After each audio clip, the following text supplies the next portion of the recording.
Good evening. I'm Elizabeth, and tonight I'll be reading The Wonderful Wizard of Oz by L. Frank Baum, originally published in 1900. The story follows the adventures of a young girl named Dorothy, who finds herself swept away to an enchanted world far, far from home. You may be familiar with the 1939 film adaptation starring Judy Garland. It's a favorite of mine. So allow me to take you over the rainbow and into many nights of good sleep with this classic story. Get cozy in bed and close your eyes. As you make your way into a night of peaceful sleep, you can just follow the sound of my voice and drift into the wonderful world in this book.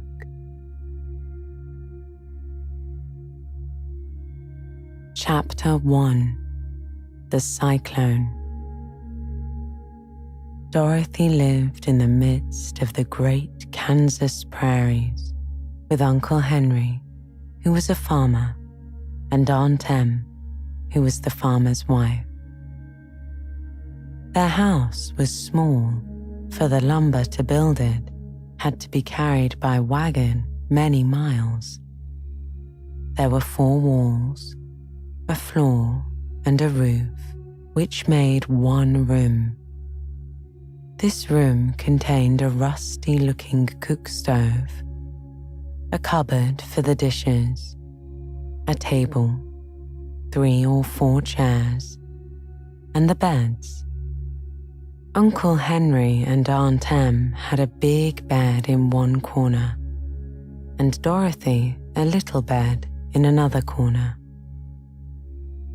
There was no attic at all, and no cellar, except a small hole dug in the ground, called a cyclone cellar, where the family could go in case one of those great whirlwinds arose, mighty enough to crash any building in its path. It was reached by a trap door in the middle of the floor, from which a ladder led down into the small, dark hole. When Dorothy stood in the doorway and looked around, she could see nothing but the great grey prairie on every side. Not a tree nor a house broke the broad sweep of the country that reached to the edge of the sky in all directions. The sun had baked the ploughed land into a grey mass with little cracks running through it. Even the grass was not green, for the sun had burned the tops of the long blades until they were the same grey colour to be seen everywhere. Once the house had been painted, but the sun blistered the paint, and the rains washed it away, and now the house was as dull and grey as everything else. When Aunt Em came there to live, she was a young woman. The sun and wind had changed her too. They had taken the sparkle from her eyes and left them a sober grey. They had taken the red from her cheeks and lips, and they were grey also. She was thin and gaunt, and never smiled now. When Dorothy, who was an orphan, first came to her, Aunt Em had been so startled by the child's laughter that she would press her hand upon her heart whenever Dorothy's merry voice reached her ears, and she still looked at the little girl with wonder that she could find anything to laugh at. Uncle Henry never laughed. He worked hard from morning till night and did not know what joy was. He was grey also from his long beard to his rough boots, and he looked stern and solemn and rarely spoke. It was Toto that made Dorothy laugh and saved her from growing as grey as her other surroundings. Toto was not grey. He was a little black dog with long silky hair and small black eyes that twinkled merrily on either side of his funny wee nose. Toto played all day long, and Dorothy played with him and loved him dearly. Today, however, they were not playing. Uncle Henry sat upon the doorstep and looked anxiously at the sky, which was even greyer than usual. Dorothy stood in the door with Toto in her arms and looked at the sky too. Aunt Em was washing the dishes. From the far north, they heard a low wail of the wind, and Uncle Henry and Dorothy could see where the long grass bowed in waves before the coming storm.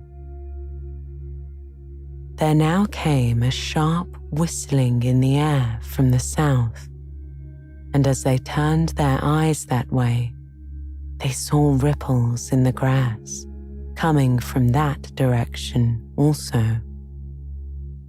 Suddenly, Uncle Henry stood up. "There's a cyclone coming, Em," he called to his wife. "I'll go look after the stock." Then he ran toward the sheds where the cows and horses were kept. Aunt Em dropped her work and came to the door. One glance told her of the danger close at hand. "Quick, Dorothy," she called. "Run for the cellar." Toto jumped out of Dorothy's arms and hid under the bed, and the girl started to him. Aunt Em, badly frightened, threw open the trapdoor in the floor and climbed down the ladder into the small, dark hole. Dorothy caught Toto at last and started to follow her aunt. When she was halfway across the room, there came a great shriek from the wind, and the house shook so hard that she lost her footing and sat down suddenly upon the floor. Then a strange thing happened. The house whirled around 2 or 3 times and rose slowly through the air. Dorothy felt as if she were going up in a balloon. The north and south winds met where the house stood and made it the exact center of the cyclone. In the middle of a cyclone, the air is generally still, but the great pressure of the wind on every side of the house raised it up higher and higher until it was at the very top of the cyclone. And there it remained and was carried miles and miles away as easily as you could carry a feather. It was very dark, and the wind howled horribly around her. But Dorothy found she was riding quite easily. After the first few whirls around, and one other time when the house tipped badly. She felt as if she were being rocked gently, like a baby in a cradle. Toto did not like it. He ran about the room, now here, now there, barking loudly. But Dorothy sat quite still on the floor and waited to see what would happen. Once, Toto got too near the open trapdoor and fell in, and at first, the little girl thought she had lost him. But soon she saw one of his ears sticking up through the hole, for the strong pressure of the air was keeping him up so that he could not fall. She crept to the hole, caught Toto by the ear, and dragged him into the room again, afterward closing the trapdoor so that no more accidents could happen. Hour after hour passed away, and slowly Dorothy got over her fright.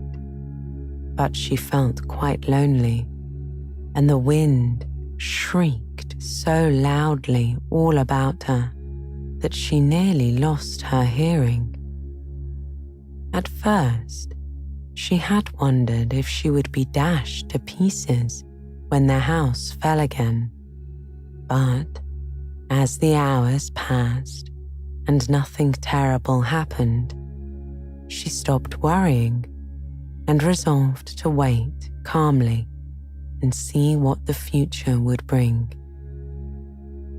At last, she crawled over the swaying floor to her bed and lay down upon it, and Toto followed and lay down beside her.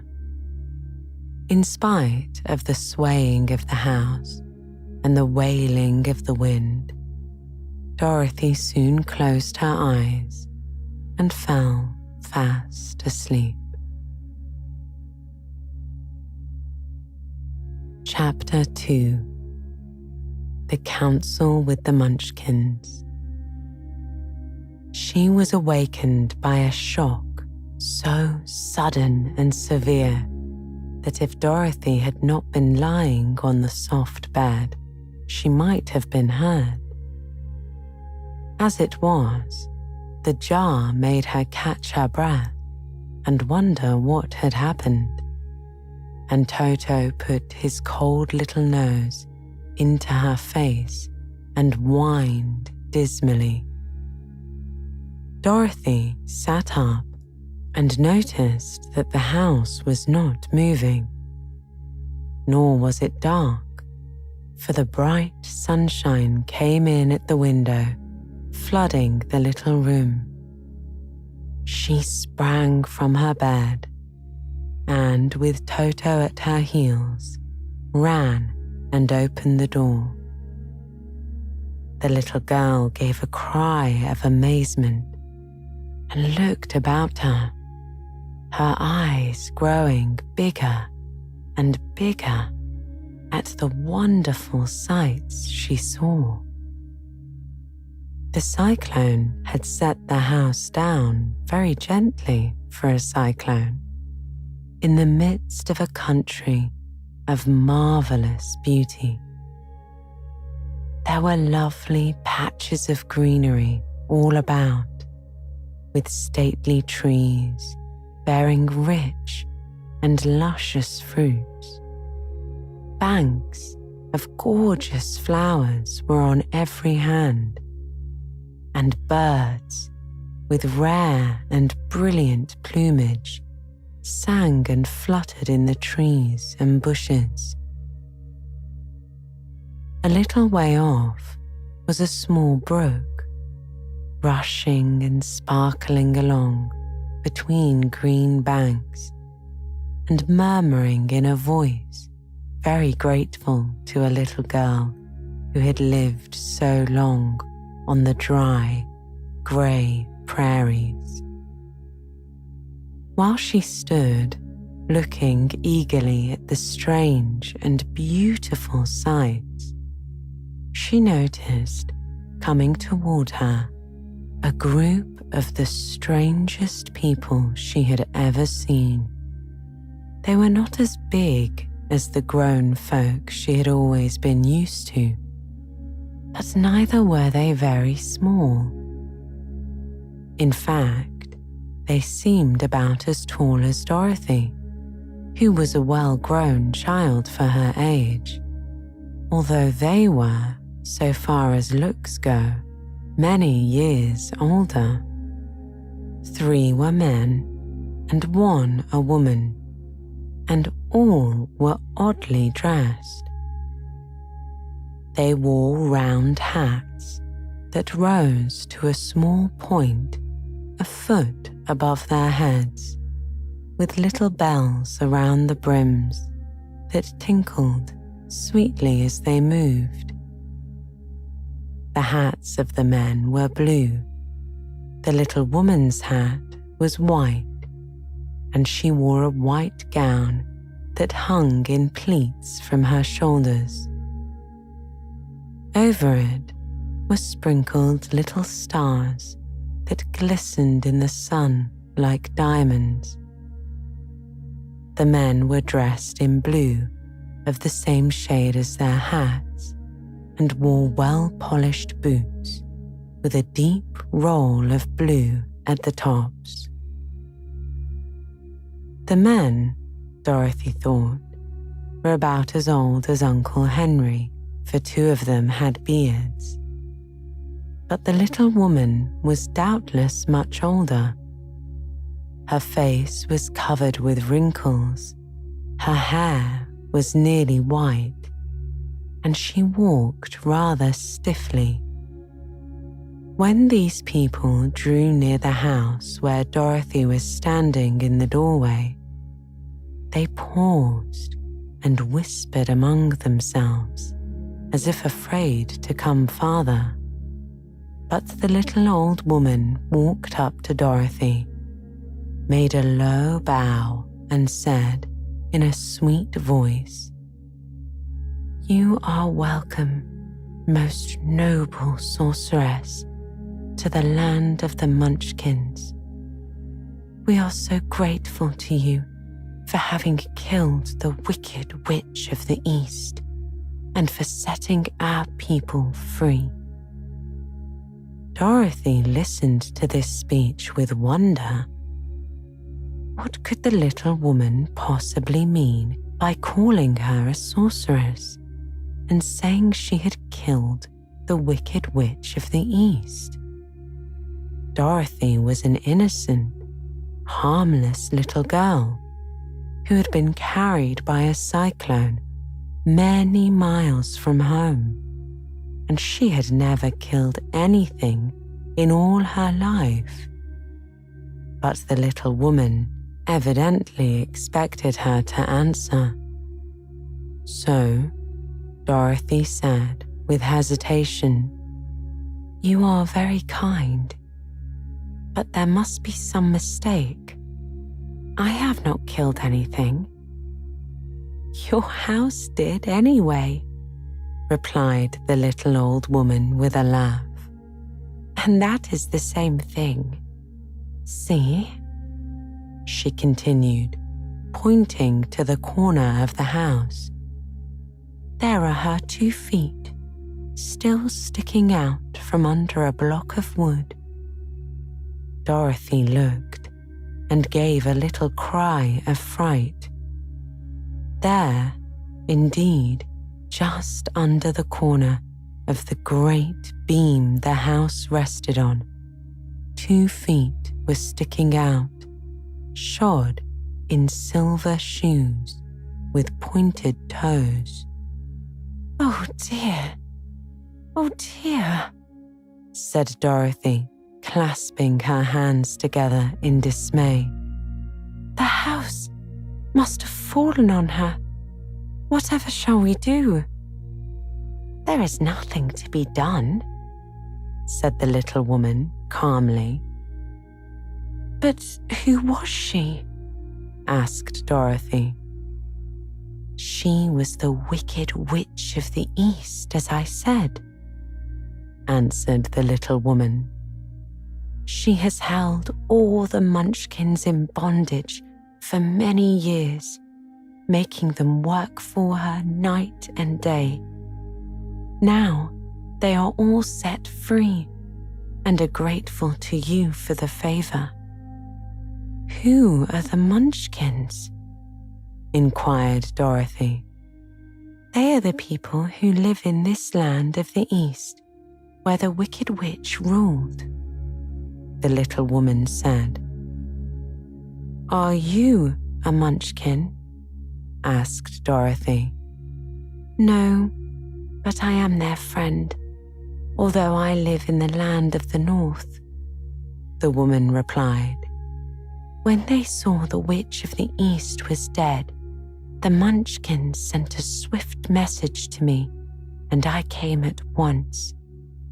I am the Witch of the North. Oh, gracious, cried Dorothy. Are you a real witch? Yes, indeed, answered the little woman. But I am a good witch, and the people love me. I am not as powerful as the Wicked Witch was who ruled here, or I should have set the people free myself. But I thought all witches were wicked, said the girl, who was half frightened at facing a real witch. Oh no, that is a great mistake, the woman said. There were only 4 witches in all the land of Oz, and 2 of them, those who live in the north and the south, are good witches. I know this is true, for I am one of them myself and cannot be mistaken. Those who dwelt in the east and the west were, indeed, wicked witches. But now that you have killed one of them, there is but one wicked witch in all the land of Oz, the one who lives in the west. But, said Dorothy after a moment's thought, Aunt Emma has told me that the witches were all dead years and years ago. Who is Aunt Em? Inquired the little old woman. She is my aunt who lives in Kansas, where I come from, answered Dorothy. The Witch of the North seemed to think for a time, with her head bowed and her eyes upon the ground. Then she looked up and said, I do not know where Kansas is, for I have never heard that country mentioned before. I fear it may be far from here, replied Dorothy. Then that accounts for it, the witch said. In many distant countries, I believe there are no witches left, nor wizards, nor sorceresses, nor magicians. But you see, we in the land of Oz are cut off from all the rest of the world. Therefore, we still have witches and wizards among us. Who are the wizards? Asked Dorothy. Oz himself is the great wizard, answered the witch, sinking her voice into a whisper. He is more powerful than all the rest of us together. He lives in the City of Emeralds. Dorothy was going to ask another question, but just then the Munchkins, who had been standing silently by, gave a loud shout and pointed to the corner of the house where the Wicked Witch had been lying. What is it? Asked the little old woman, and looked and began to laugh. The feet of the dead witch had disappeared entirely, and nothing was left but the silver shoes. She was so old, explained the Witch of the North, that she dried up quickly in the sun. That is the end of her, but the silver shoes are yours, and you shall have them to wear. She reached down and picked up the shoes, and after shaking the dust out of them, handed them to Dorothy. The Witch of the East was proud of those silver shoes, said one of the Munchkins, and there is some charm connected with them, but what it is we never knew. Dorothy carried the shoes into the house and placed them on the table. Then she came out again to the Munchkins and said, "I'm anxious to get back to my aunt and uncle, for I'm sure they will worry about me. Can you help me find my way?" The Munchkins and the witch first looked at one another, and then at Dorothy, and then shook their heads. "At the east, not far from here," said one, "there is a great desert, and none could live to cross it." "It is the same at the south," said another, "for I have been there and seen it. The south is the country of the Quadlings." "I am told," said the third man, "that it is the same at the west, and that country where the Winkies live is ruled by the wicked Witch of the West, who would make you her prisoner if you passed her way." "The north is my home," said the old lady, "and its edge is the same great desert that surrounds this land of Oz. I'm afraid, my dear, you will have to live with us." Dorothy began to sob at this, for she felt lonely among all these strange people. Her tears seemed to grieve the kind-hearted Munchkins, for they immediately took out their handkerchiefs and began to weep also. As for the little old woman, she took off her cap and balanced the point on the end of her nose while she counted 1, 2, 3 in a solemn voice. At once, the cap changed to a slate, on which was written in big, white chalk marks, "Let Dorothy go to the City of Emeralds." The little old woman took the slate from her nose and, having read the words on it, asked, "Is your name Dorothy, my dear?" "Yes," answered the child, looking up and drying her tears. "Then you must go to the City of Emeralds," the woman replied. "Perhaps Oz will help you."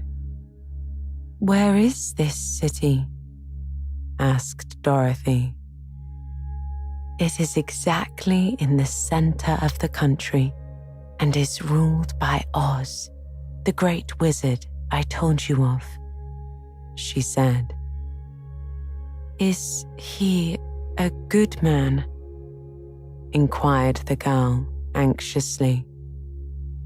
"He is a good wizard," she answered.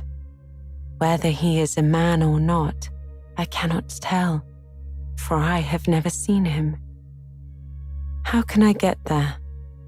asked Dorothy. "You must walk. It is a long journey through a country that is sometimes pleasant and sometimes dark and terrible," said the witch. "However, I will use all the magic arts I know of to keep you from harm." "Won't you go with me?" pleaded the girl, who had begun to look upon the little old woman as her only friend. "No, I cannot do that," she replied, "but I will give you my kiss, and no one will dare injure a person who has been kissed by the Witch of the North." She came close to Dorothy and kissed her gently on the forehead. Where her lips touched the girl, they left a round, shining mark, as Dorothy found out soon after. "The road to the City of Emeralds is paved with yellow brick," said the witch, "so you cannot miss it. When you get to Oz, do not be afraid of him, but tell your story and ask him to help you. Goodbye, my dear." The three Munchkins bowed low to her and wished her a pleasant journey, after which they walked away through the trees. The witch gave Dorothy a friendly little nod, whirled around on her left heel 3 times, and straightway disappeared, much to the surprise of little Toto, who barked after her loudly enough when she had gone, because he had been afraid even to growl while she stood by. But Dorothy, knowing her to be a witch, had expected her to disappear in just that way, and was not surprised in the least. Chapter 3: How Dorothy Saved the Scarecrow. When Dorothy was left alone, she began to feel hungry, so she went to the cupboard and cut herself some bread, which she spread with butter. She gave some to Toto, and taking a pail from the shelf, she carried it down to the little brook and filled it with clear, sparkling water. Toto ran over to the trees and began to bark at the birds sitting there. Dorothy went to get him and saw such delicious fruit hanging from the branches that she gathered some of it, finding it just what she wanted to help out her breakfast. Then she went back to the house, and having helped herself and Toto to a good drink of the cool, clear water, she set about making ready for the journey to the City of Emeralds. Dorothy had only one other dress, but that happened to be clean and was hanging on a peg beside her bed. It was gingham with checks of white and blue, and although the blue was somewhat faded with many washings, it was still a pretty frock. The girl washed herself carefully, dressed herself in the clean gingham, and tied her pink sunbonnet on her head. She took a little basket and filled it with bread from the cupboard, laying a white cloth over the top. Then she looked down at her feet and noticed how old and worn her shoes were. "They surely will never do for a long journey, Toto," she said. And Toto looked up into her face with his little black eyes and wagged his tail to show he knew what she meant. At that moment, Dorothy saw lying on the table the silver shoes that had belonged to the Witch of the East. "I wonder if they will fit me," she said to Toto. "They would be just the thing to take a long walk in, for they would not wear out." She took off her old leather shoes and tried on the silver ones, which fitted her as well as if they had been made for her. Finally, she picked up her basket. "Come along, Toto," she said. "We will go to the Emerald City and ask the Great Oz how to get back to Kansas again." She closed the door, locked it, and put the key carefully in the pocket of her dress. And so, with Toto trotting along soberly behind her, she started on her journey. There were several roads nearby, but it did not take her long to find the one paved with yellow bricks. Within a short time, she was walking briskly toward the Emerald City, her silver shoes tinkling merrily on the hard, yellow road bed. The sun shone bright and the birds sang sweetly, and Dorothy did not feel nearly so bad as you might think a little girl would, who had been suddenly whisked away from her own country and set down in the midst of a strange land. She was surprised as she walked along to see how pretty the country was about her.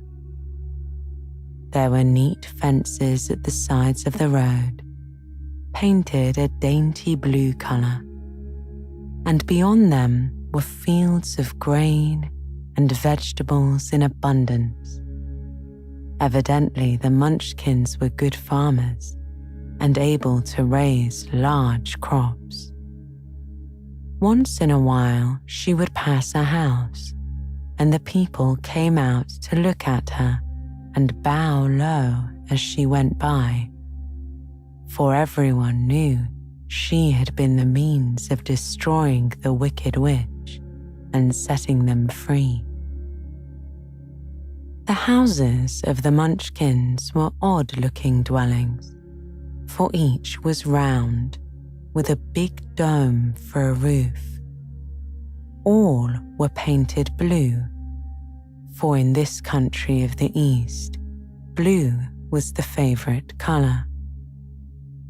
Toward the evening, when Dorothy was tired with her long walk and began to wonder where she should pass the night, she came to a house rather larger than the rest. On the green lawn before it, many men and women were dancing. 5 little fiddlers played as loudly as possible, and the people were laughing and singing, while a big table nearby was loaded with delicious fruits and nuts, pies and cakes, and many other good things to eat. The people greeted Dorothy kindly and invited her to supper and to pass the night with them, for this was the home of one of the richest Munchkins in the land, and his friends were gathered with him to celebrate their freedom from the bondage of the Wicked Witch. Dorothy ate a hearty supper and was waited upon by the rich Munchkin himself, whose name was Bock. She then sat upon a settee and watched the people dance. When Bock saw her silver shoes, he said, "You must be a great sorceress." "Why?" asked the girl. "Because you wear silver shoes and have killed the Wicked Witch," he answered. "Besides, you have white in your frock, and only witches and sorceresses wear white. My dress is blue and white checked," said Dorothy, smoothing out the wrinkles in it. "It is kind of you to wear that," said Bock. "Blue is the colour of the Munchkins, and white is the witch colour, so we know you are a friendly witch."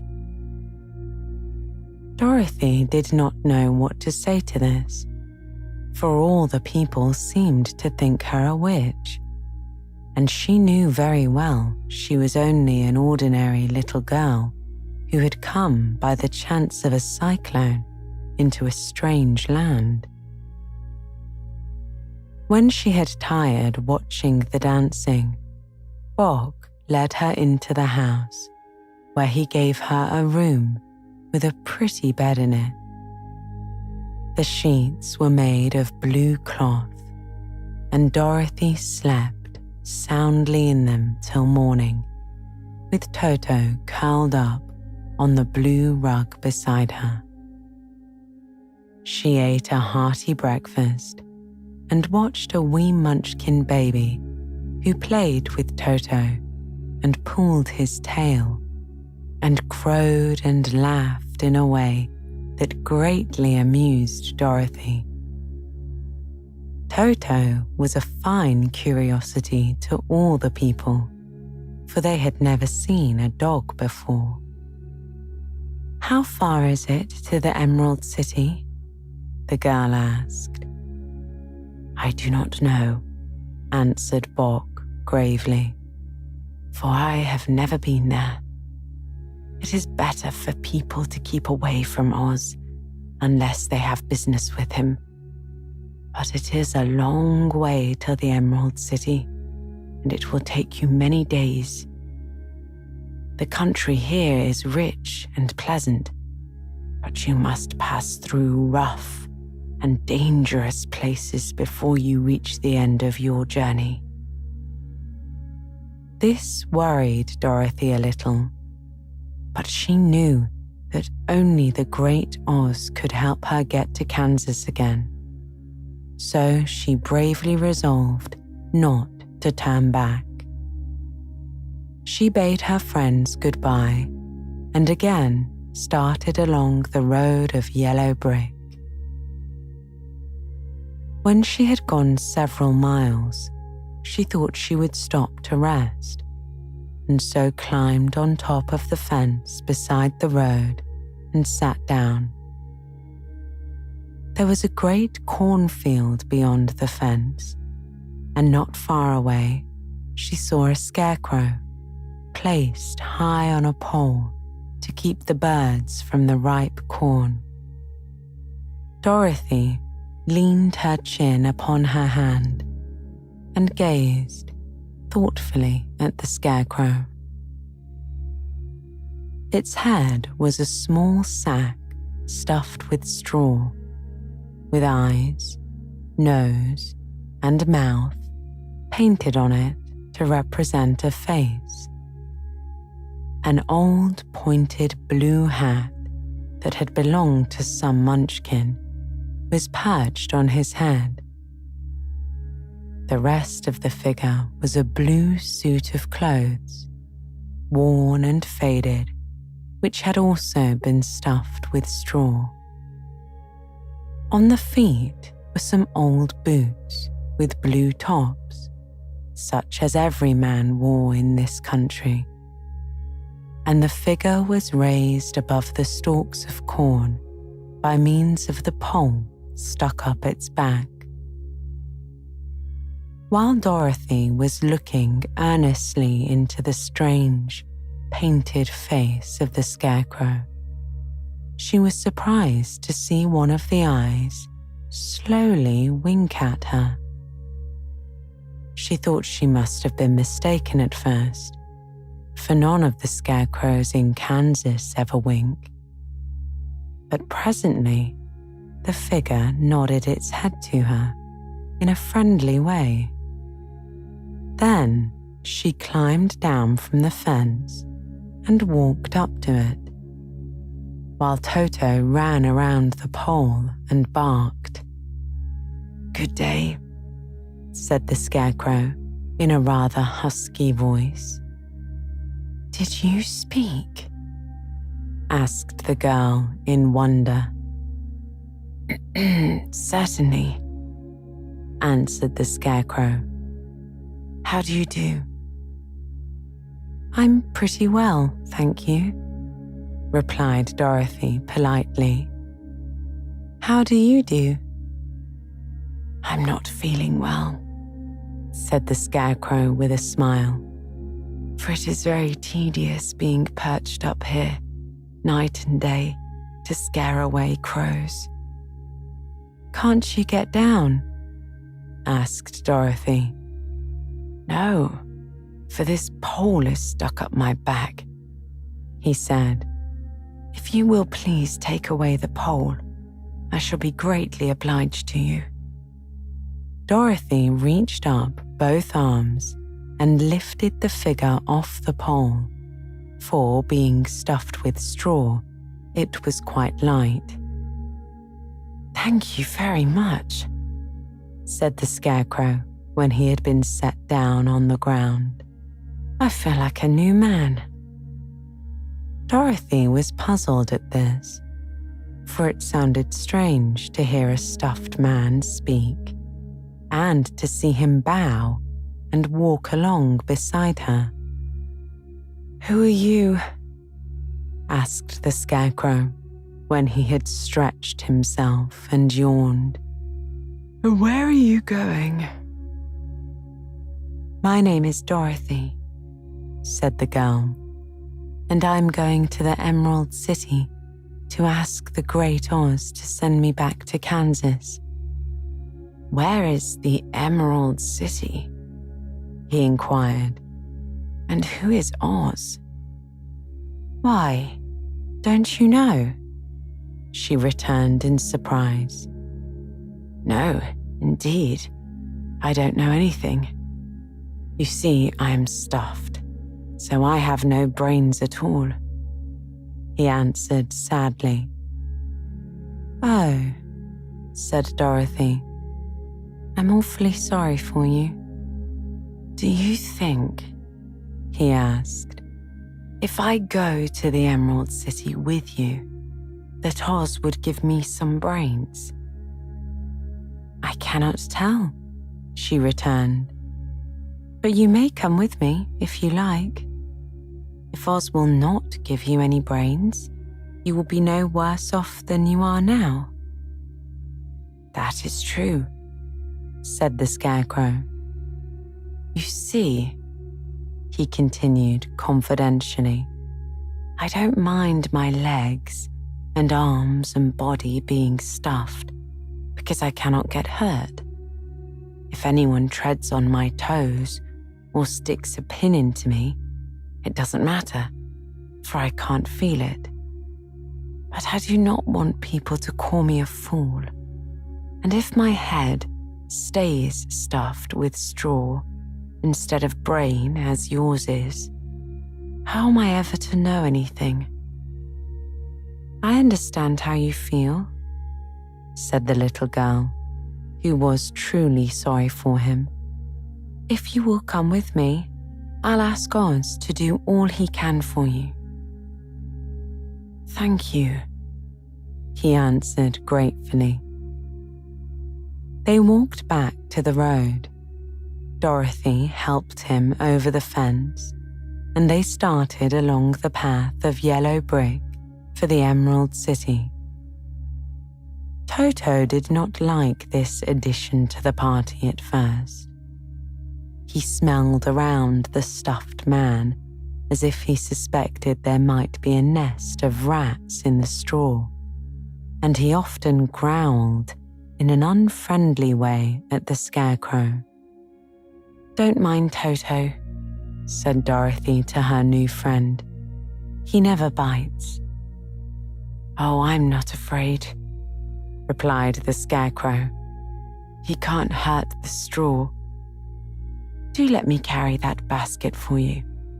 I shall not mind it, for I can't get tired.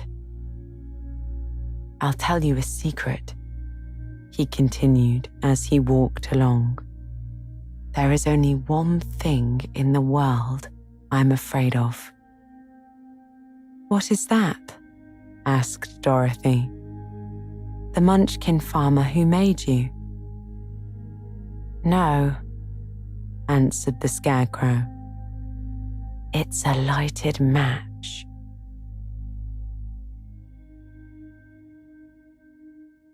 Chapter 4: The Road Through the Forest. After a few hours, the road began to be rough, and the walking grew so difficult that the Scarecrow often stumbled over the yellow bricks, which were here very uneven. Sometimes, indeed, they were broken or missing altogether, leaving holes that Toto jumped across and Dorothy walked around.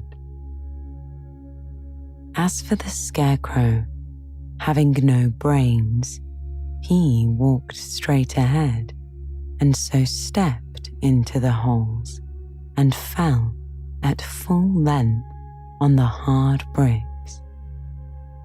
It never hurt him, however, and Dorothy would pick him up and set him on his feet again while he joined her in laughing merrily at his own mishap. The farms were not nearly so well cared for here as they were farther back. There were fewer houses and fewer fruit trees, and the farther they went, the more dismal and lonesome the country became.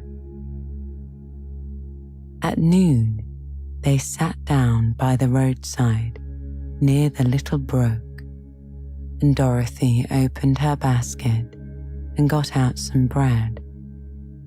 She offered a piece to the Scarecrow, but he refused. "I am never hungry," he said, "and it's a lucky thing I am not, for my mouth is only painted, and if I should cut a hole in it so I could eat, the straw I'm stuffed with would come out, and that would spoil the shape of my head." Dorothy saw at once that this was true, so she only nodded and went on eating her bread. "Tell me something about yourself and the country you came from," said the Scarecrow when she had finished eating her dinner. So she told him all about Kansas and how grey everything was there, and how the cyclone had carried her to this strange land of Oz. The Scarecrow listened carefully and said, "I cannot understand why you should wish to leave this beautiful country and go back to the dry, grey place you call Kansas." "That is because you have no brains," answered the girl. "No matter how dreary and grey our homes are, we people of flesh and blood would rather live there than in any other country, be it ever so beautiful. There is no place like home." The Scarecrow sighed. "Of course I cannot understand it," he said.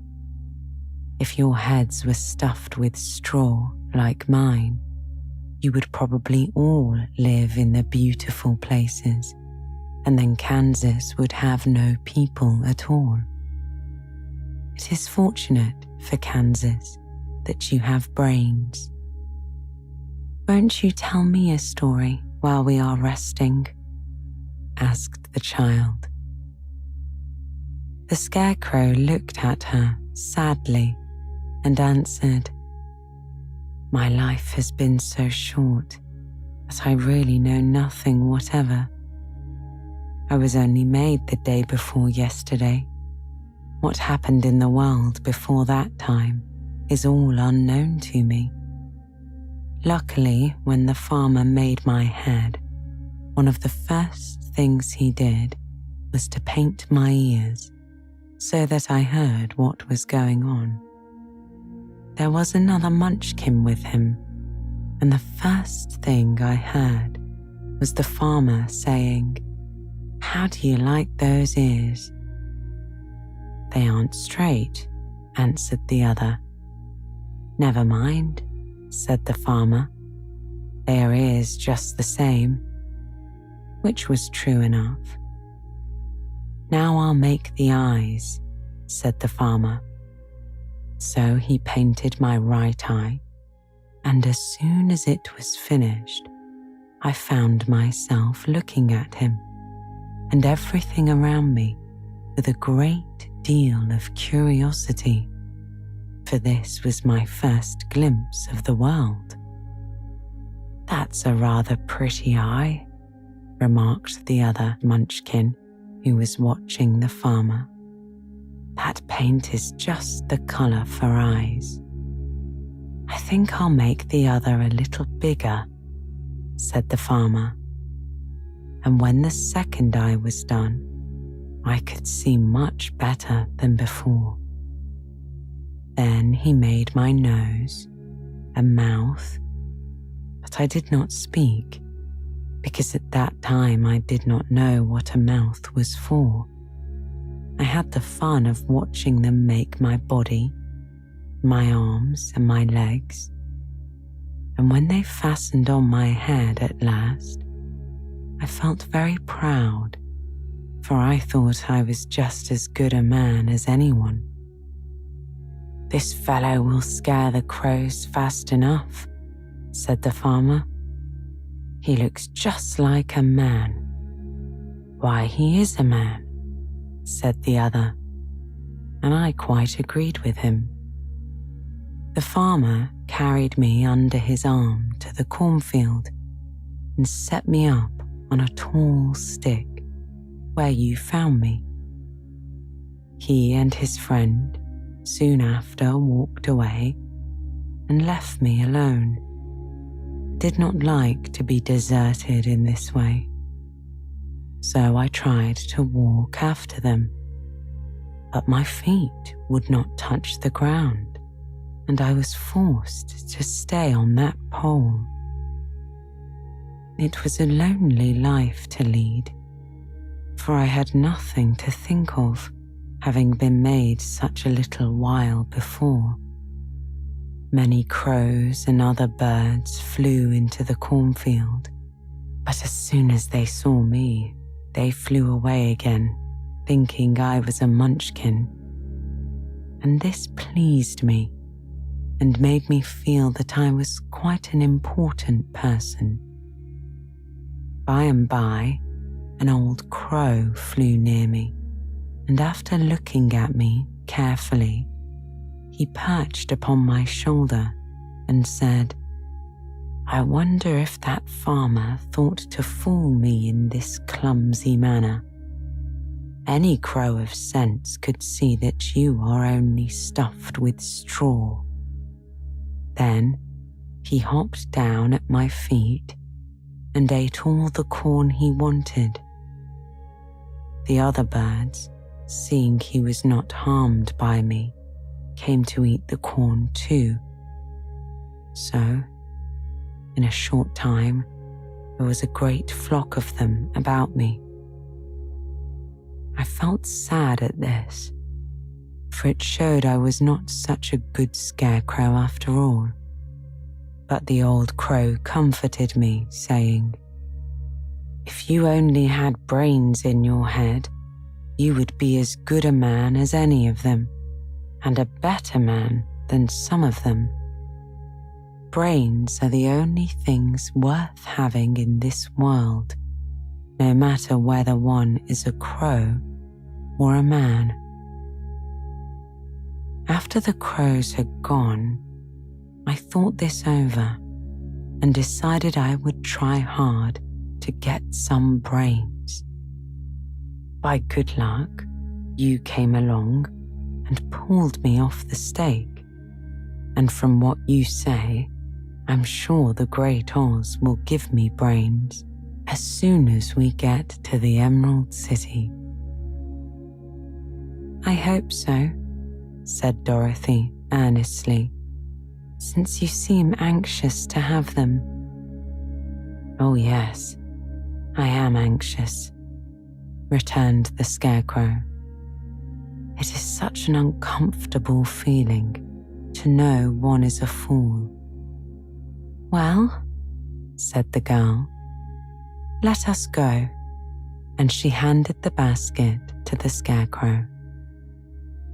There were no fences at all by the roadside now, and the land was rough and untilled. Toward the evening, they came to a great forest where the trees grew so big and close together that their branches met over the road of yellow brick. It was almost dark under the trees, for the branches shut out the daylight, but the travelers did not stop and went on into the forest. "If this road goes in, it must come out," said the Scarecrow. "And as the Emerald City is at the other end of the road, we must go wherever it leads us." "Anyone would know that," said Dorothy. "Certainly, that is why I know it," returned the Scarecrow. "If it required brains to figure it out, I should never have said it." After an hour or so, the light faded away, and they found themselves stumbling along in the darkness.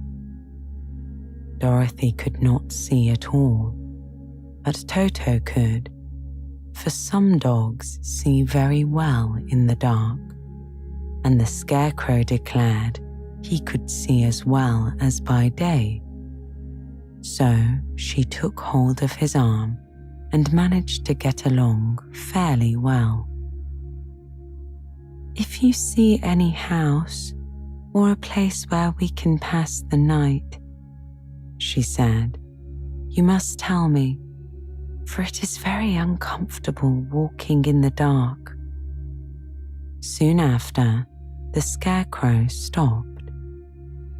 "I see a little cottage at the right of us," he said, "built of logs and branches. Shall we go there?" "Yes, indeed," answered the child. "I am all tired out." So the Scarecrow led her through the trees until they reached the cottage, and Dorothy entered and found a bed of dried leaves in one corner.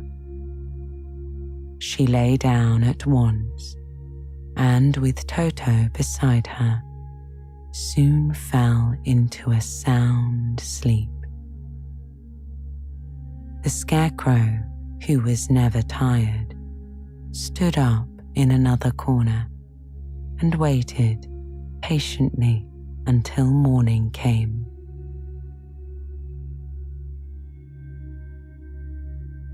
Chapter 5: The Rescue of the Tin Woodman. When Dorothy awoke, the sun was shining through the trees, and Toto had long been out chasing birds around him and squirrels. She sat up and looked around her. There was the Scarecrow, still standing patiently in his corner, waiting for her. "We must go and search for water," she said to him. "Why do you want water?" he asked. "To wash my face clean after the dust of the road, and to drink so the bread will not stick in my throat," Dorothy replied. "It must be inconvenient to be made of flesh," said the Scarecrow thoughtfully, "for you must sleep and eat and drink. However, you have brains, and it is worth a lot of bother to be able to think properly."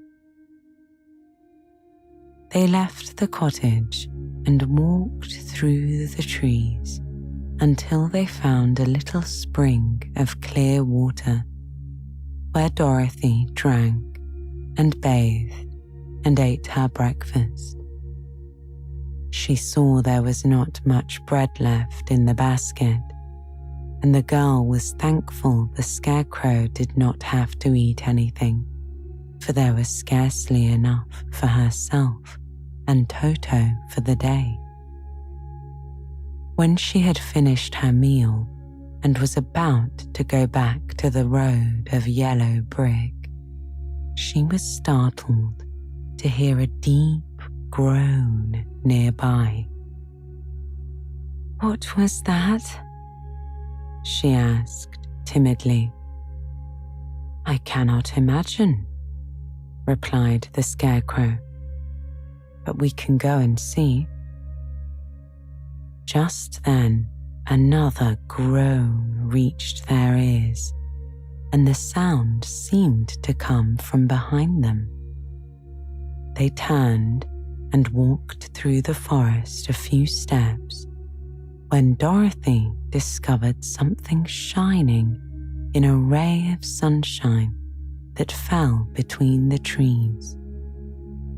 She ran to the place and then stopped short with a little cry of surprise.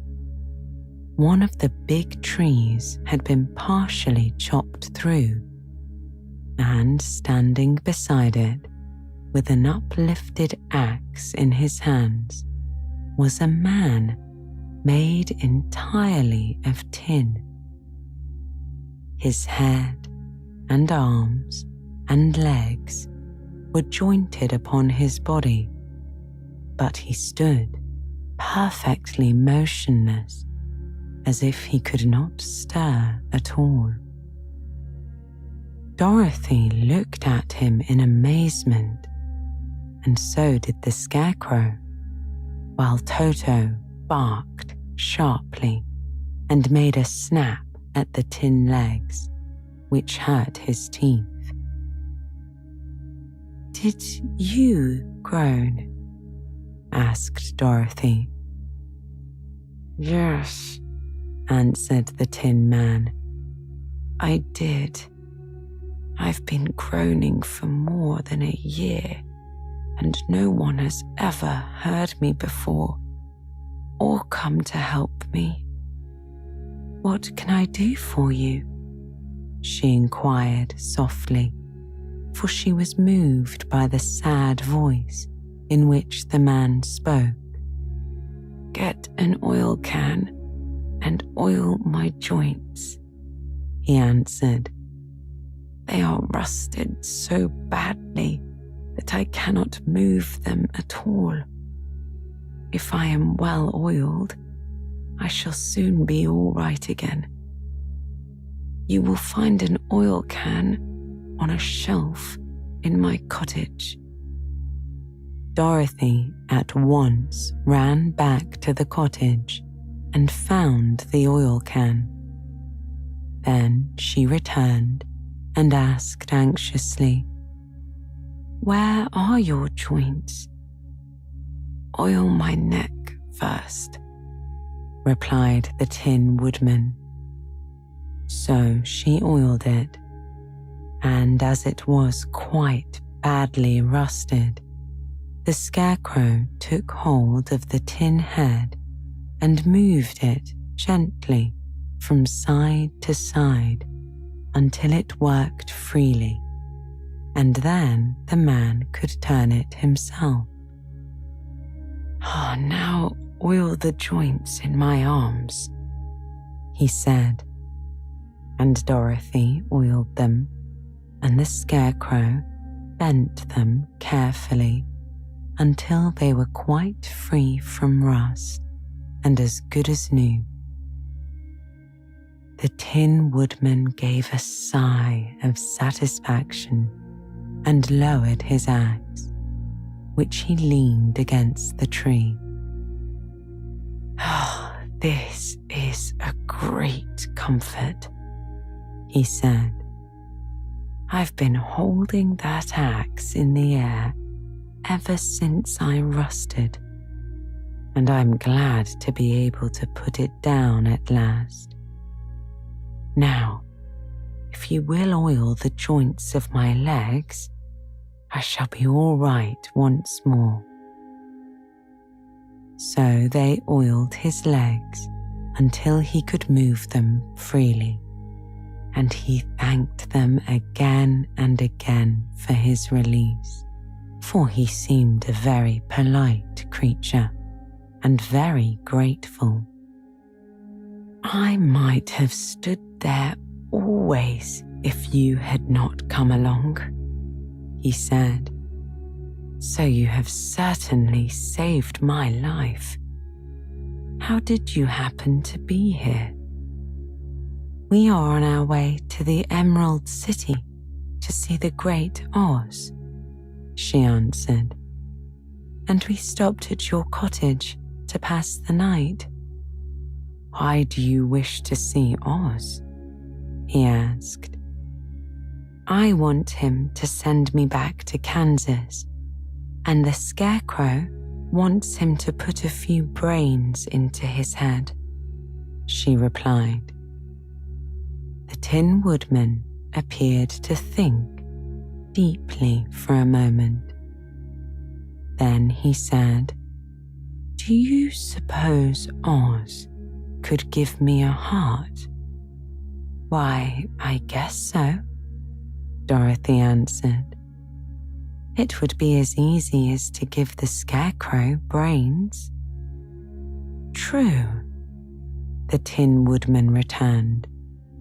"So if you will allow me to join your party, I will also go to the Emerald City and ask Oz to help me." "Come along," said the Scarecrow heartily, and Dorothy added that she would be pleased to have his company. So the Tin Woodman shouldered his axe, and they all passed through the forest until they came to the road that was paved with yellow brick. The Tin Woodman had asked Dorothy to put the oil can in her basket. "For," he said, "if I should get caught in the rain and rust again, I would need the oil can badly." It was a bit of good luck to have their new comrade join the party, for soon after they had begun their journey again, they came to a place where the trees and branches grew so thick over the road that the travellers could not pass.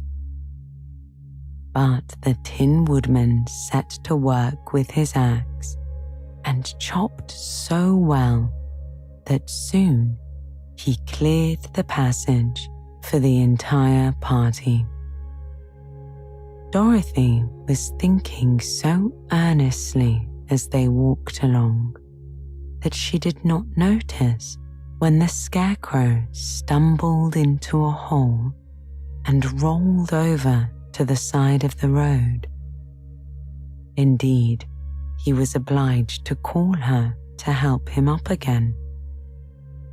"Why didn't you walk around the hole?" asked the Tin Woodman.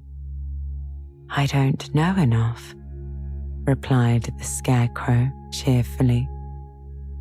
"My head is stuffed with straw, you know, and that's why I'm going to Oz to ask him for some brains." "Oh, I see," said the Tin Woodman. "But after all, brains are not the best things in the world." "Have you any?" inquired the Scarecrow. "No, my head is quite empty," answered the Woodman. "But I once had brains, and a heart also. So, having tried them both, I should much rather have a heart." "And why is that?" asked the Scarecrow. "I will tell you my story, then you will know," said the Woodman. So, while they were walking through the forest, the Tin Woodman told the following story. "I was born the son of a woodman who chopped down trees in the forest and sold the wood for a living. When I grew up, I too became a woodchopper, and after my father died, I took care of my old mother as long as she lived. Then I made up my mind that instead of living alone, I would marry so that I might not become lonely. There was once a Munchkin girl who I grew to love with all my heart. She, on her part, promised to marry me, as she loved me too. But the girl lived with an old woman who did not want her to marry anyone, for she was so lazy. She wished the girl to remain with her and do the cooking and the housework. So the old woman went to the Wicked Witch of the East and promised her 2 sheep and a cow if she would prevent the marriage. Thereupon the Wicked Witch enchanted my axe, and when I next picked it up and began to chop, I was transformed into tin. But alas, I now had no heart, so I lost all my love for the Munchkin girl and did not care whether I married her or not. I suppose she is still living with the old woman, waiting for me to come after her. My body shone so brightly in the sun that I felt very proud of it. There was only one danger, that my joints would rust. But I kept an oil can in my cottage and took care to oil myself whenever I needed it. However, there came a day when I forgot to do this, and being caught in a rainstorm, before I thought of the danger, my joints had rusted, and I was left to stand in the woods until you came to help me. It was a terrible thing to undergo, but during the year I stood there, I had time to think that the greatest loss I had known was the loss of my heart. While I was in love, I was the happiest man on earth, but no one can love who has not a heart. And so, I'm resolved to ask Oz to give me one. If he does, I will go back to the Munchkin maiden and marry her.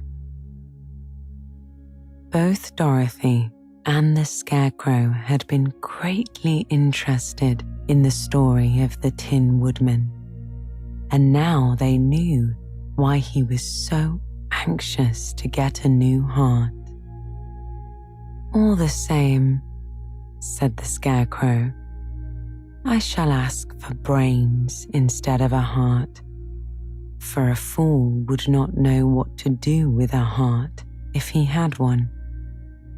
"I shall take the heart," returned the Tin Woodman, "for brains do not make one happy, and happiness is the best thing in the world." Dorothy did not say anything, for she was puzzled to know which of her two friends was right, and she decided if she could only get back to Kansas and Aunt Em, it did not matter so much whether the woodman had no brains and the scarecrow had no heart, or each got what he wanted. What worried her most was that the bread was nearly gone, and another meal for herself and Toto would empty the basket. To be sure, neither the woodman nor the scarecrow ever ate anything, but she was not made of tin nor straw, and could not live unless she was fed.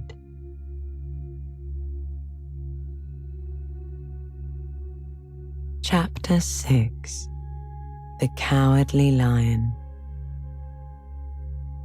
All this time, Dorothy and her companions had been walking through the thick woods. The road was still paved with yellow brick, but these were much covered by dried branches and dead leaves from the trees, and the walking was not at all good.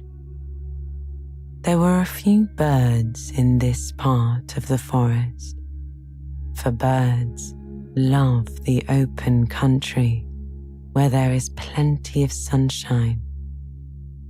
But now and then there came a deep growl from some wild animal hidden among the trees. These sounds made the little girl's heart beat fast, for she did not know what made them.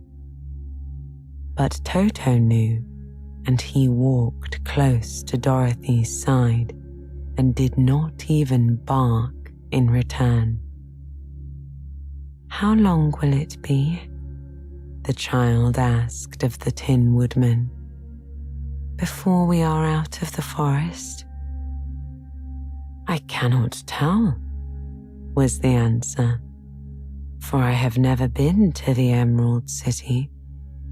But my father went there once when I was a boy, and he said it was a long journey through a dangerous country. Although nearer to the city where Oz dwells, the country is beautiful. But I am not afraid, so long as I have my oil can, and nothing can hurt the scarecrow. And you bear upon your forehead the mark of the good witch's kiss, and that will protect you from harm." "But Toto," said the girl anxiously, "what will protect him?"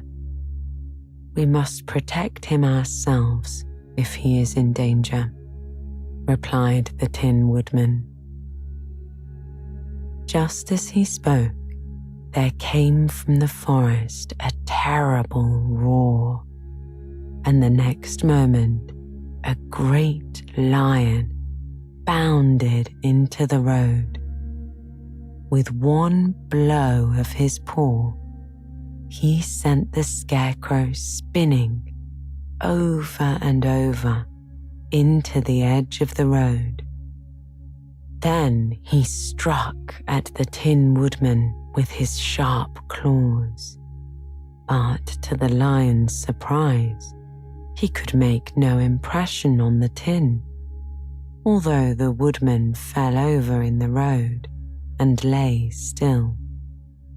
Little Toto, now that he had an enemy to face, ran, barking toward the lion, and the great beast had opened his mouth to bite the dog, when Dorothy, fearing Toto would be killed and heedless of danger, rushed forward and slapped the lion upon his nose as hard as she could, while she cried out, don't you dare to bite Toto. You ought to be ashamed of yourself, a big beast like you, to bite a poor little dog." "I didn't bite him," said the lion as he rubbed his nose with his paw where Dorothy had hit it. "No, but you tried to," she retorted. "You are nothing but a big coward." "I know it," said the lion, hanging his head in shame. "I have always known it, but how can I help it?" "I don't know, I am sure," said Dorothy.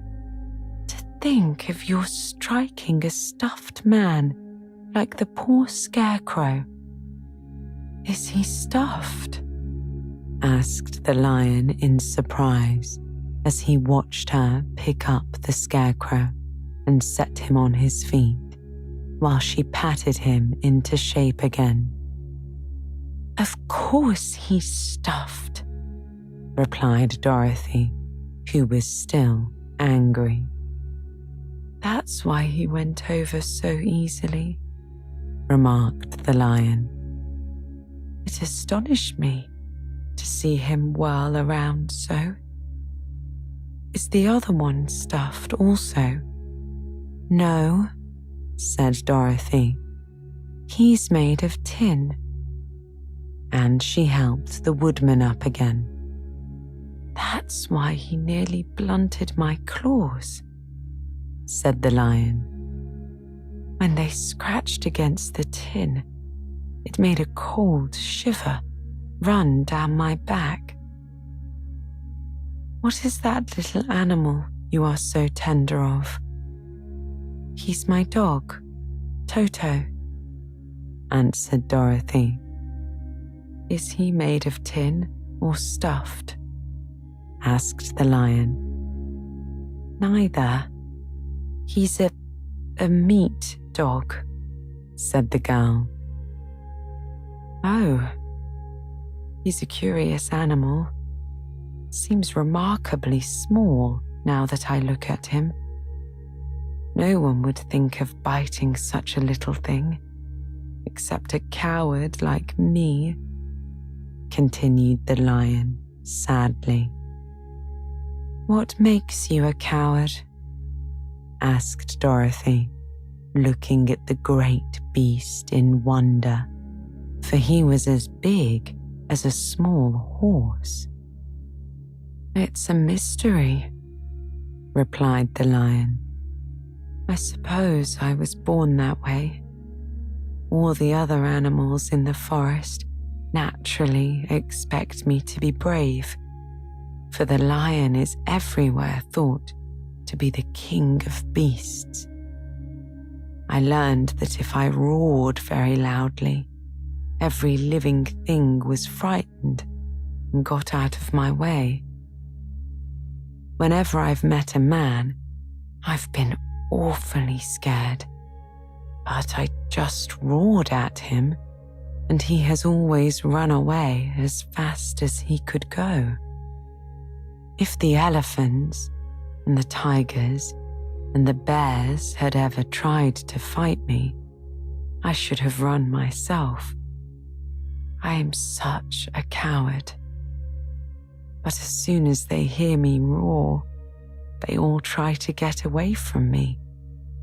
And, of course, I let them go." "But that isn't right.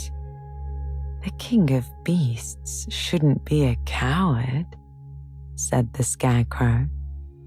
"Oh, I know it," returned the lion, wiping a tear from his eye with the tip of his tail. "It is my great sorrow and makes my life very unhappy. But whenever there is danger, my heart begins to beat fast." "Perhaps you're just excited," said the Tin Woodman. "It may be," said the lion. "If you are, continued the Tin Woodman. "You ought to be glad, for it proves you have a heart." "Perhaps," said the Lion thoughtfully. "If I had no heart, I should not be a coward." "Have you brains?" asked the Scarecrow. "I suppose so. I've never looked to see," replied the Lion. "I am going to the Great Oz to ask him to give me some," remarked the Scarecrow, "for my head is stuffed with straw." "And I am going to ask him to give me a heart," said the Woodman. "And I am going to ask him to send Toto and me back to Kansas," added Dorothy. "Do you think Oz could give me courage?" asked the Cowardly Lion. "Just as easily as he could give me brains," said the Scarecrow. "Or give me a heart," said the Tin Woodman. "Or send me back to Kansas," said Dorothy. "Then if you don't mind, I'll go with you," said the Lion, "for my life is simply unbearable without a bit of courage." "You will be very welcome," answered Dorothy, "for you will be able to keep away the other wild beasts. It seems to me they must be more cowardly than you are if they allow you to scare them so easily." "They really are," said the Lion, "but that doesn't make me any braver. And as long as I know myself to be a coward, I shall be unhappy." So, once more, the little company set off upon the journey, the Lion walking with stately strides at Dorothy's side. Toto did not approve of this new comrade at first, for he could not forget how nearly he had been crushed between the Lion's great jaws. But after a time, he became more at ease, and presently Toto and the Cowardly Lion had grown to be good friends. During the rest of that day, there was no other adventure to mar the peace of their journey. Once, indeed, the Tin Woodman almost stepped upon a beetle that was crawling along the road. This made the Tin Woodman very unhappy, for he was always careful not to hurt any living creature. And as he walked along, he wept several tears of sorrow and regret. These tears ran slowly down his face and over the hinges of his jaw, and there they rusted. When Dorothy presently asked him a question, the Tin Woodman could not open his mouth, for his jaws were tightly rusted together. He became greatly frightened at this and made many motions to Dorothy to relieve him, but she could not understand.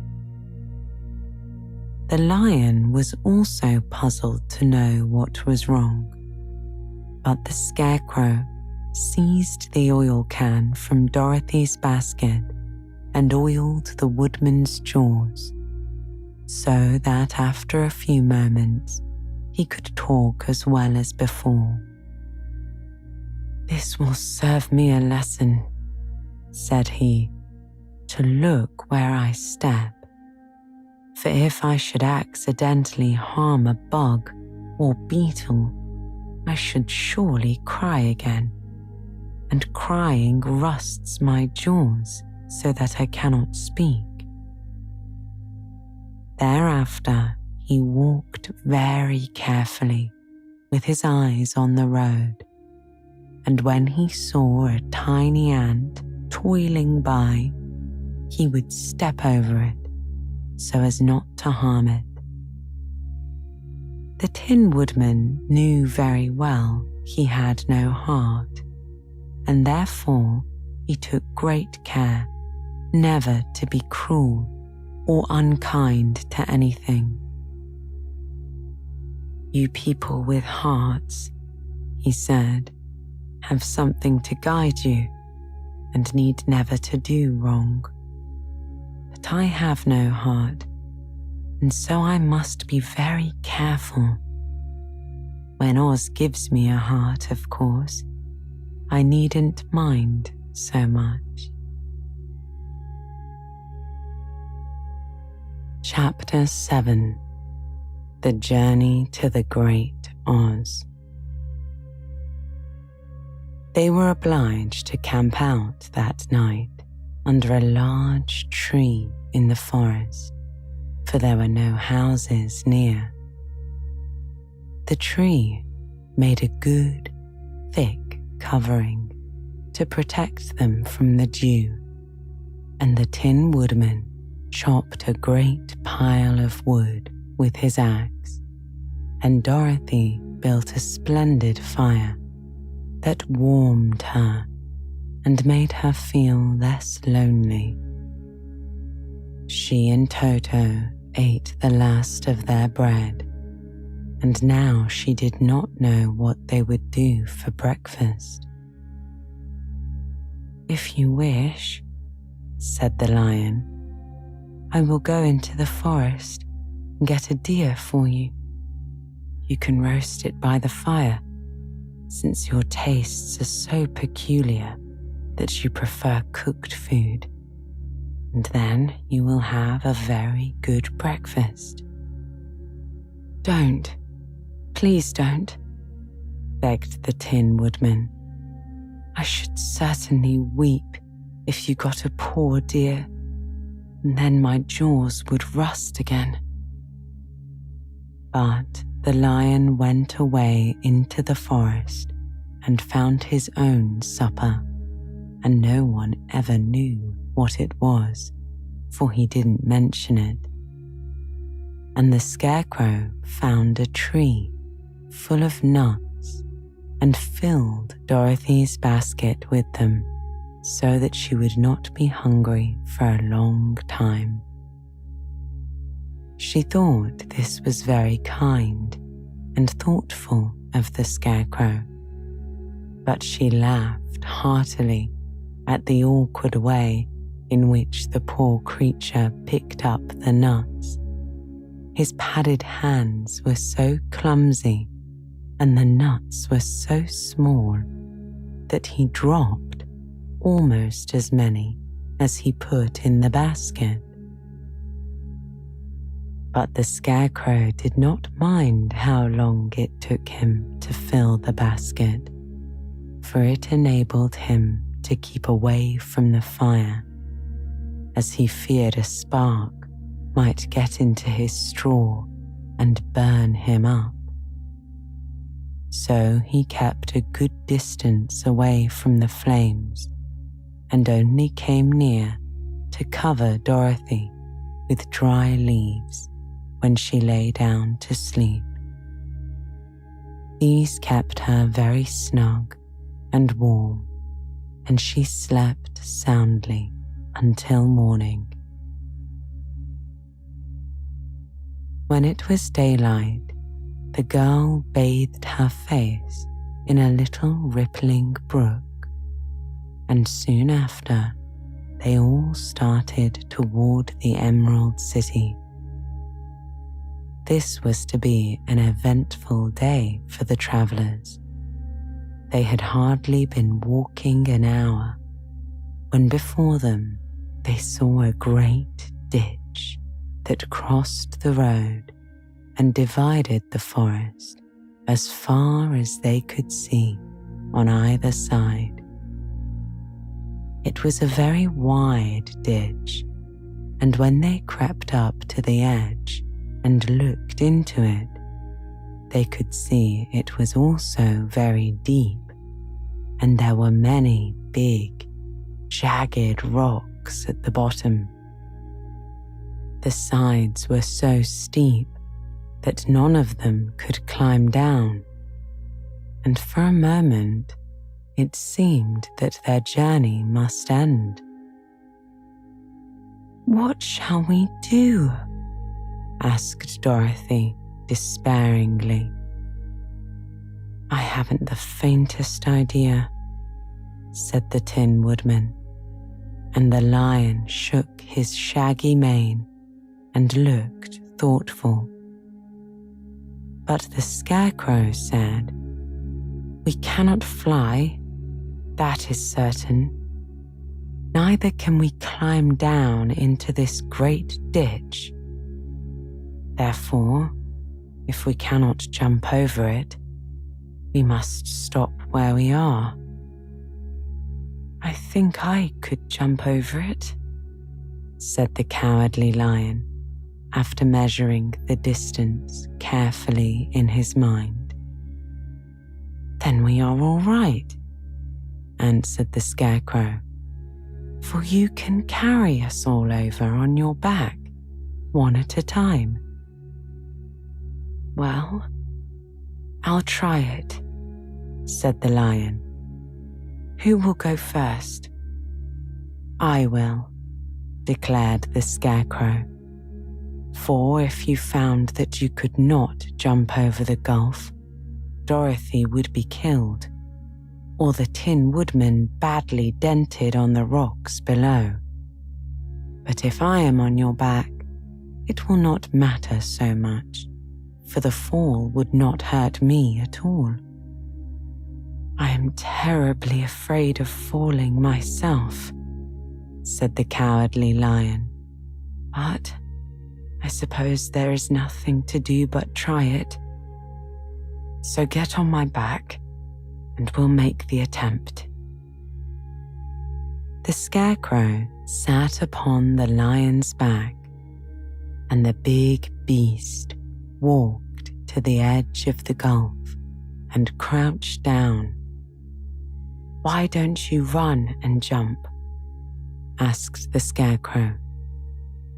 "Because that isn't the way we lions do things," he replied. Then, giving a great spring, he shot through the air and landed safely on the other side.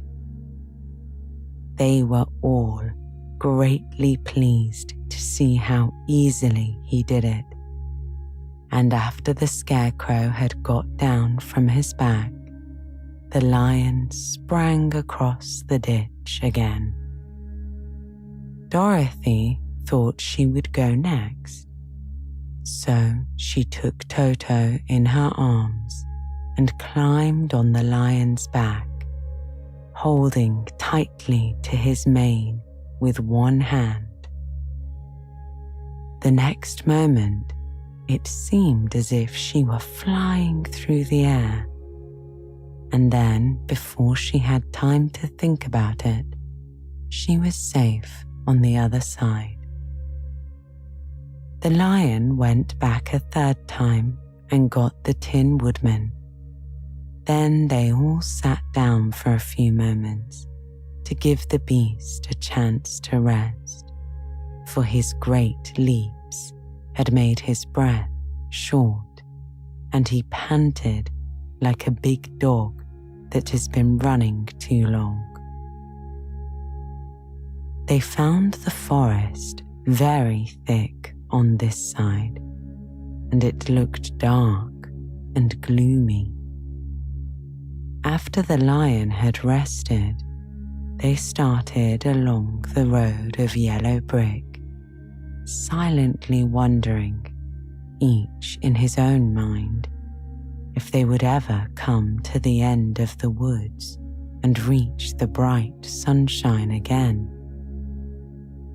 To add to their discomfort, they soon heard strange noises in the depths of the forest, and the lion whispered to them that it was in this part of the country that the Kalidahs lived. "What are the Kalidahs?" asked the girl. "They are monstrous beasts with bodies like bears and heads like tigers," replied the lion, "and with claws so long and sharp that they could tear me in two. Oh, I am terribly afraid of the Kalidahs." "I'm not surprised that you are," returned Dorothy. "They must be dreadful beasts."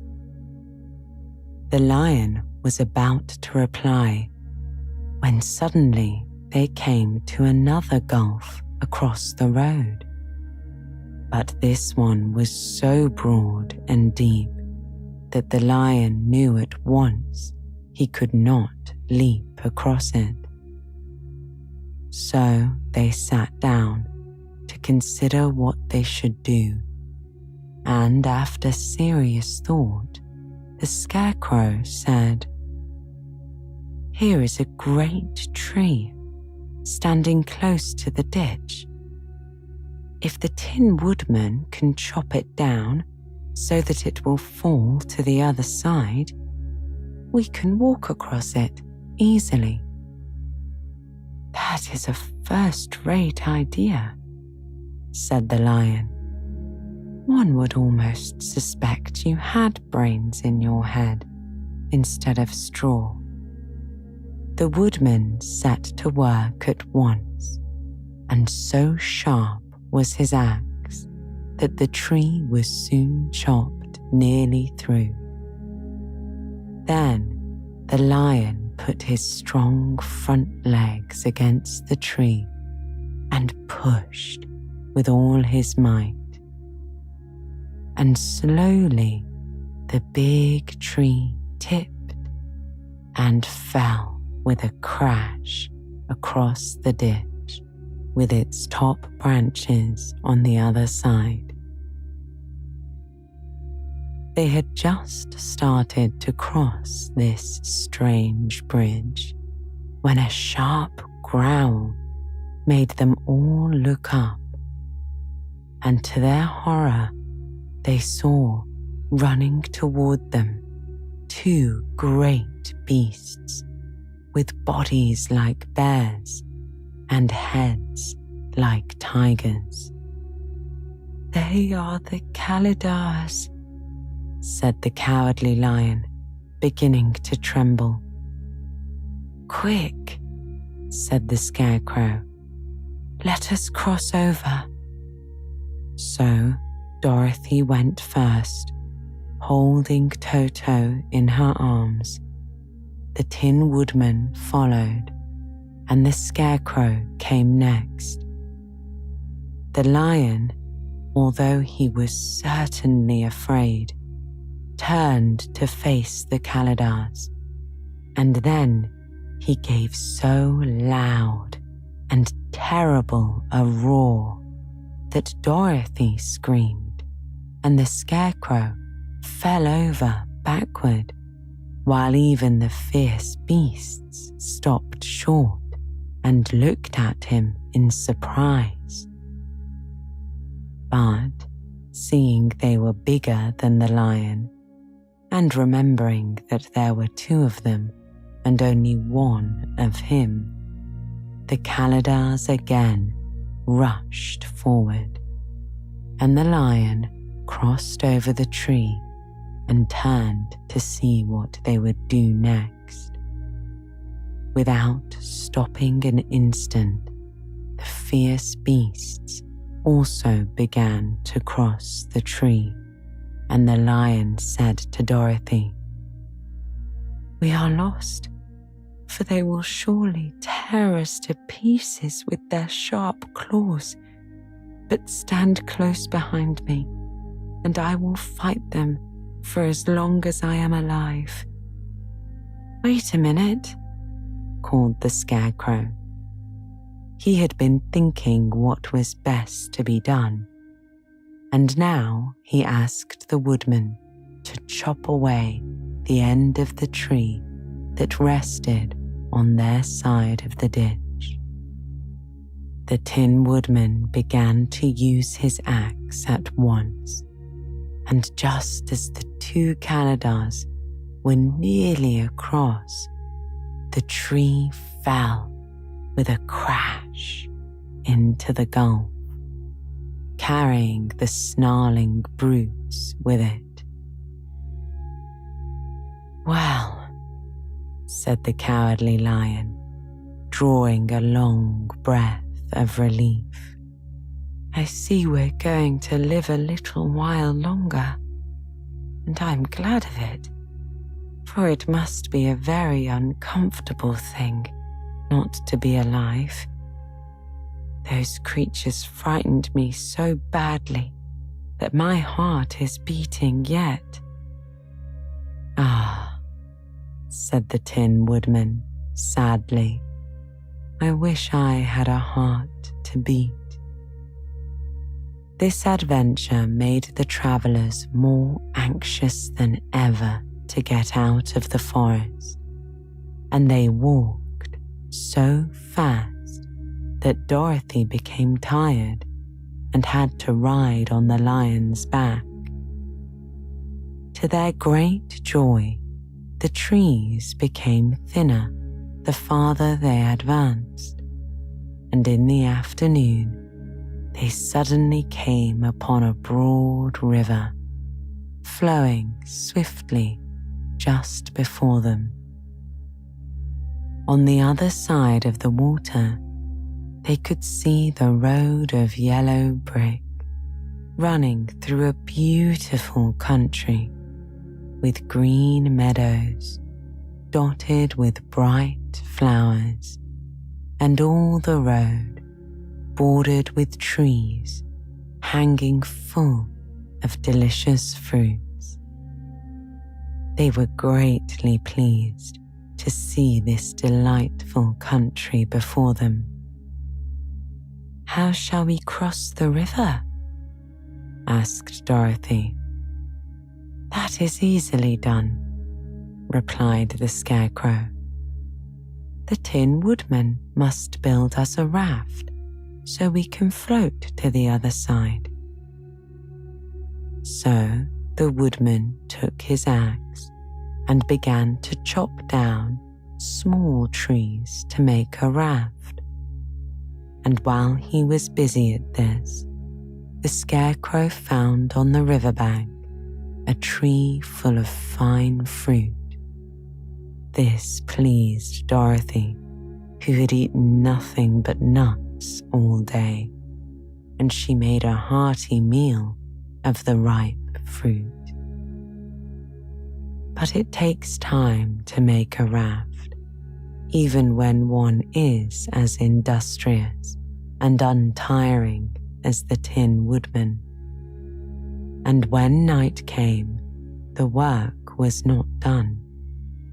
So they found a cozy place under the trees where they slept well until morning, and Dorothy dreamed of the Emerald City and of the good Wizard of Oz, who would soon send her back to her own home again. Chapter 8: The Deadly Poppy Field. Our little party of travelers awakened the next morning refreshed and full of hope, and Dorothy breakfasted like a princess off peaches and plums from the trees beside the river.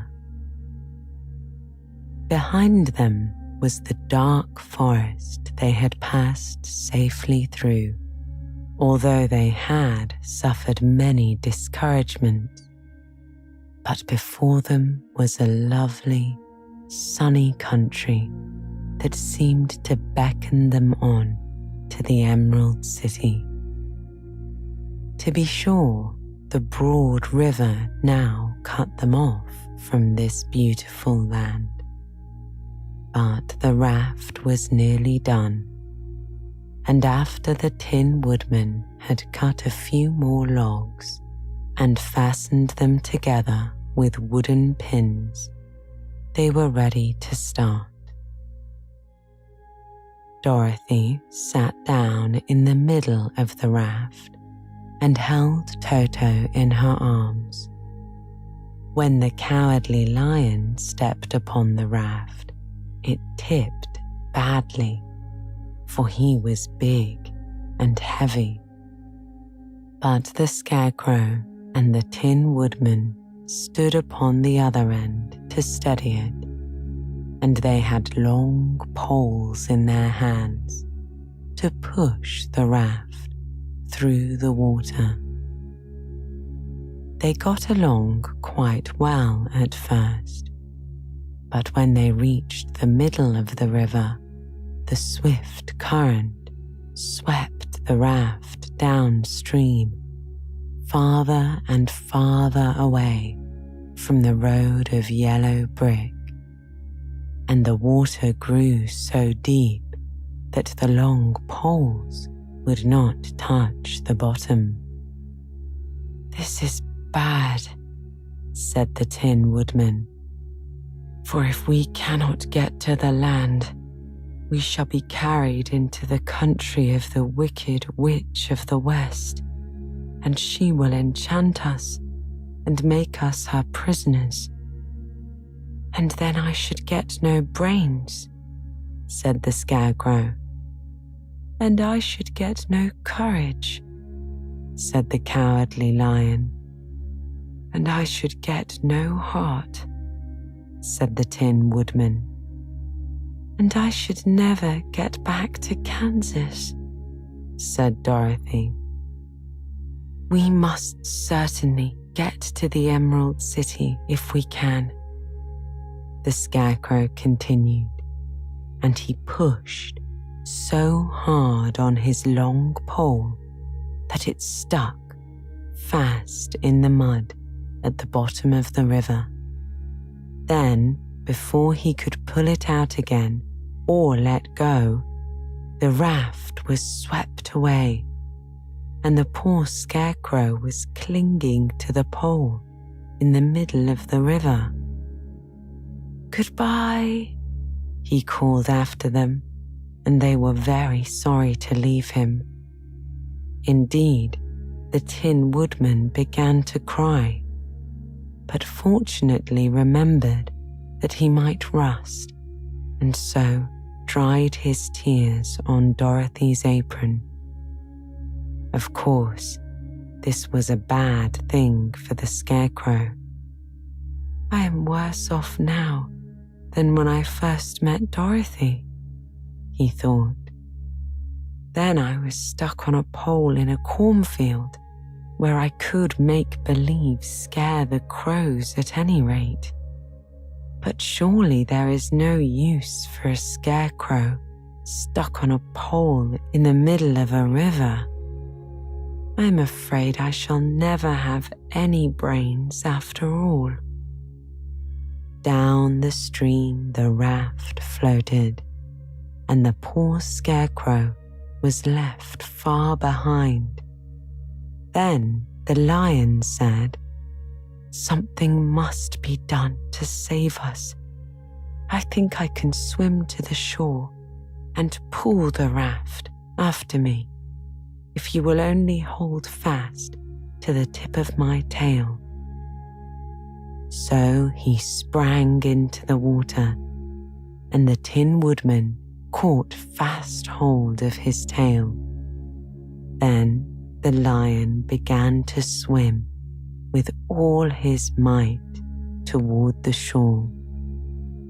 It was hard work, although he was so big, but by and by they were drawn out of the current, and then Dorothy took the Tin Woodman's long pole and helped push the raft to the land. They were all tired out when they reached the shore at last and stepped off upon the pretty green grass. And they also knew that the stream had carried them a long way past the road of yellow brick that led to the Emerald City. "What shall we do now?" asked the Tin Woodman as the lion lay down on the grass to let the sun dry him. "We must get back to the road in some way," said Dorothy. "The best plan will be to walk along the riverbank until we come to the road again," remarked the lion. So when they were rested, Dorothy picked up her basket and they started along the grassy bank to the road from which the river had carried them. It was a lovely country with plenty of flowers and fruit trees and sunshine to cheer them. And had they not felt so sorry for the poor scarecrow, they could have been very happy. They walked along as fast as they could, Dorothy only stopping once to pick a beautiful flower. And after a time, the Tin Woodman called out, "Look!" Then they all looked at the river and saw the scarecrow perched upon his pole in the middle of the water, looking very lonely and sad. "What can we do to save him?" asked Dorothy. The lion and the woodman both shook their heads, for they did not know. So they sat down upon the bank and gazed wistfully at the scarecrow until a stork flew by, who, upon seeing them, stopped to rest at the water's edge. "Who are you, and where are you going?" asked the stork. "I am Dorothy," answered the girl, "and these are my friends, the Tin Woodman and the Cowardly Lion, and we are going to the Emerald City."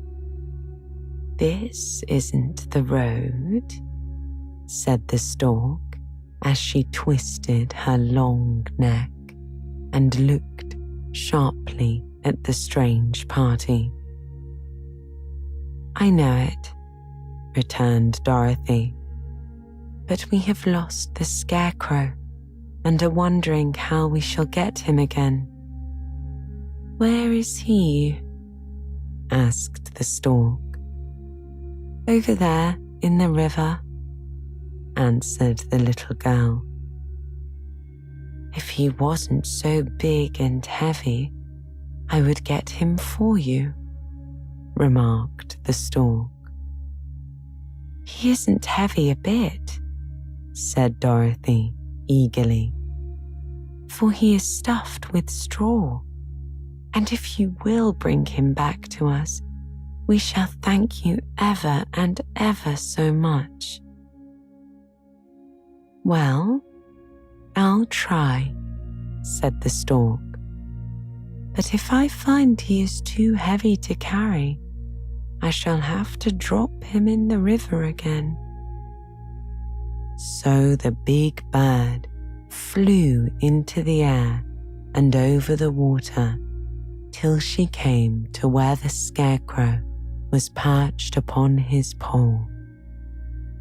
Then the stork, with her great claws, grabbed the scarecrow by the arm and carried him up into the air and back to the bank where Dorothy and the lion and the Tin Woodman and Toto were sitting. When the Scarecrow found himself among his friends again, he was so happy that he hugged them all, even the lion and Toto. And as they walked along, he sang at every step. He felt so happy. "I was afraid I should have to stay in the river forever," he said. "But the kind stork saved me, and if I ever get any brains, I shall find the stork again and do her some kindness in return." "That's all right," said the stork, who was flying along beside them. "I always like to help anyone in trouble. But I must go now, for my babies are waiting in the nest for me. I hope you will find the Emerald City and that Oz will help you." "Thank you," replied Dorothy. And then the kind stork flew into the air and was soon out of sight. They walked along, listening to the singing of the brightly coloured birds and looking at the lovely flowers, which now became so thick that the ground was carpeted with them. There were big yellow and white and blue and purple blossoms, besides the great clusters of scarlet poppies, which were so brilliant in colour they almost dazzled Dorothy's eyes. "Aren't they beautiful?" the girl asked as she breathed in the spicy scent of the bright flowers. "I suppose so," answered the Scarecrow. "When I have brains, I shall probably like them better. If I only had a heart, I should love them," added the Tin Woodman. "I always did like flowers," said the lion. "They seem so helpless and frail, but there are none in the forest so bright as these." They now came upon more and more of the big scarlet poppies, and fewer of the other flowers, and soon they found themselves in the midst of a great meadow of poppies. Now it is well known that when there are many of these flowers together, their odour is so powerful that anyone who breathes it falls asleep, and if the sleeper is not carried away from the scent of the flowers, he sleeps on and on forever. But Dorothy did not know this, nor could she get away from the bright red flowers that were everywhere about. So presently her eyes grew heavy and she felt she must sit down to rest and to sleep. But the Tin Woodman would not let her do this. "We must hurry and get back to the road of yellow brick before dark," he said. The Scarecrow agreed with him, so they kept walking until Dorothy could stand no longer. Her eyes closed in spite of herself, and she forgot where she was and fell among the poppies, fast asleep. "What shall we do?" asked the Tin Woodman. "If we leave her here, she will die," said the lion. "The smell of the flowers is killing us all." I myself could scarcely keep my eyes open, and the dog is asleep already." It was true. Toto had fallen down beside his little mistress, but the Scarecrow and the Tin Woodman, not being made of flesh, were not troubled by the scent of the flowers.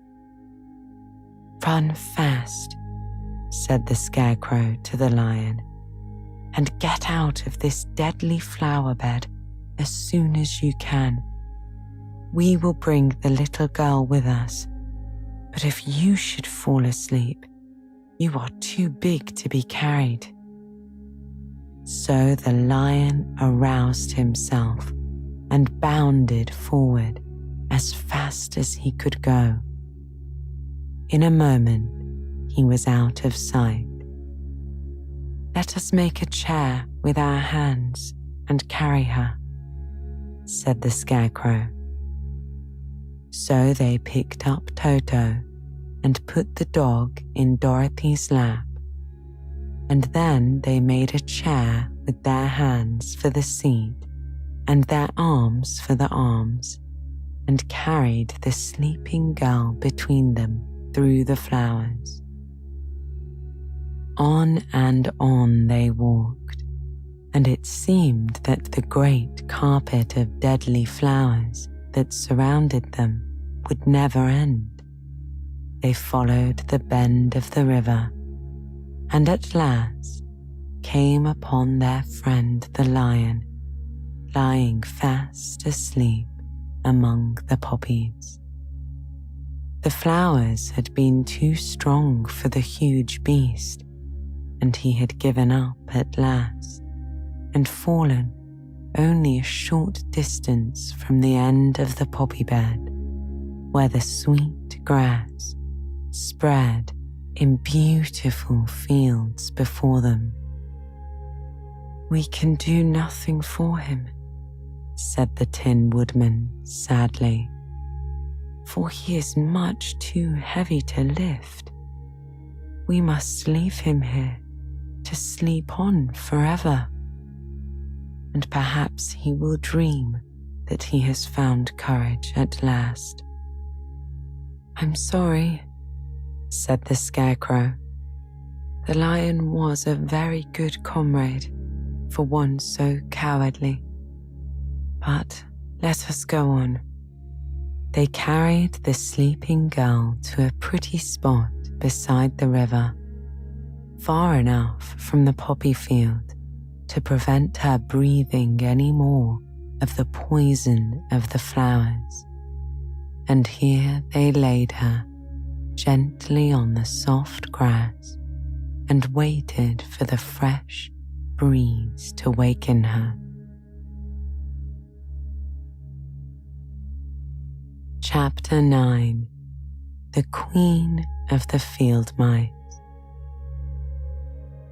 "We cannot be far from the road of yellow brick now," remarked the Scarecrow as he stood beside the girl, "for we have come nearly as far as the river carried us away." The Tin Woodman was about to reply when he heard a low growl, and turning his head, which worked beautifully on hinges, he saw a strange beast come bounding over the grass toward them. It was indeed a great yellow wildcat, and the woodman thought it must be chasing something, for its ears were lying close to its head, and its mouth was wide open, showing 2 rows of ugly teeth, while its red eyes glowed like balls of fire. As it came nearer, the Tin Woodman saw that running before the beast was a little grey field mouse, and although he had no heart, He knew it was wrong for the wild cat to try to catch such a pretty, harmless creature. So the woodman raised his axe, and as the wildcat ran by, he shook it at the creature and shouted, and the wildcat ran away with its tail tucked between its legs. The field mouse, now that it was freed from its enemy, stopped short, and coming slowly up to the woodman, it said in a squeaky little voice, "Oh, thank you. Thank you ever so much for saving my life." "Don't speak of it, I beg of you," replied the woodman. "I have no heart, you know, so I am careful to help those who may need a friend, even if it happens to be only a mouse." "Only a mouse?" said the little animal indignantly. "Well, I am a queen, the queen of all the field mice." "Oh, indeed," said the woodman, making a bow. "Therefore, you have done a great deed, as well as a brave one, in saving my life," added the queen. At that moment, several mice were seen running up as fast as their little legs could carry them, and when they saw their queen, they exclaimed, "Oh, your Majesty, we thought you would be caught. How did you manage to escape the great wildcat?" They all bowed so low to the little queen that they almost stood upon their heads. "This funny Tin Man," she answered, "scared off the wildcat and saved my life. So hereafter you must all serve him and obey his slightest wish." "We will," said all the mice in a shrill chorus.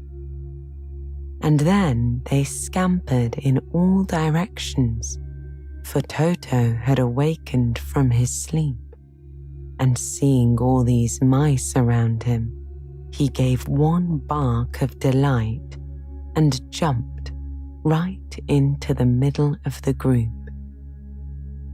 Toto had always loved to chase mice when he lived in Kansas, and he saw no harm in it. But the Tin Woodman caught the dog in his arms and held him tight while he called to the mice, "Come back, come back. Toto shall not hurt you." At this, the queen of the mice stuck her head out from underneath a clump of grass and asked in a timid voice, "Are you sure he will not bite us?" "I will not let him," said the woodman, "so do not be afraid." One by one, the mice came creeping back, and Toto did not bark again, although he tried to get out of the woodman's arms, and would have bitten him had he not known very well he was made of tin. Finally, one of the biggest mice spoke. "Is there anything we can do," it asked, "to repay you for saving the life of our queen?" "Nothing that I know of," answered the woodman. But the Scarecrow, who had been trying to think but could not because his head was stuffed with straw, said quickly, "Oh yes, you can save our friend, the cowardly lion who was asleep in the poppy bed. "A lion?" said the Queen. "Why, he would eat us all up." "Oh no," declared the Scarecrow. "This lion is a coward." "Really?" asked the Mouse. "He says so himself," answered the Scarecrow, "and he would never hurt anyone who is our friend. If you will help us to save him, I promise he shall treat you all with kindness." "Very well," said the Queen. "We trust you. But what shall we do?" "Are there many of these mice which call you Queen and are willing to obey you?" asked the Scarecrow. "Oh yes, there are thousands," she replied. "Then send for them all to come here as soon as possible, and let each one bring a long piece of string," said the Scarecrow. The Queen turned to the mice that attended her and told them to go at once and get all her people. As soon as they heard her orders, they ran away in every direction as fast as possible. "Now," said the Scarecrow to the Tin Woodman, "you must go to those trees by the riverside and make a truck that will carry the lion." So the Woodman went at once to the trees and began to work, and soon he made a truck out of the limbs of trees, from which he chopped away all the leaves and branches. He fastened it together with wooden pegs and made the 4 wheels out of short pieces of a big tree trunk. So fast and so well did he work. By the time the mice began to arrive, the truck was all ready for them. They came from all directions, and there were thousands of them. Big mice and little mice and middle-sized mice, and each one brought a piece of string in his mouth. It was about this time that Dorothy woke from her long sleep and opened her eyes. She was greatly astonished to find herself lying upon the grass, with thousands of mice standing around and looking at her timidly.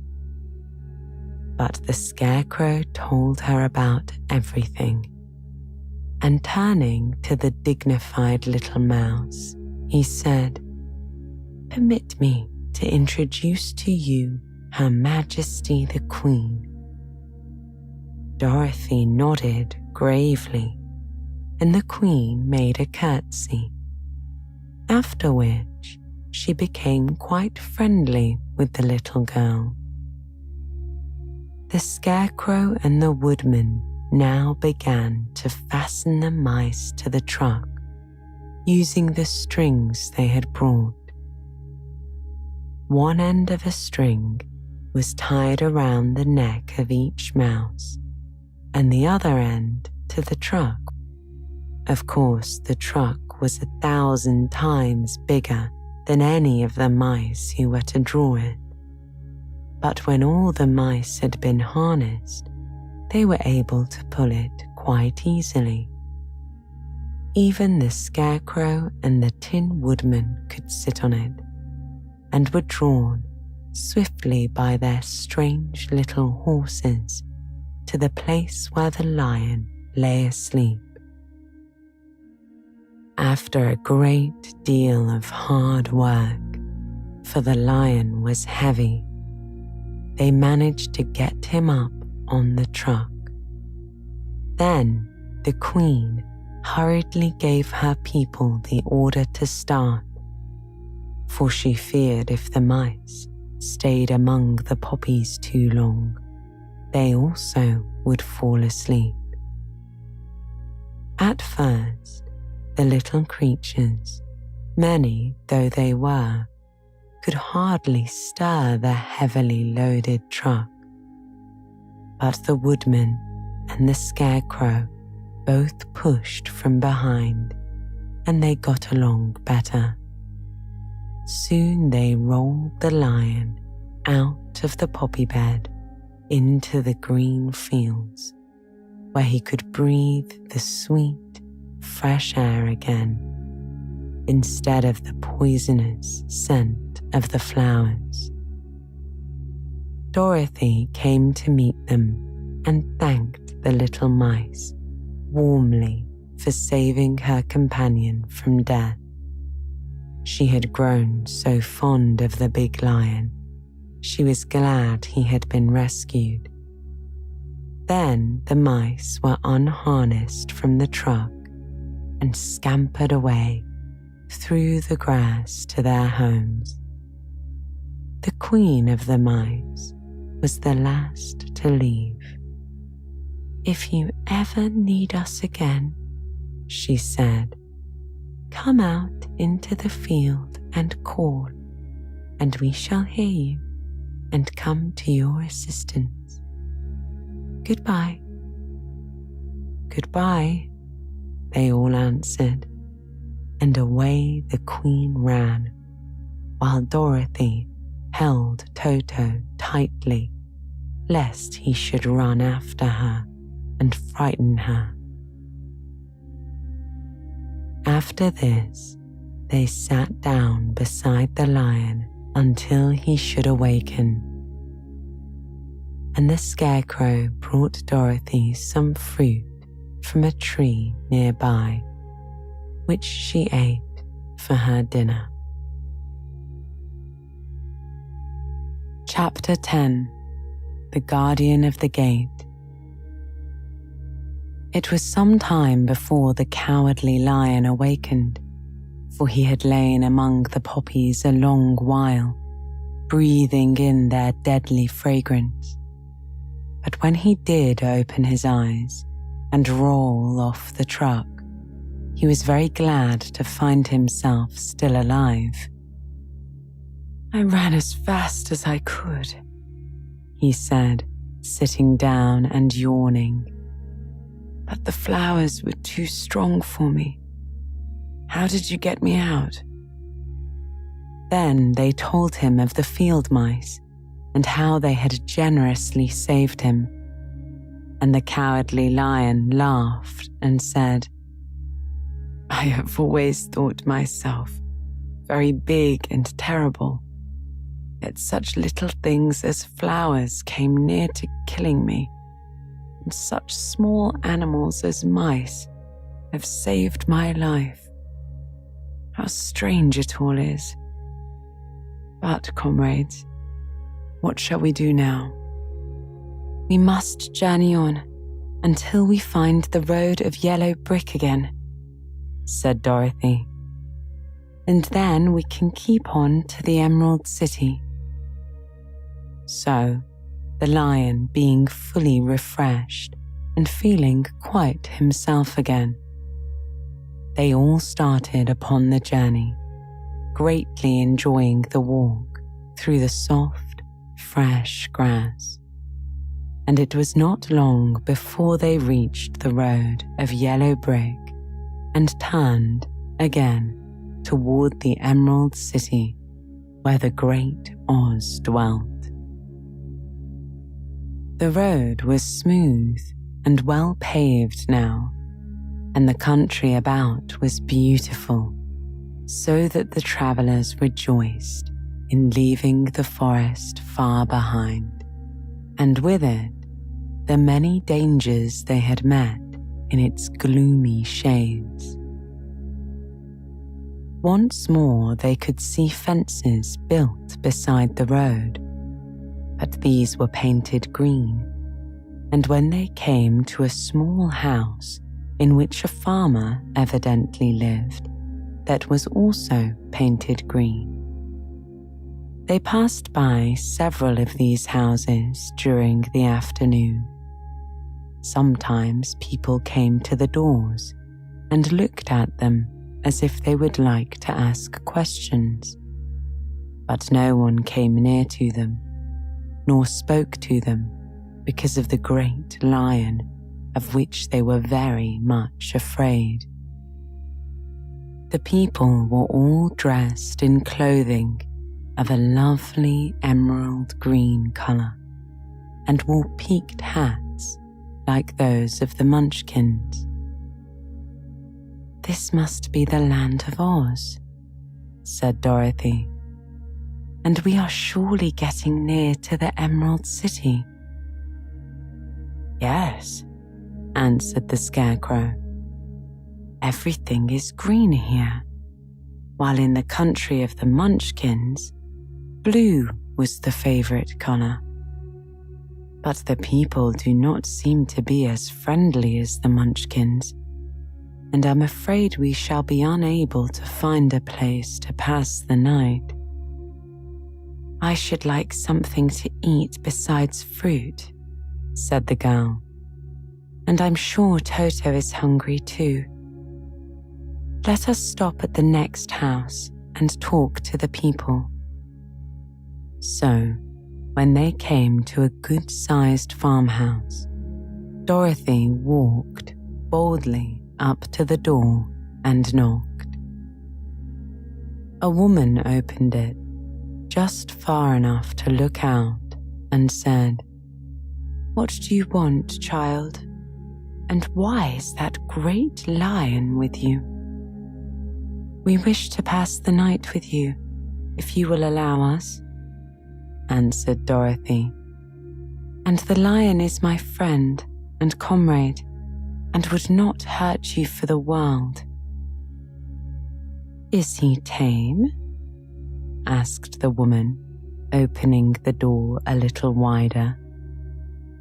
"Oh yes," said the girl, "and he is a great coward too. He will be more afraid of you than you are of him."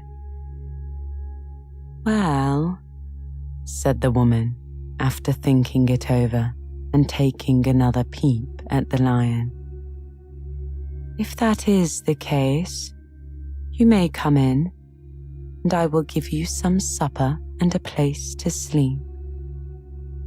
So they all entered the house, where there were, besides the woman, 2 children and a man.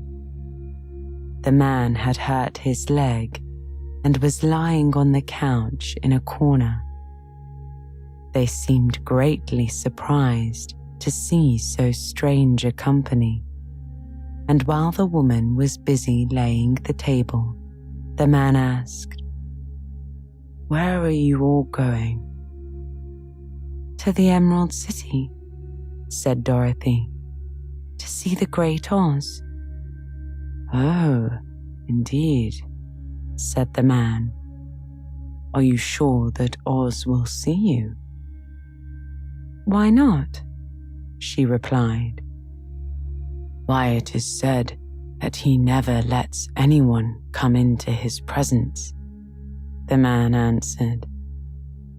"I have been to the Emerald City many times, and it is a beautiful and wonderful place, but I have never been permitted to see the Great Oz, nor do I know of any living person who has seen him." "Does he never go out?" asked the Scarecrow. "Never," said the man. "He sits day after day in the great throne room of his palace, and even those who wait upon him do not see him face to face." "What is he like?" asked the girl. "That is hard to tell," said the man thoughtfully. "You see, Oz is a great wizard and can take on any form he wishes. so that some say he looks like a bird, and some say he looks like an elephant, and some say he looks like a cat. To others he appears as a beautiful fairy, or brownie, or in any other form that pleases him. But who the real Oz is when he is in his own form, no living person can tell. That is very strange, said Dorothy. But we must try, in some way, to see him, or we shall have made our journey for nothing. Why do you wish to see the terrible Oz? Asked the man. I want him to give me some brains, said the Scarecrow eagerly. Oh, Oz could do that easily enough, declared the man. He has more brains than he needs. And I want him to give me a heart, said the Tin Woodman. That will not trouble him, continued the man, for Oz has a large collection of hearts of all shapes and sizes. And I want him to give me courage, said the Cowardly Lion. Oz keeps a great pot of courage in his throne room, said the man, which he has covered with a golden plate to keep it from running over. He will be glad to give you some. And I want him to send me back to Kansas, said Dorothy. Where is Kansas? Asked the man with surprise. I don't know, said Dorothy sorrowfully. But it is my home, and I'm sure it's somewhere. Very likely, said the man. Well, Oz can do anything, so I suppose he will find Kansas for you. But first you must get to see him, and that will be a hard task, for the great wizard does not like to see anyone, and he usually has his own way. But what do you want? He continued, speaking to Toto. Toto only wagged his tail, for, strange to say, he could not speak. The woman now called to them that supper was ready, so they gathered around the table, and Dorothy ate some delicious porridge and a dish of scrambled eggs and a plate of nice white bread, and enjoyed her meal. The lion ate some of the porridge, but did not care for it, saying it was made from oats, and oats were food for horses, not for lions. The Scarecrow and the Tin Woodman ate nothing at all, and Toto ate a little of everything, and was glad to get a good supper again. The woman now gave Dorothy a bed to sleep in. Toto lay down beside her, while the lion guarded the door of her room, so she might not be disturbed. The Scarecrow and the Tin Woodman stood up in a corner and kept quiet all night, although, of course, they could not sleep. The next morning, as soon as the sun was up, they started on their way and soon saw a beautiful green glow in the sky just before them. That must be the Emerald City, said Dorothy. As they walked on, the green glow became brighter and brighter, and it seemed that at last they were nearing the end of their travels. Yet it was afternoon before they came to the great wall that surrounded the city. It was high and thick and of a bright green color. In front of them and at the end of the road of yellow brick was a big gate, all studded with emeralds that glittered so in the sun that even the painted eyes of the scarecrow were dazzled by their brilliancy. There was a bell beside the gate, and Dorothy pushed the button and heard a silvery tinkle sound within. Then the big gate swung slowly open, and they all passed through and found themselves in a high-arched room, the walls of which glistened with countless emeralds.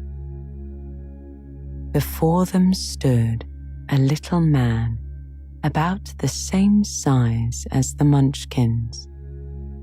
He was clothed all in green, from his head to his feet, and even his skin was of a greenish tint. At his side was a large green box. When he saw Dorothy and her companions, the man asked, "What do you wish in the Emerald City?" "We came here to see the Great Oz," said Dorothy. The man was so surprised at this answer that he sat down to think it over. "It has been many years since anyone asked me to see Oz," he said, shaking his head in perplexity. "He is powerful and terrible, and if you come on an idle or foolish errand to bother the wise reflections of the great wizard, he might be angry and destroy you all in an instant." "But it is not a foolish errand, nor an idle one," replied the Scarecrow. "It is important, and we have been told that Oz is a good wizard." "So he is," said the Green Man, "and he rules the Emerald City wisely and well. But to those who are not honest, or who approach him from curiosity, he is most terrible, and few have ever dared to ask to see his face. I am the guardian of the gates, and since you demand to see the Great Oz, I must take you to his palace.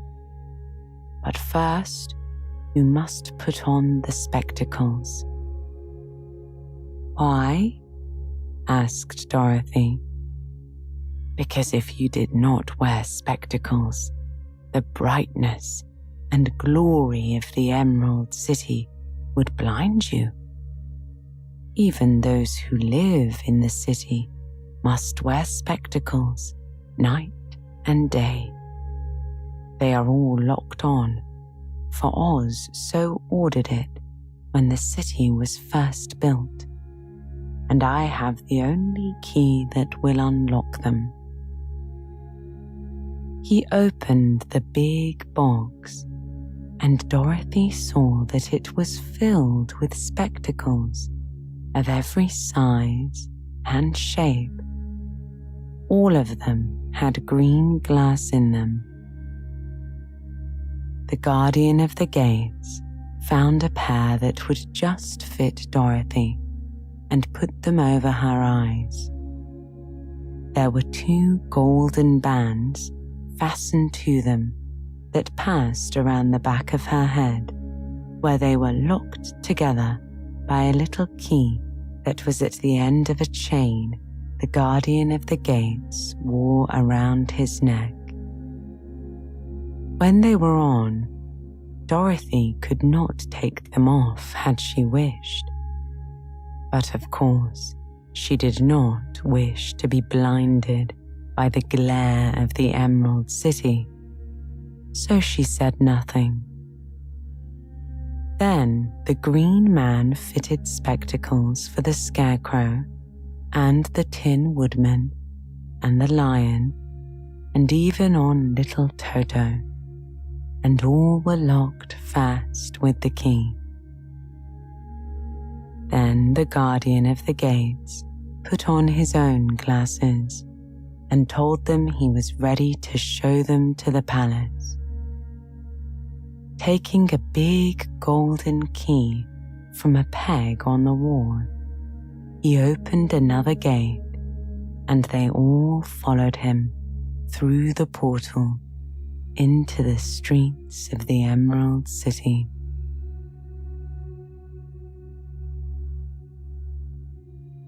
Chapter 11. The Wonderful City of Oz. Even with eyes protected by the green spectacles, Dorothy and her friends were at first dazzled by the brilliancy of the wonderful city.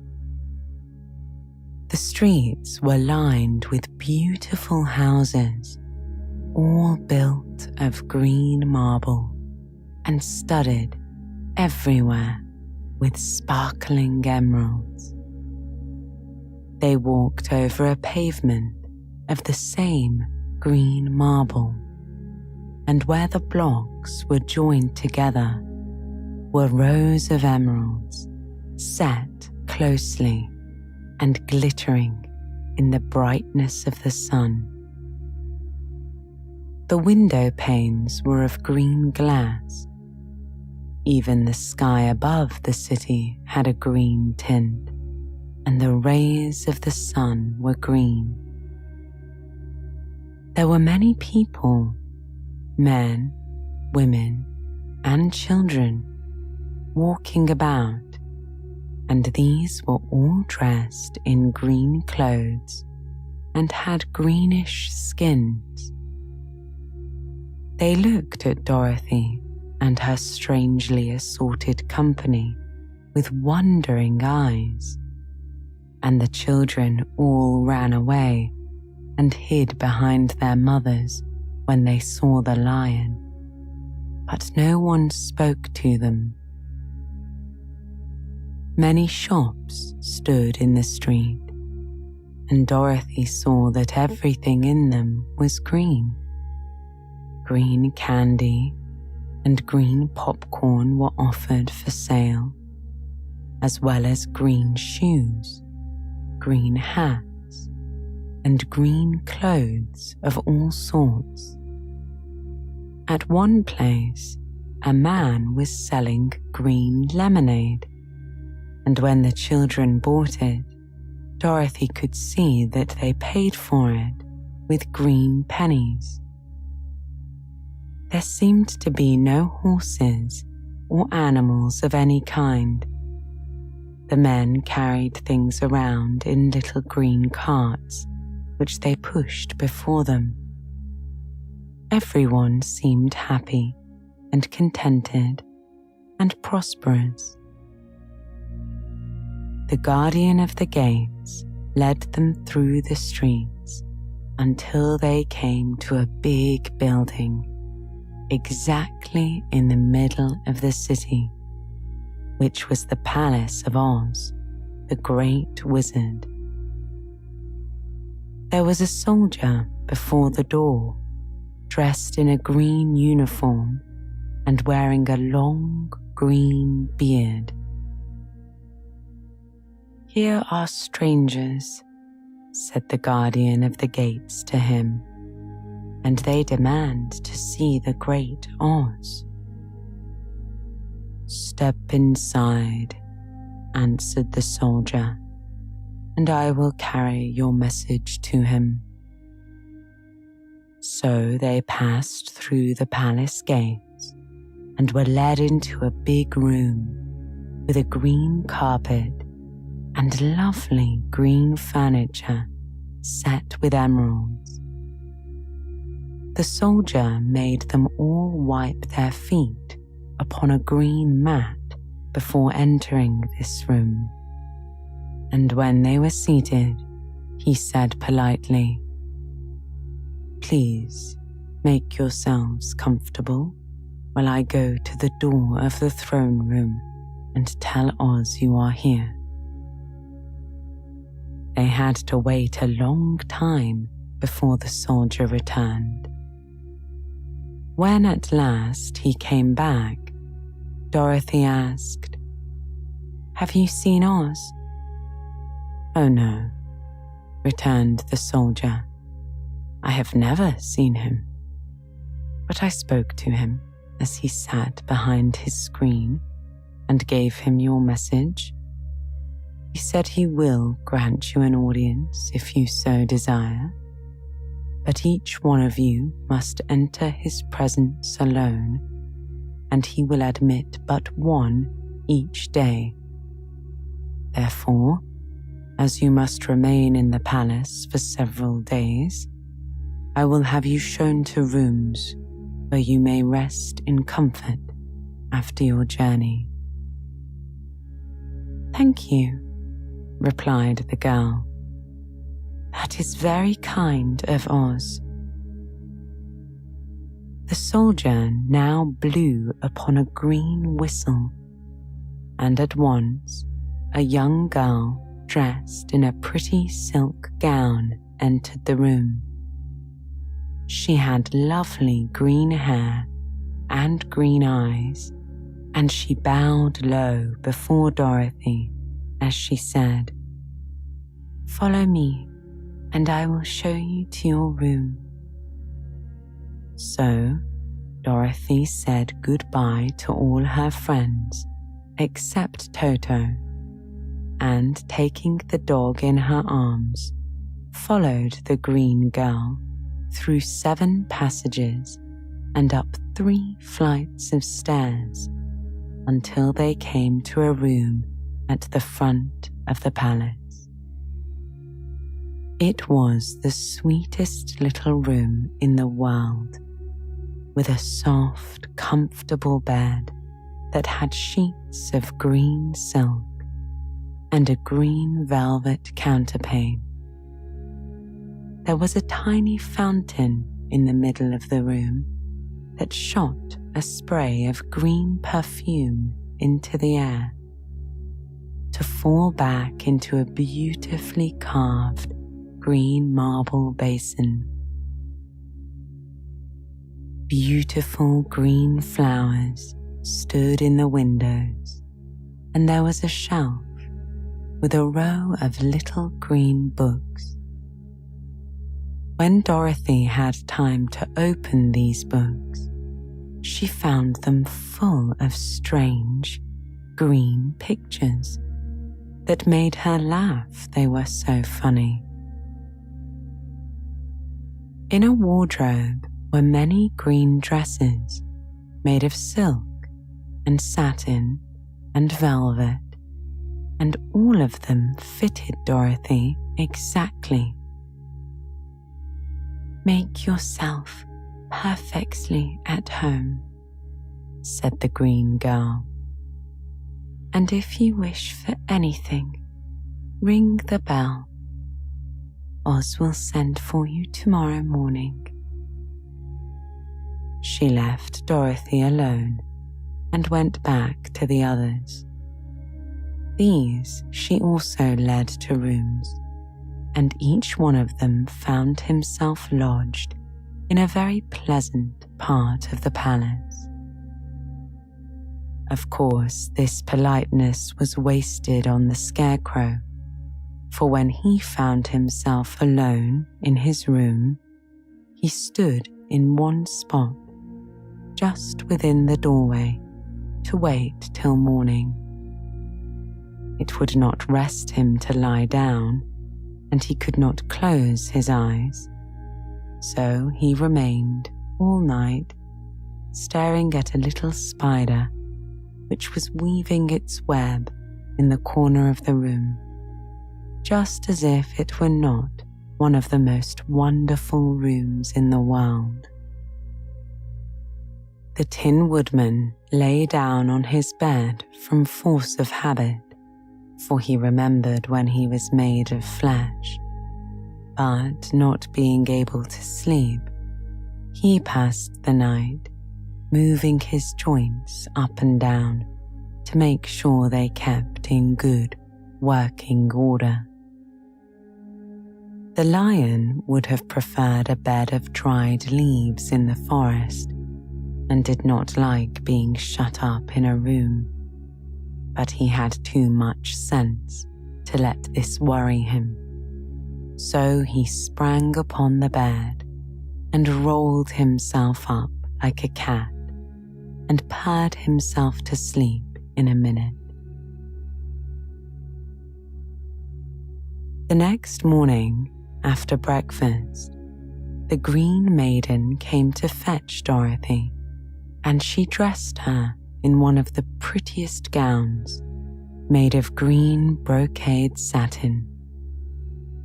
Dorothy put on a green silk apron and tied a green ribbon around Toto's neck, and they started for the throne room of the Great Oz. First, they came to a great hall in which there were many ladies and gentlemen of the court, all dressed in rich costumes. These people had nothing to do but talk to each other, but they always came to wait outside the throne room every morning, although they were never permitted to see Oz. As Dorothy entered, they looked at her curiously, and one of them whispered, "Are you really going to look upon the face of Oz the Terrible?" "Of course," answered the girl, "if he will see me."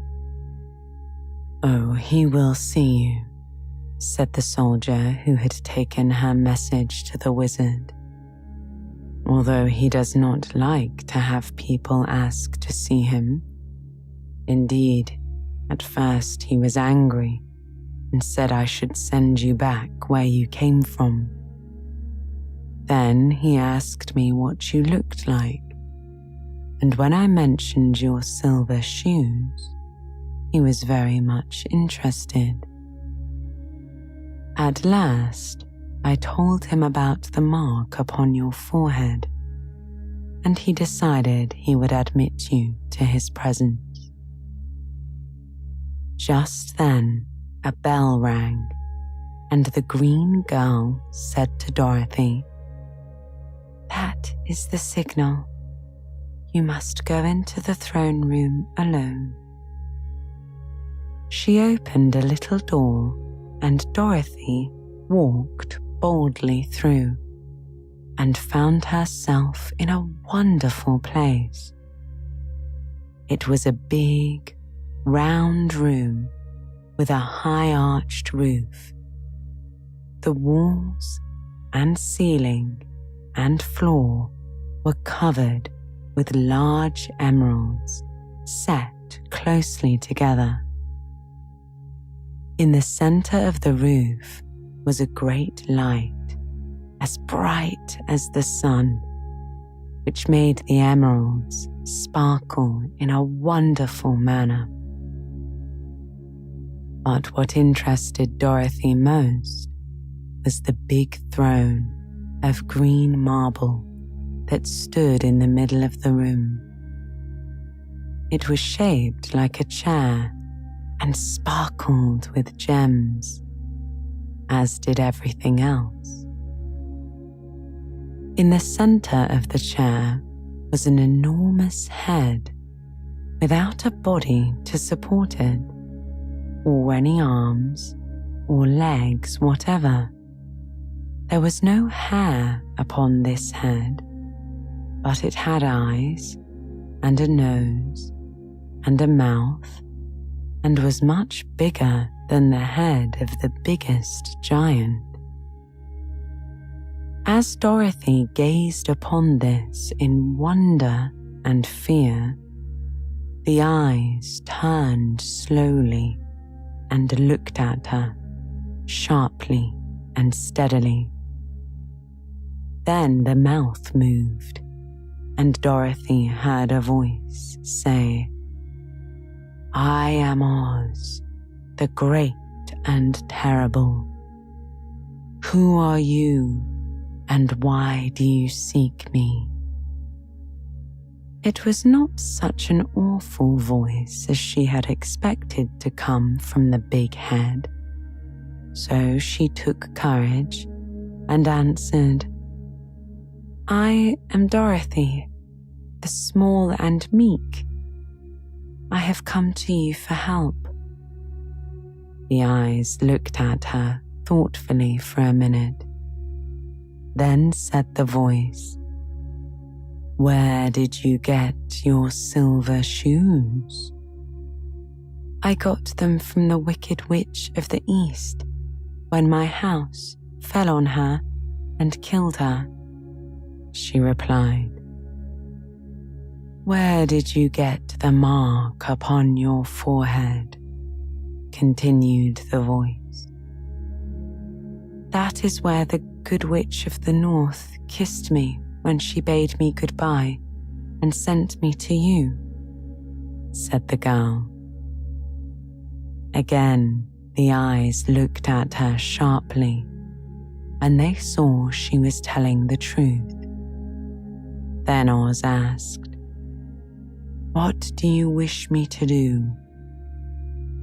"Send me back to Kansas, where my Aunt Em and Uncle Henry are," she answered earnestly. "I don't like your country, although it is so beautiful, and I'm sure Aunt Em will be dreadfully worried over my being away so long." The eyes winked 3 times. Then they turned up to the ceiling and down to the floor and rolled around so strangely that they seemed to see every part of the room. And at last they looked at Dorothy again. "Why should I do this for you?" asked Oz. "Because you are strong and I am weak. Because you are a great wizard and I am only a little girl," said Dorothy. "But you are strong enough to kill the Wicked Witch of the East," said Oz. "That just happened," returned Dorothy simply. "I could not help it." "Well," said the head, "I will give you my answer.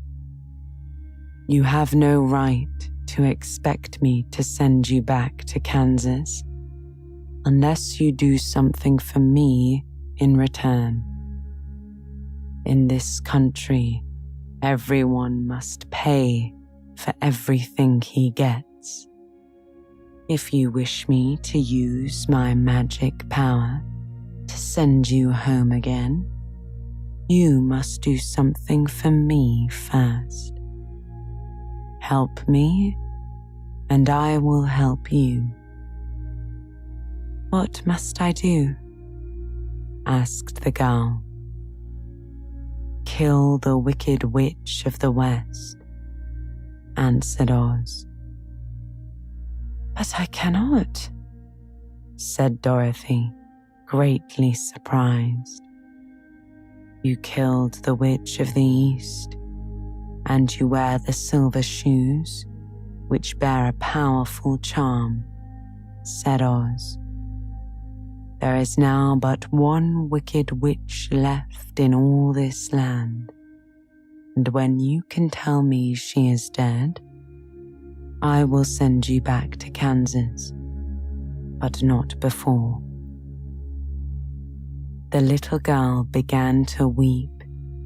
She was so much disappointed, and the eyes winked again and looked upon her anxiously, as if the great Oz felt that she could help him if she would. "I've never killed anything willingly," she said.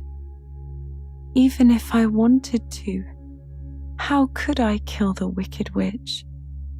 If you, who are the great and terrible, cannot kill her yourself, how do you expect me to do it?" "I do not know," said the head, "but that is my answer. And until the Wicked Witch dies, you will not see your uncle and aunt again. Remember that the witch is wicked, tremendously wicked, and ought to be killed. Now go, and do not ask to see me again until you have done your task." Sorrowfully, Dorothy left the throne room and went back to where the lion and the scarecrow and the Tin Woodman were waiting to hear what Oz had said to her. "There is no hope for me," she said sadly, "for Oz will not send me home until I have killed the Wicked Witch of the West, and that I can never do." Her friends were sorry, but could do nothing to help her. So Dorothy went to her own room and lay down on the bed and cried herself to sleep. The next morning, the soldier with the green whiskers came to the scarecrow and said, "Come with me, for Oz has sent for you." So the scarecrow followed him and was admitted into the great throne room, where he saw, sitting in the emerald throne, a most lovely lady. She was dressed in a green silk gauze and wore upon her flowing green locks a crown of jewels. Growing from her shoulders were wings, gorgeous in colour and so light that they fluttered if the slightest breath of air reached them. When the scarecrow had bowed as prettily as his straw stuffing would let him before this beautiful creature, she looked upon him sweetly and said, "I am Oz, the great and terrible. Who are you, and why do you seek me?" Now the scarecrow, who had expected to see the great head Dorothy had told him of, was much astonished.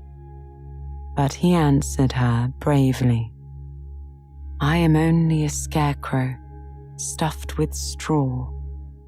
Therefore I have no brains, and I come to you praying that you will put brains into my head instead of straw, so that I may become as much a man as any other in your dominions." "Why should I do this for you?" asked the lady. "Because you are so wise and powerful, and no one else can help me," answered the scarecrow. "I never grant favors without some return," said Oz. "But this much I will promise. If you will kill for me the Wicked Witch of the West, I will bestow upon you a great many brains, and such good brains that you will be the wisest man in all the land of Oz." "I thought you asked Dorothy to kill the witch," said the Scarecrow in surprise.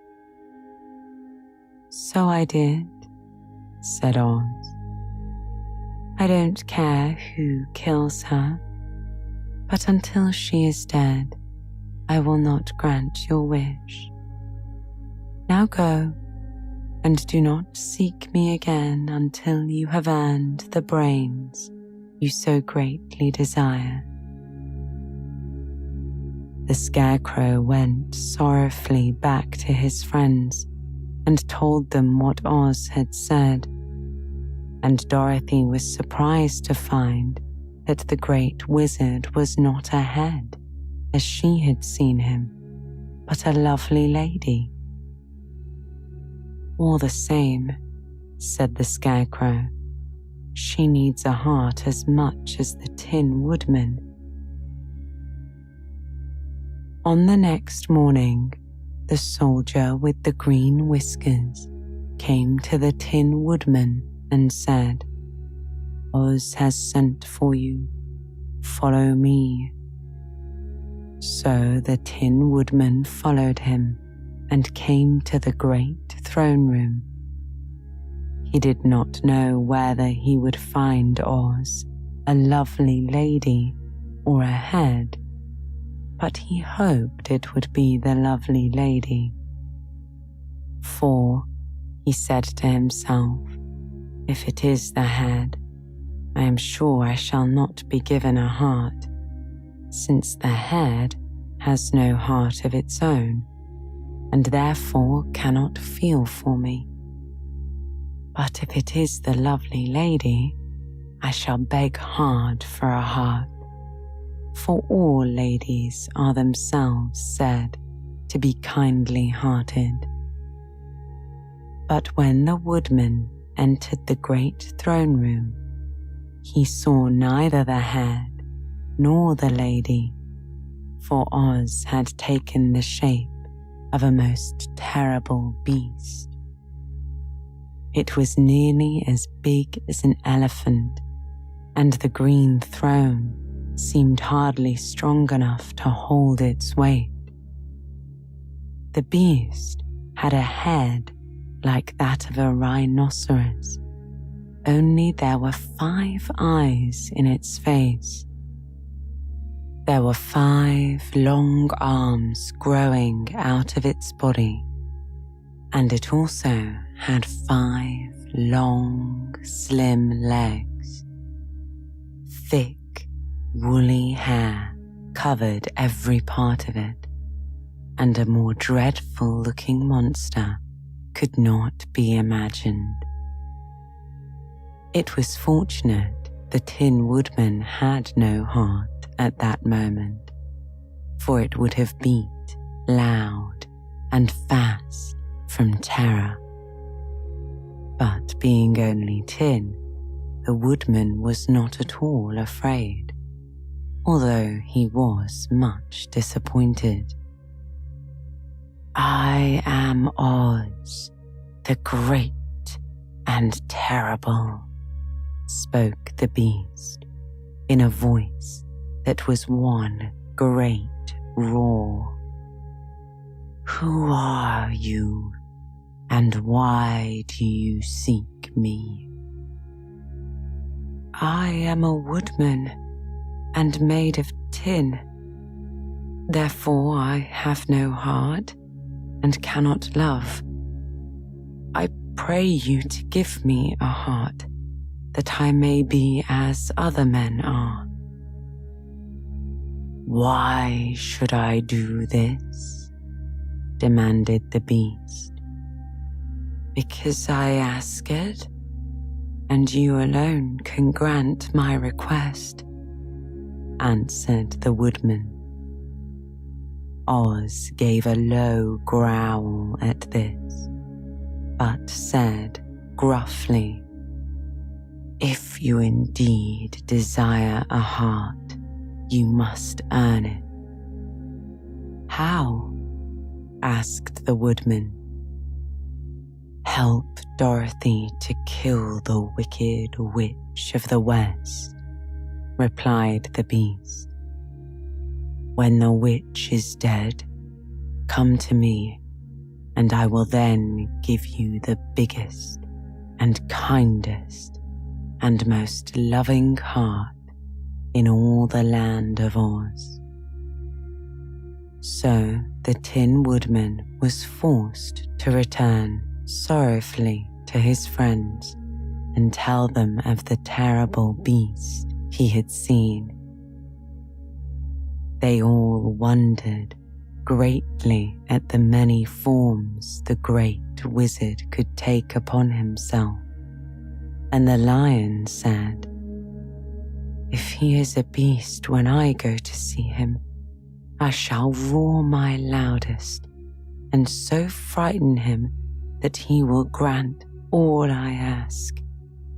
And if he is the lovely lady, I shall pretend to spring upon her and so compel her to do my bidding.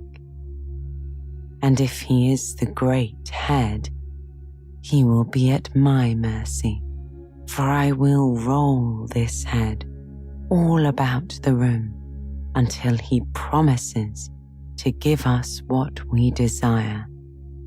So be of good cheer, my friends, for all will yet be well." The next morning, the soldier with the green whiskers led the Lion to the great throne room and bade him enter the presence of Oz. The Lion at once passed through the door and, glancing around, saw to his surprise that before the throne was a ball of fire, so fierce and glowing he could scarcely bear to gaze upon it. His first thought was that Oz had by accident caught on fire and was burning up. But when he tried to go nearer, the heat was so intense that it singed his whiskers, and he crept back tremblingly to a spot near the door. Then a low, quiet voice came from the ball of fire, and these were the words it spoke. "I am Oz, the great and terrible. Who are you, and why do you seek me?" And the Lion answered, "I am a cowardly lion, afraid of everything. I came to beg that you would give me courage, so that, in reality, I may become the king of beasts, as men call me." "Why should I give you courage?" demanded Oz. "Because of all the wizards, you are the greatest, and alone have power to grant my request," answered the Lion. The ball of fire burned fiercely for a time, and the voice said, "Bring me proof that the wicked witch is dead, and that moment I will give you courage. But as long as the witch lives, you must remain a coward." The Lion was angry at this speech, but could say nothing in reply, and while he stood, silently gazing at the ball of fire, it became so furiously hot that he turned tail and rushed from the room. He was glad to find his friends waiting for him, and told them of his terrible interview with the wizard. "What shall we do now?" asked Dorothy sadly. "There is only one thing we can do," returned the Lion. and that is to go to the land of the Winkies, seek out the wicked witch, and destroy her." "But suppose we cannot," said the girl. "Then I shall never have courage," said the lion. "And I shall never have brains," added the scarecrow. "And I shall never have a heart," spoke the Tin Woodman. "And I shall never see Aunt Em and Uncle Henry," said Dorothy, beginning to cry. "Be careful," said the green girl. "The tears will fall on your green silk gown and spot it." So Dorothy dried her eyes and said, "I suppose we must try it, but I'm sure I do not want to kill anybody, even to see Aunt Em again." "I will go with you, but I'm too much of a coward to kill the witch," said the lion. "I will go too," declared the scarecrow, "but I shall not be of much help to you. I am such a fool. I haven't the heart to harm even a witch," remarked the Tin Woodman. "But if you go, I certainly shall go with you." Therefore, it was decided to start upon their journey the next morning, and the woodman sharpened his axe on a green grindstone and had all his joints properly oiled. The scarecrow stuffed himself with fresh straw, and Dorothy put new paint on his eyes that he might see better. The green girl, who was very kind to them, filled Dorothy's basket with good things to eat and fastened a little bell around Toto's neck with a green ribbon. They went to bed quite early and slept soundly until daylight, when they were awakened by the crowing of a green rooster that lived in the backyard of the palace, and the cackling of a hen that had laid a green egg. Chapter 12. The Search for the Wicked Witch. The soldier with the green whiskers led them through the streets of the Emerald City until they reached the room where the guardian of the gates lived. This officer unlocked their spectacles to put them back in his great box, and then he politely opened the gate for our friends. "Which road leads us to the Wicked Witch of the West?" asked Dorothy. "There is no road," answered the guardian of the gates. "No one ever wishes to go that way."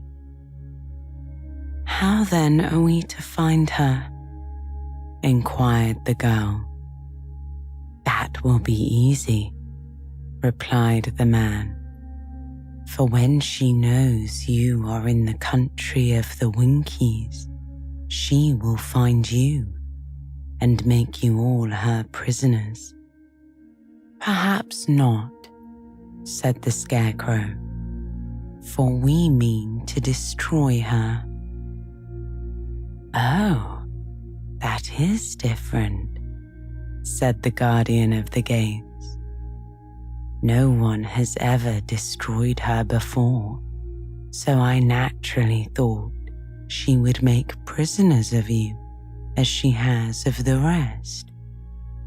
But take care, for she is wicked and fierce, and may not allow you to destroy her. Keep to the west, where the sun sets, and you cannot fail to find her." They thanked him and bade him goodbye, and turned toward the west, walking over fields of soft grass, dotted here and there with daisies and buttercups. Dorothy still wore the pretty silk dress she had put on in the palace, but now, to her surprise, she found it was no longer green, but pure white. The ribbon around Toto's neck had also lost its green color and was as white as Dorothy's dress. The Emerald City was soon left far behind. As they advanced, the ground became rougher and hillier, for there were no farms nor houses in this country of the West, and the ground was untilled. In the afternoon, the sun shone hot in their faces, for there were no trees to offer them shade. And so, before night, Dorothy and Toto and the lion were tired and lay down upon the grass and fell asleep, with the woodman and the scarecrow keeping watch. Now the Wicked Witch of the West had but one eye, yet that was as powerful as a telescope and could see everywhere.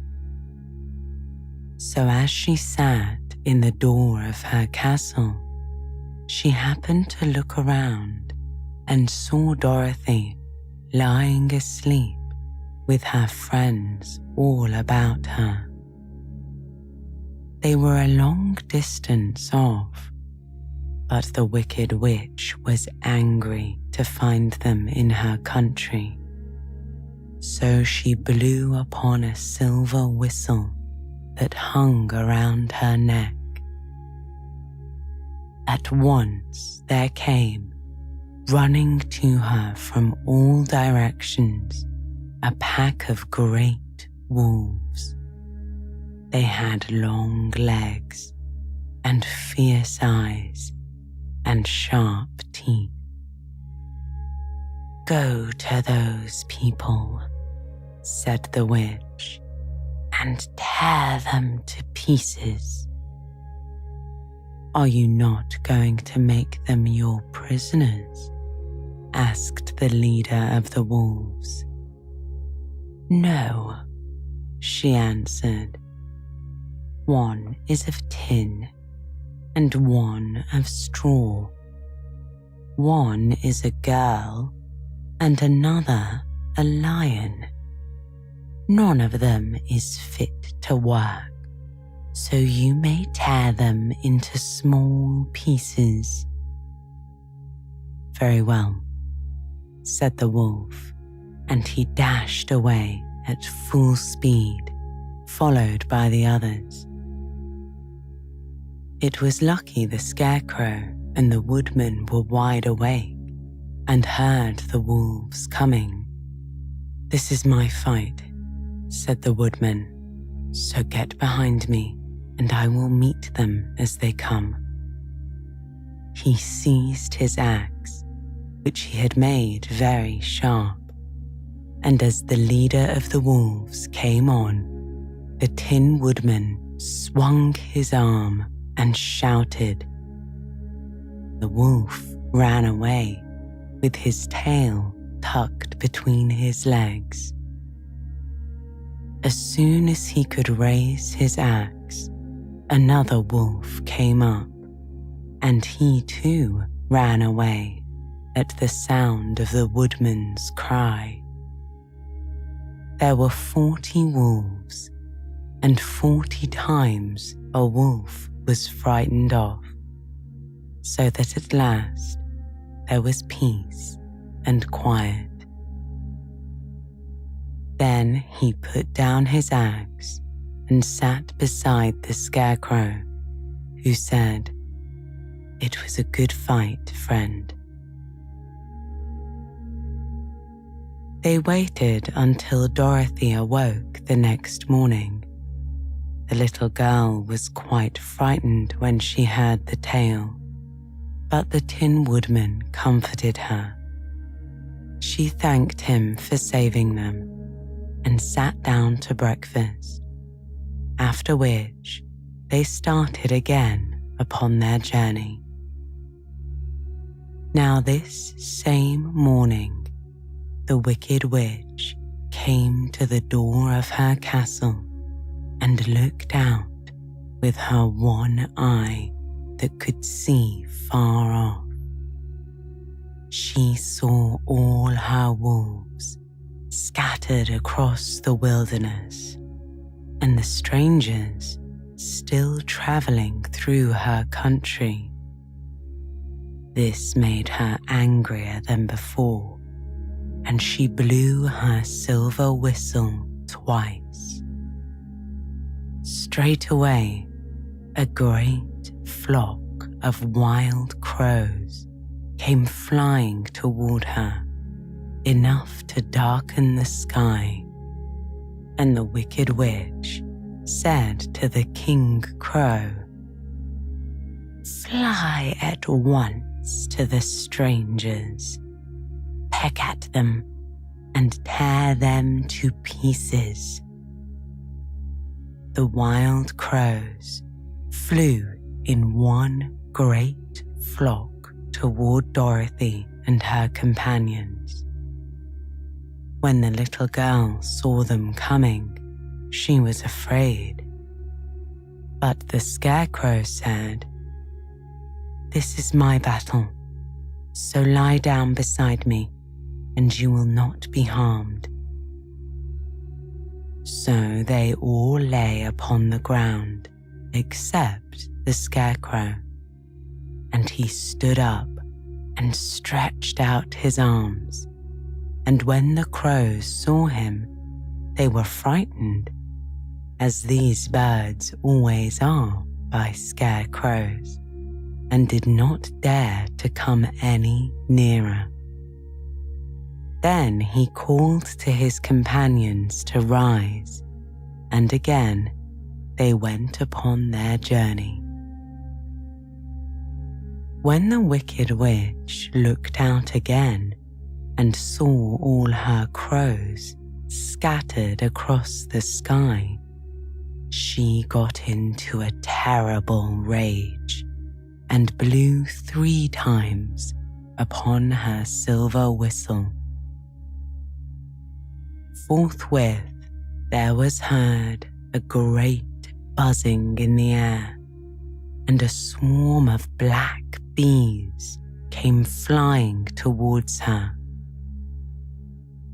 "Go to the strangers and sting them," commanded the witch. The bees turned and flew rapidly until they came to where Dorothy and her friends were walking. But the woodman had seen them coming, and the Scarecrow had decided what to do. "Take out my straw and scatter it over the little girl and the dog and the lion," he said to the woodman, "and the bees cannot sting them." This the woodman did, and as Dorothy lay close beside the lion and held Toto in her arms, the straw covered them entirely. The bees came and saw no one but the woodman to sting, so they flew at him and tried to sting him, but found he was made of tin. So they flew off without hurting the woodman at all. Then Dorothy and the lion got up, and the girl helped the Tin Woodman put the straw back into the scarecrow again until he was as good as ever. So they started upon their journey once more. The Wicked Witch was so angry when she saw her black bees scattered across the countryside that she stamped her foot and tore at her hair and gnashed her teeth. And then she called a dozen of her prisoners, who were the Winkies, and gave them sharp spears, telling them to go to the strangers and destroy them. The Winkies were naturally very peaceful, but they had to do as they were told. So they marched away until they came near to Dorothy. Then the lion gave a great roar and sprang towards them, and the poor Winkies were so frightened that they ran back as fast as they could. When they returned to the castle, the Wicked Witch was very angry with them and sent them back to their work. After which, she sat down to think what she should do next. She could not understand how all her plans to destroy these strangers had failed. But she was a powerful witch, as well as a wicked one, and she soon made up her mind how to act. There was in her cupboard a golden cap with a circle of diamonds and rubies running round it. This golden cap had a charm. Whoever owned it could call 3 times upon the winged monkeys, who would obey any order they were given. But no person could command these strange creatures more than 3 times.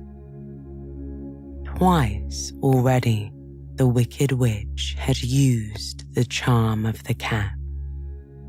Once was when she had made the Winkies her prisoners and set herself to rule over their country. The winged monkeys had helped her do this. The second time was when she had fought against the great Oz himself and driven him out of the land of the West. The winged monkeys had also helped her in doing this. Only once more could she use this golden cap, for which reason she did not like to do so until all her other powers were exhausted. But now that her fierce wolves and her wild crows and her stinging bees and her prisoners had been scared away, she saw there was only one way left to destroy Dorothy and her friends. So the Wicked Witch took the golden cap from her cupboard and placed it upon her head. Then she stood upon her left foot and slowly recited a charm. Next, she stood upon her right foot and slowly recited more of the charm. After this, she stood upon both feet and cried in a loud voice the final words of the charm. Now the charm began to work.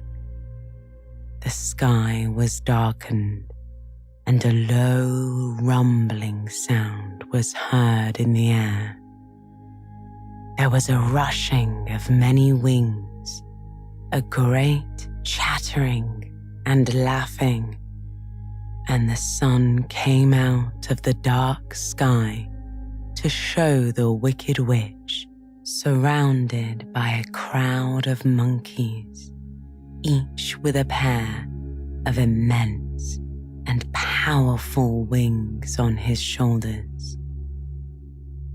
One, much bigger than the others, seemed to be their leader.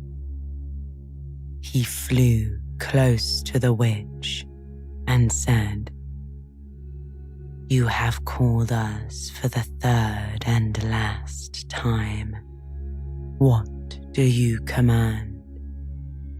"Go to the strangers who are within my land and destroy them all, except the lion," said the wicked witch. "Bring that beast to me, for I have a mind to harness him like a horse and make him work." "Your commands will be obeyed," said the leader.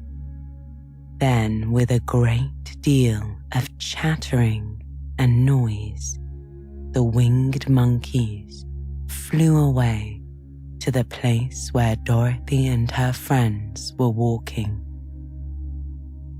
Some of the monkeys seized the Tin Woodman and carried him through the air until they were over a country thickly covered with sharp rocks. Here they left the poor woodman, who could not move well across it with his tin feet. Others of the monkeys caught the scarecrow and with their long fingers pulled all of the straw out of his clothes. They made his hat and boots and clothes into a small bundle and threw it into the top branches of a tall tree. The remaining monkeys threw pieces of stout rope around the lion and wound many coils about his body and head and legs until he was unable to bite or scratch or struggle in any way.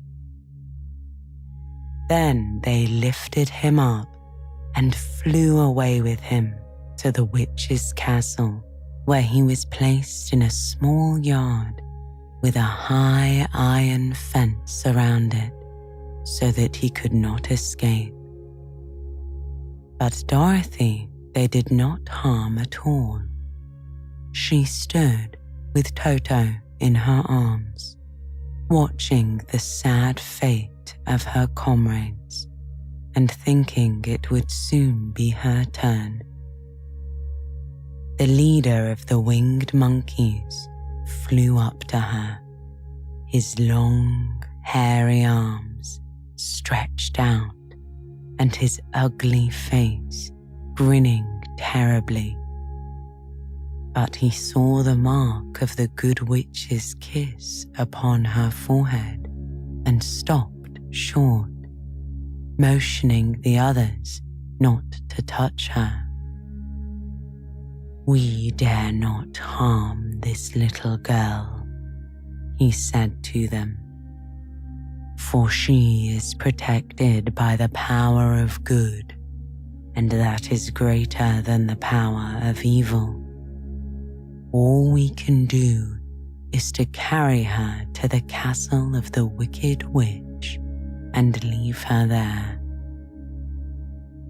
So, carefully and gently, they lifted Dorothy into their arms and carried her swiftly through the air until they came to the castle, where they set her down upon the front doorstep. Then the leader said to the witch, we have obeyed you as far as we were able. The Tin Woodman and the Scarecrow have been rendered powerless, and the lion is tied up in your yard.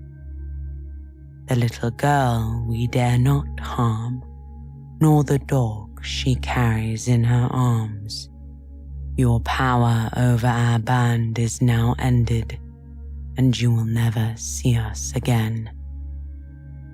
Then all the winged monkeys, with much laughing and chattering and noise, flew into the air and were soon out of sight. The Wicked Witch was both surprised and worried when she saw the mark on Dorothy's forehead, for she knew well that neither the winged monkeys nor she herself dare hurt the girl in any way. She looked down at Dorothy's feet and, seeing the silver shoes, began to tremble with fear, for she knew what a powerful charm belonged to them. At first, the witch was tempted to run away from Dorothy, but she happened to look into the child's eyes and saw how simple the soul behind them was, and the little girl did not know of the power the silver shoes gave her. So the Wicked Witch laughed to herself and thought, "I can still keep her as my prisoner, for she does not know how to use her power." Then she said to Dorothy, harshly and severely, "Come with me and see that you mind everything I tell you, for if you do not, I will make an end of you, as I did of the Tin Woodman and the Scarecrow." Dorothy followed her through many of the beautiful rooms in her castle until they came to the kitchen, where the witch bade her to clean the pots and kettles and sweep the floor and keep the fire fed with wood. Dorothy went to work meekly, with her mind made up to work as hard as she could, for she was glad the Wicked Witch had decided not to kill her.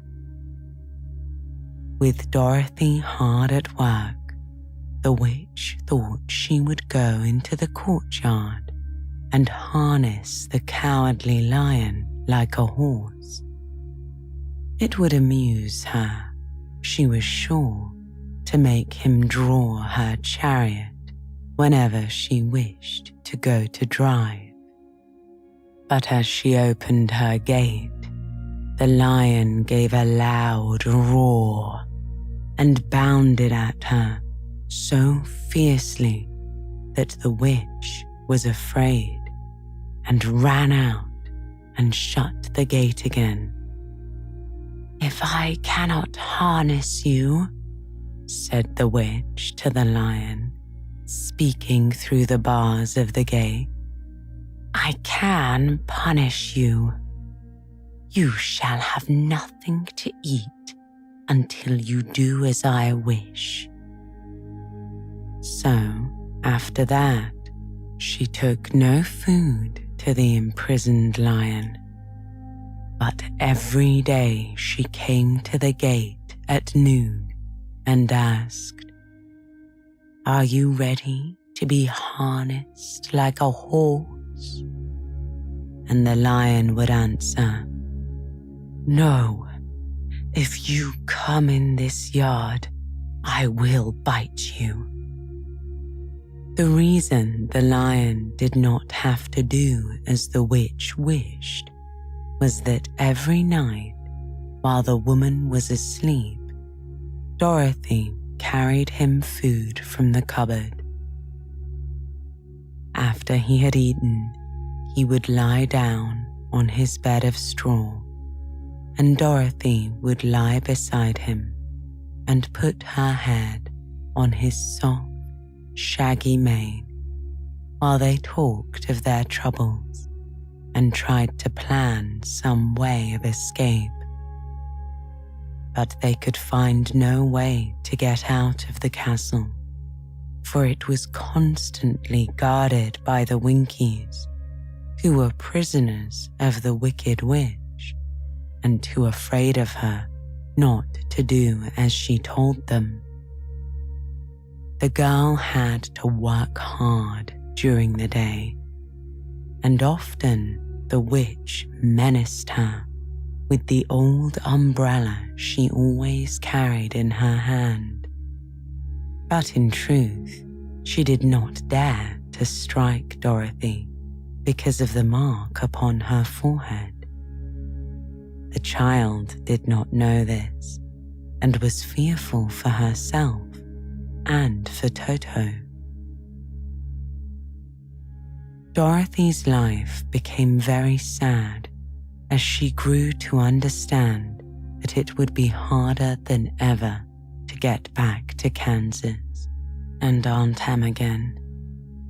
Sometimes she would cry, with Toto sitting at her feet and looking into her face, whining to show how sorry he was for his little mistress. Toto did not really care whether he was in Kansas or the land of Oz, so long as Dorothy was with him. But he knew the little girl was unhappy, and that made him unhappy too. Now the Wicked Witch had a great longing to have for her own the silver shoes which the girl always wore. Her bees and her crows and her wolves were gone, and she had to use up all the power of the golden cap. But if she could only get hold of the silver shoes, they would give her more power than all the other things she had lost. She watched Dorothy carefully to see if she ever took off her shoes, thinking she might steal them. But the child was so proud of her pretty shoes that she never took them off, except at night when she took her bath. The witch was too much afraid of the dark to dare go in Dorothy's room at night to take the shoes, and her dread of water was greater than her fear of the dark, so she never came near when Dorothy was bathing. Indeed, the old witch never touched water, nor ever let water touch her in any way. But the wicked creature was very cunning, and she finally thought of a trick that would give her what she wanted. She placed a bar of iron in the middle of the kitchen floor, and then, by her magic arts, made the iron invisible to human eyes, so that when Dorothy walked across the floor, she stumbled over the bar, not being able to see it, and fell at full length. She was not hurt, but in her fall, one of the silver shoes came off, and before she could reach it, the witch had snatched it away and put it on her own skinny foot. The Wicked Witch was greatly pleased with the success of her trick, for as long as she had one of the shoes, She owned half of the power of their charm, and Dorothy could not use it against her, even had she known how to do so. The little girl, seeing she had lost one of her pretty shoes, grew angry and said to the witch, "Give me back my shoe." "I will not," retorted the witch, "for it is now my shoe and not yours." "You are a wicked creature," said Dorothy. "You have no right to take my shoe from me." "I shall keep it just the same," said the witch, laughing at her. "And someday I shall get the other one from you too." This made Dorothy so very angry that she picked up the bucket of water that stood near and dashed it over the witch, wetting her from head to foot. Instantly, the wicked witch gave a loud cry of fear. And then, as Dorothy looked at her in wonder, the witch began to shrink and fall away. "See what you've done," she said. "In a minute I shall melt away." "I am very sorry indeed," said Dorothy, who was truly frightened to see the witch actually melting away like brown sugar before her very eyes. "Didn't you know water would be the end of me?" asked the witch in a wailing, despairing voice. "Of course not," answered Dorothy. "How should I?" "Well, in a few minutes I shall be all melted, and you will have the castle to yourself," said the witch. "I have been wicked in my day, but I never thought a little girl like you would ever be able to melt me and end my wicked deeds. Look out, here I go."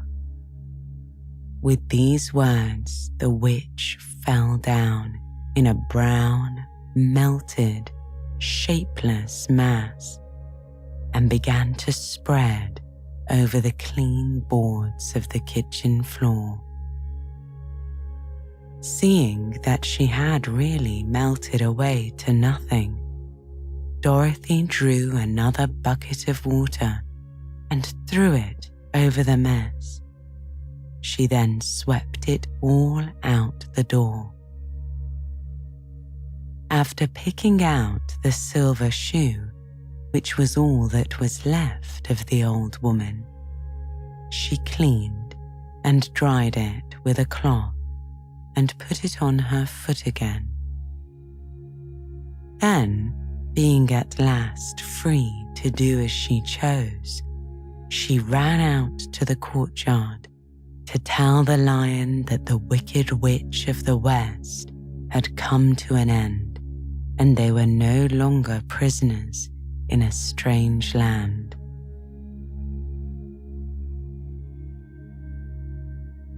Chapter 13. The Rescue.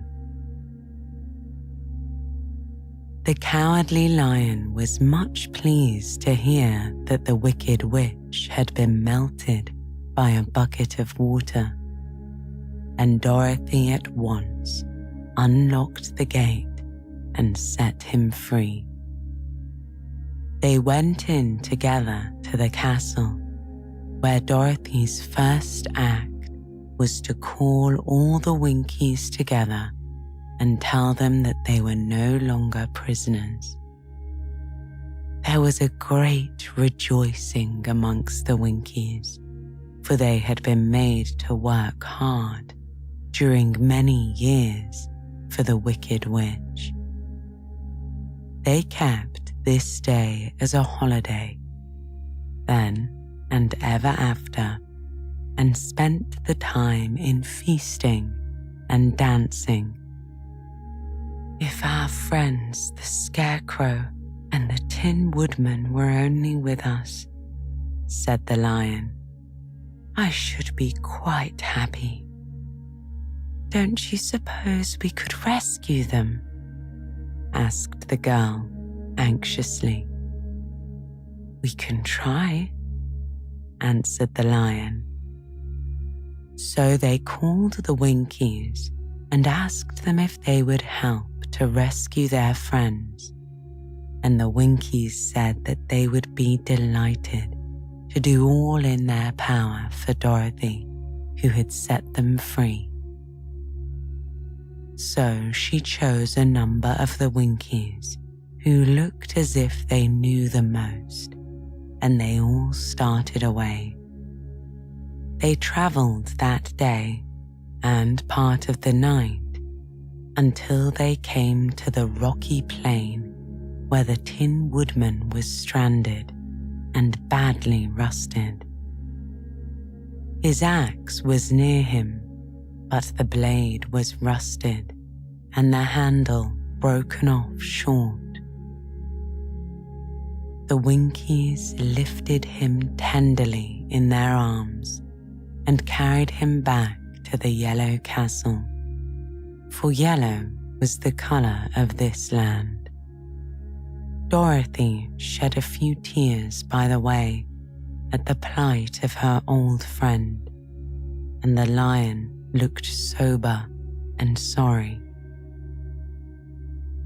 When they reached the castle, Dorothy said to the Winkies, Are any of your people tinsmiths?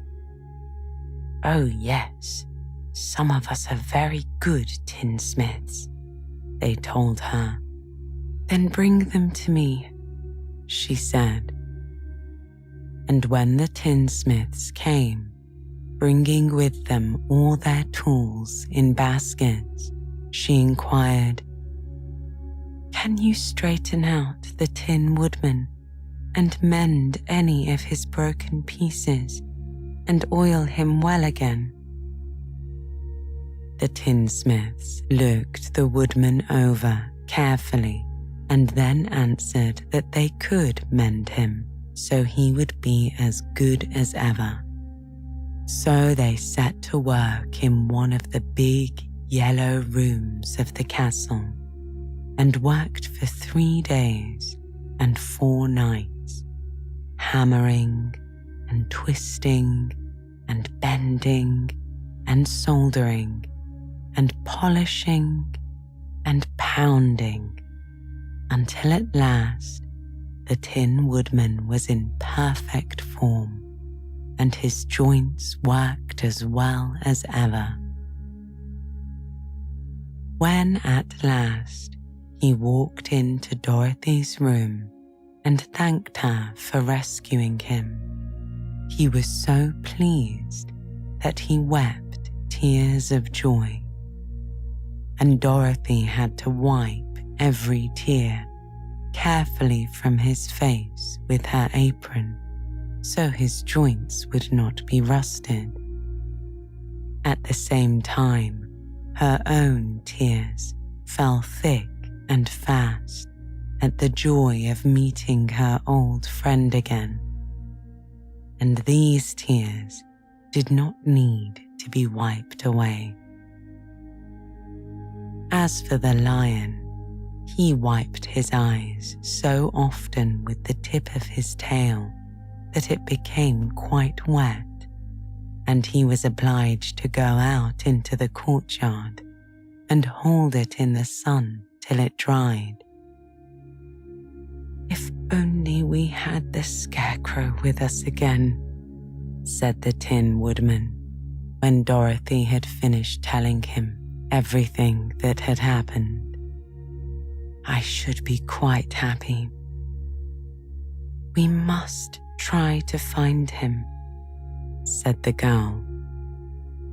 So she called the Winkies to help her.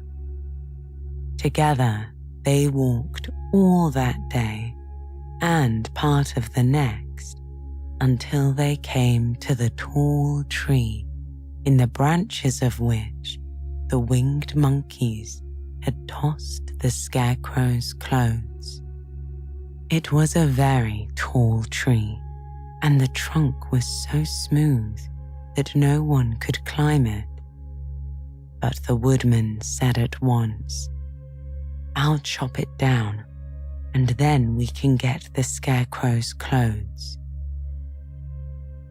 Now, while the tinsmiths had been at work mending the woodman himself, another of the Winkies, who was a goldsmith, had made an axe handle of solid gold and fitted it into the woodman's axe instead of the old, broken handle.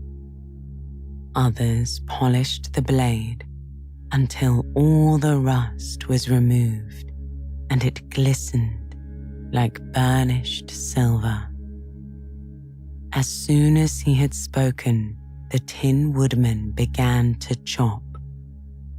In a short time, the tree fell over with a crash, whereupon the Scarecrow's clothes fell out of the branches and rolled off on the ground.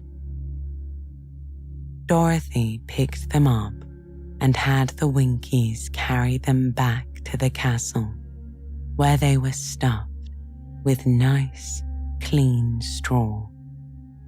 And behold, here was the Scarecrow, as good as ever, thanking them over and over again for saving him. Now that they were reunited, Dorothy and her friends spent a few happy days at the Yellow Castle, where they found everything they needed to make them comfortable. But one day, the girl thought of Aunt Em and said, "We must go back to Oz and claim his promise." "Yes," said the woodman, "at last I shall get my heart." "And I shall get my brains," added the Scarecrow joyfully. "And I shall get my courage," said the Lion thoughtfully. "And I shall get back to Kansas," cried Dorothy, clapping her hands. "Oh, let us start for the Emerald City tomorrow." This they decided to do. The next day, they called the Winkies together and bade them goodbye. The Winkies were sorry to have them go, and they had grown so fond of the Tin Woodman that they begged him to stay and rule over them in the land of the West. Finding they were determined to go, the Winkies gave Toto and the Lion each a golden collar, and to Dorothy they presented a beautiful bracelet studded with diamonds, and to the Scarecrow they gave a gold-headed walking stick to keep him from stumbling, and to the Tin Woodman they offered a silver oil can with gold and set with precious jewels. Every one of the travelers made the Winkies a pretty speech in return, and all shook hands with them until their arms were tired. Dorothy went to the witch's cupboard to fill her basket with food for the journey, and there she saw the golden cap. She tried it on her own head and found that it fitted her exactly. She did not know anything about the charm of the golden cap, but she saw it was pretty, so she made up her mind to wear it and carry her sunbonnet in her basket. Then, being prepared for the journey, they all started for the Emerald City, and the Winkies gave them 3 cheers and many good wishes to carry with them. Chapter 14. The Winged Monkeys. You will remember that there was no road, not even a pathway between the castle of the Wicked Witch and the Emerald City. When the 4 travelers went in search of the witch, she had seen them coming, and so sent the winged monkeys to bring them to her. It was much harder to find their way back through the big fields of buttercups and the yellow daisies than it was being carried.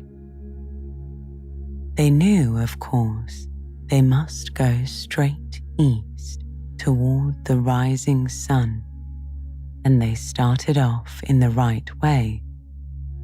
But at noon, when the sun was over their heads, they did not know which was east and which was west, and that was the reason they were lost in the great fields.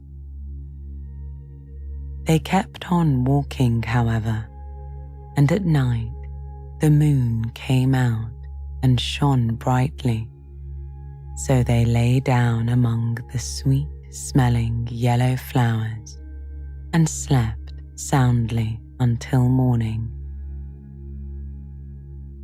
All but the Scarecrow and the Tin Woodman. The next morning, the sun was behind a cloud, but they started on as if they were quite sure which way they were going. "If we walk far enough," said Dorothy, "I'm sure we shall sometime come to some place." But day by day passed away, and they still saw nothing before them but the scarlet fields. The Scarecrow began to grumble a bit. "We have surely lost our way," he said, "and unless we find it again in time to reach the Emerald City, I shall never get my brains." "Nor I my heart," declared the Tin Woodman. "It seems to me I can scarcely wait till I get to Oz, and you must admit this is a very long journey." "You see," said the Cowardly Lion with a whimper, "I haven't the courage to keep tramping forever without getting anywhere at all." Then Dorothy lost heart. She sat down on the grass and looked at her companions, and they sat down and looked at her. And Toto found that for the first time in his life, he was too tired to chase a butterfly that flew past his head. So he put out his tongue and panted and looked at Dorothy as if to ask what they should do next. "Suppose we call the field mice?" she suggested. "They could probably tell us the way to the Emerald City." "To be sure they could," said the Scarecrow. "Why didn't we think of that before?" Dorothy blew the little whistle she had always carried about her neck since the Queen of the Mice had given it to her. In a few minutes, they heard the pattering of tiny feet, and many of the small grey mice came running up to her. Among them was the Queen itself, who asked, in her squeaky little voice. "What can I do for my friends?" "We have lost our way," said Dorothy. "Can you tell us where the Emerald City is?" "Certainly," answered the Queen. "But it is a great way off, for you have had it at your backs all this time." Then she noticed Dorothy's golden cap and said, "Why don't you use the charm of the cap and call the winged monkeys to you? They will carry you to the City of Oz in less than an hour." "I didn't know there was a charm," answered Dorothy in surprise. "What is it?" "It is written inside the golden cap," replied the Queen of the Mice. "But if you're going to call the winged monkeys, we must run away, for they are full of mischief and think it is great fun to plague us." "Won't they hurt me?" asked the girl anxiously. "Oh no, they must obey the wearer of the cap. Goodbye." And she scampered out of sight with all the mice hurrying after her. Dorothy looked inside the golden cap and saw some words written upon the lining. These, she thought, must be the charm. So she read the directions carefully and put the cap upon her head. She said the first part of the charm while standing on her left foot. "What did you say?" asked the Scarecrow, who did not know what she was doing.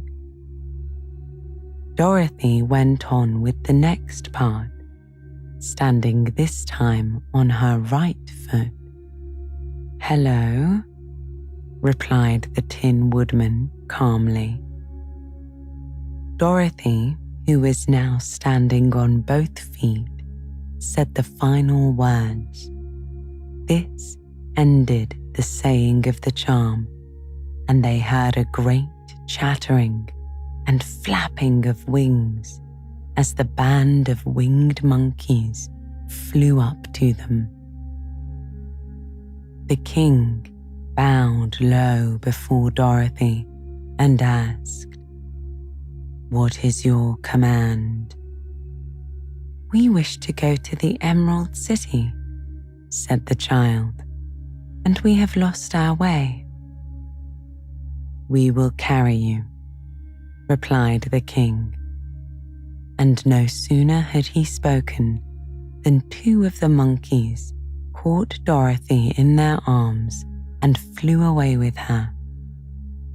Others took the Scarecrow and the Woodman and the Lion, and one little monkey seized Toto and flew after them, although the dog tried hard to bite him without success.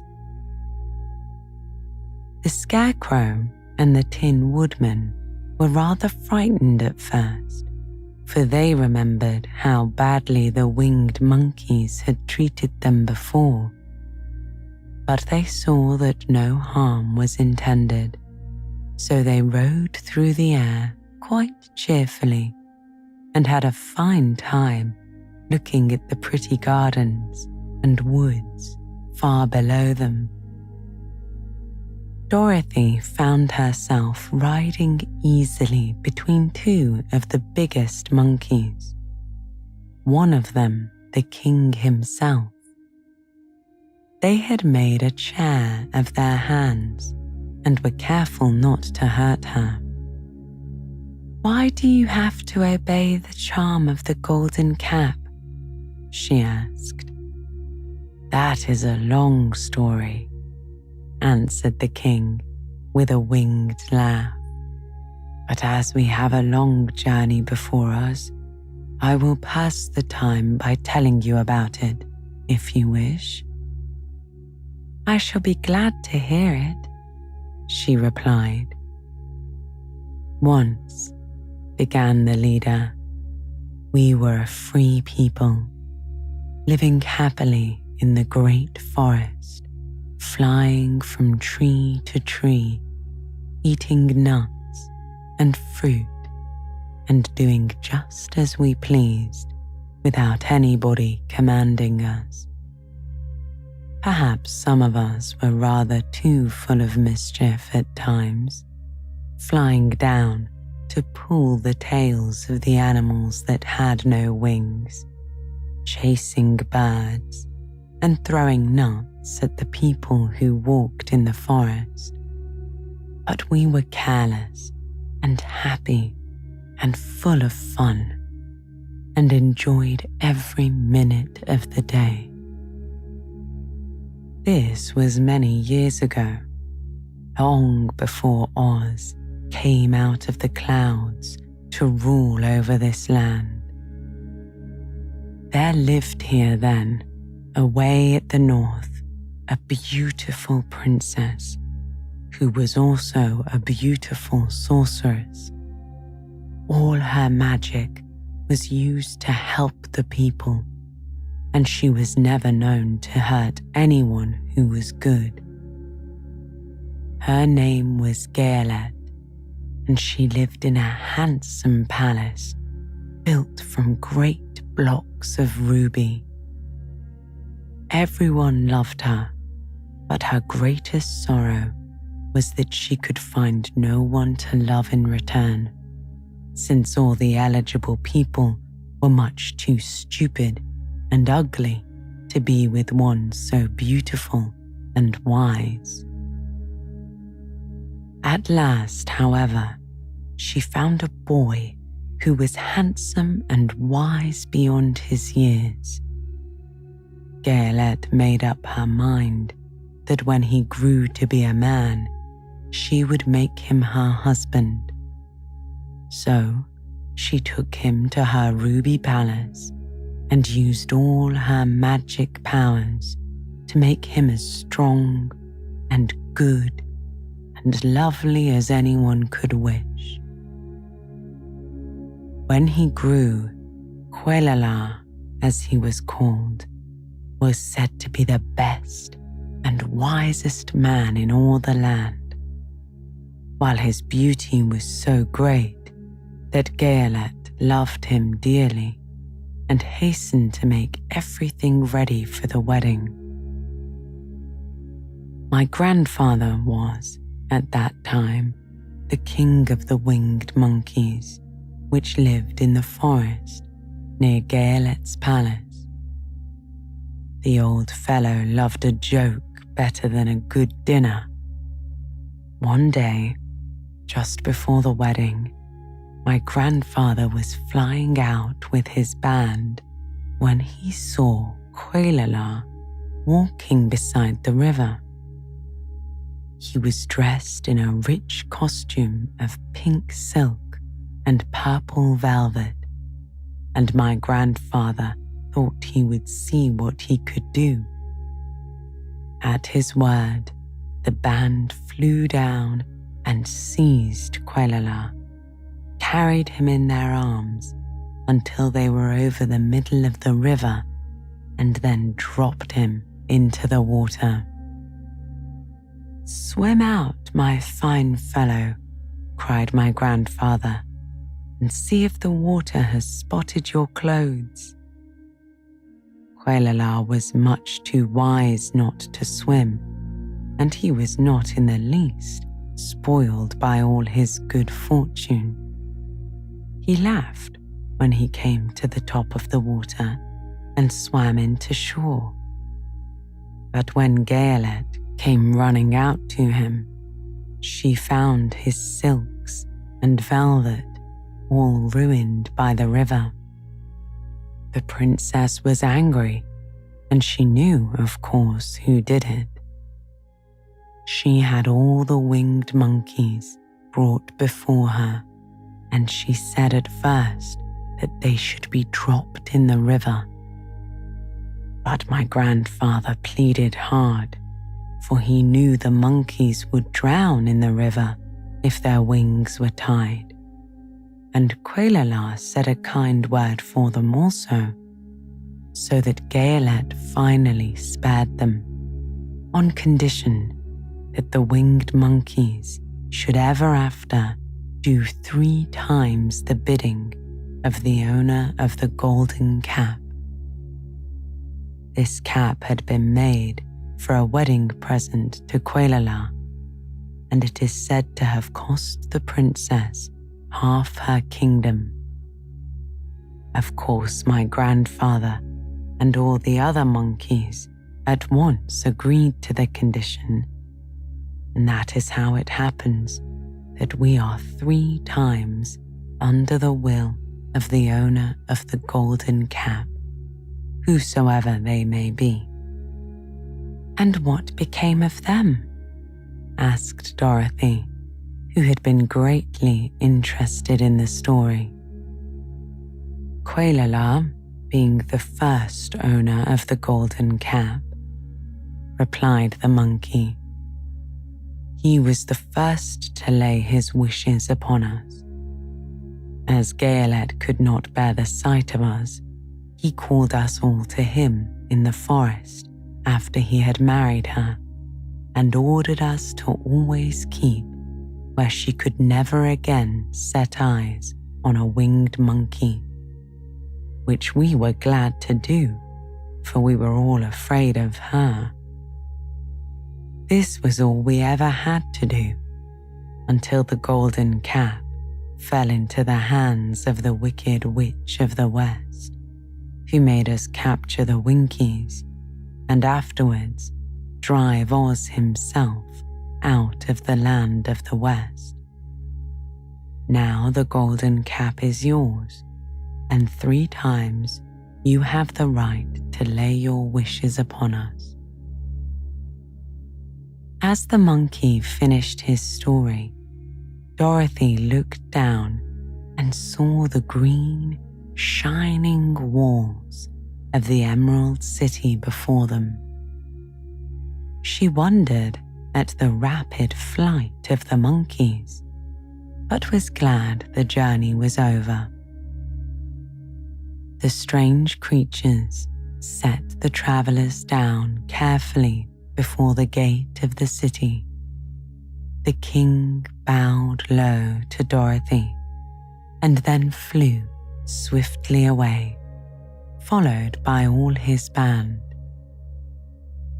That was a good ride, said the little girl. Yes, and a quick way out of our troubles, replied the lion. How lucky it was that you brought away that wonderful cap. Chapter 15. The Discovery of Oz the Terrible. The 4 travelers walked up to the great gate of the Emerald City and rang the bell. After ringing several times, it was opened by the same guardian of the gates they had met before. What? Are you back again? He asked in surprise. Do you not see us? Answered the Scarecrow. But I thought you had gone to visit the Wicked Witch of the West, the guardian said. We did visit her, said the Scarecrow. And she let you go again? Asked the man in wonder. She could not help it, for she is melted, explained the Scarecrow. Melted? Well, that is good news indeed, said the man. Who melted her? It was Dorothy, said the lion gravely. Good gracious, said the man, and he bowed very low indeed before her. Then he led them into his little room and locked the spectacles from the great box on all their eyes, just as he had done before. Afterward, they passed on through the gate into the Emerald City. When the people heard from the guardian of the gates that Dorothy had melted the Wicked Witch of the West, they all gathered around the travelers and followed them in a great crowd to the Palace of Oz. The soldier with the green whiskers was still on guard before the door, but he let them in at once, and they were again met by the beautiful green girl who showed each of them to their old rooms at once, so they might rest until the Great Oz was ready to receive them. The soldier had the news carried straight to Oz that Dorothy and the other travelers had come back again after destroying the Wicked Witch. But Oz made no reply. They thought the Great Wizard would send for them at once, but he did not. They had no word from him the next day, nor the next, nor the next. The waiting was tiresome and wearing, and at last they grew vexed that Oz should treat them in so poor a fashion after sending them to undergo such hardships. So the Scarecrow at last asked the green girl to take another message to Oz, saying if he did not let them in to see him at once, they would call the winged monkeys to help them and find out whether he kept his promises or not. When the wizard was given this message, he was so frightened that he sent word for them to come to the throne room at 4 minutes after 9 o'clock the next morning. He had once met the winged monkeys in the land of the West, and he did not wish to meet them again. The 4 travelers passed a sleepless night, each thinking of the gift Oz had promised to bestow on him. Dorothy fell asleep only once, and then she dreamed she was in Kansas, where Aunt Em was telling her how glad she was to have her little girl home again. Promptly at 9 o'clock the next morning, the green-whiskered soldier came to get them, and 4 minutes later, they all went into the throne room of the Great Oz. Of course, each one of them expected to see the wizard in the shape he had taken before, and all were greatly surprised when they looked about and saw no one at all in the room. They kept close to the door and closer to one another, for the stillness of the empty room was more dreadful than any of the forms they had seen Oz take. Presently, they heard a solemn voice that seemed to come from somewhere near the top of the great dome, and it said, "I am Oz, the great and terrible. Why do you seek me?"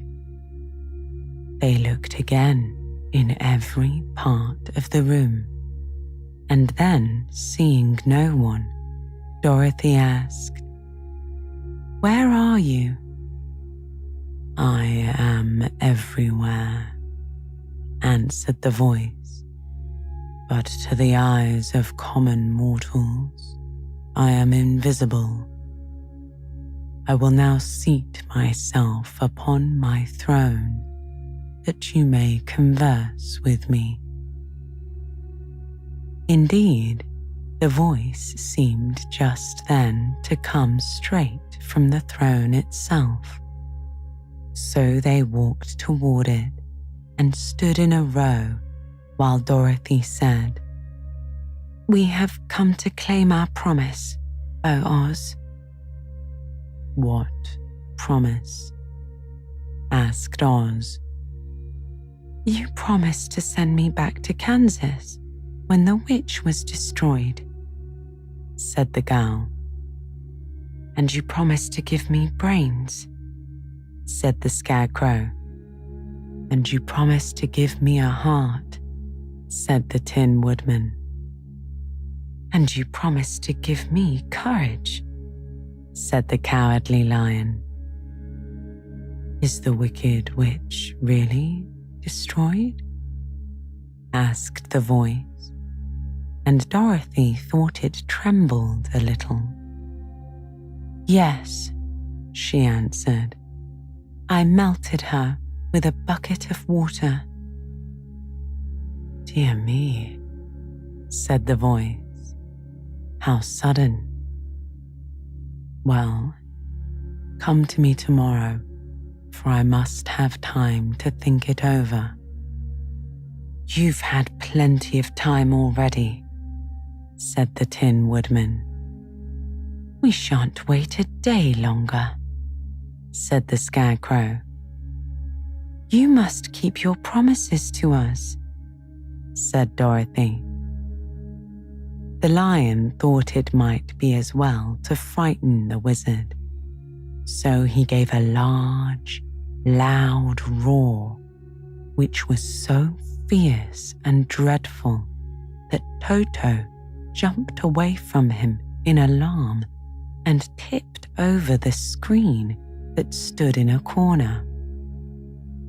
As it fell with a crash, they looked that way, and the next moment, all of them were filled with wonder, for they saw, standing in just the spot the screen had hidden, a little old man with a bald head and a wrinkled face, who seemed to be as much surprised as they were. The Tin Woodman, raising his axe, rushed toward the little man and cried out, "Who are you?" "I am Oz, the great and terrible," said the little man in a trembling voice. "But don't strike me. Please, don't. And I'll do anything you want me to." Our friends looked at him in surprise and dismay. "I thought Oz was a great head," said Dorothy. "And I thought Oz was a lovely lady," said the Scarecrow. "And I thought Oz was a ball of fire," said the Lion. "No, you are all wrong," said the little man meekly. "I have been making believe." "Making believe?" said Dorothy. "Are you not a great wizard?" "Hush, my dear," he said. "Don't speak so loud, or you will be overheard, and I should be ruined. I'm supposed to be a great wizard." "And aren't you?" she asked. "Not a bit of it, my dear," he said. "I'm just a common man." "You're more than that," said the Scarecrow in a grieved tone. "You're a humbug." "Exactly so," declared the man, rubbing his hands together as if it pleased him. I am a humbug. But this is terrible, said the Tin Woodman.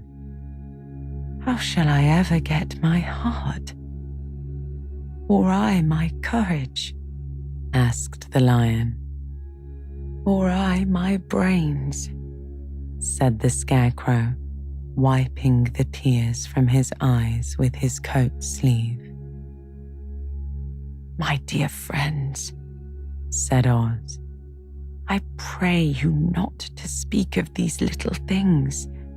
Think of me and the terrible trouble I'm in at being found out.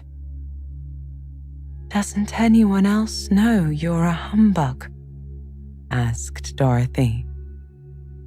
No one knows it but you four and myself, replied Oz.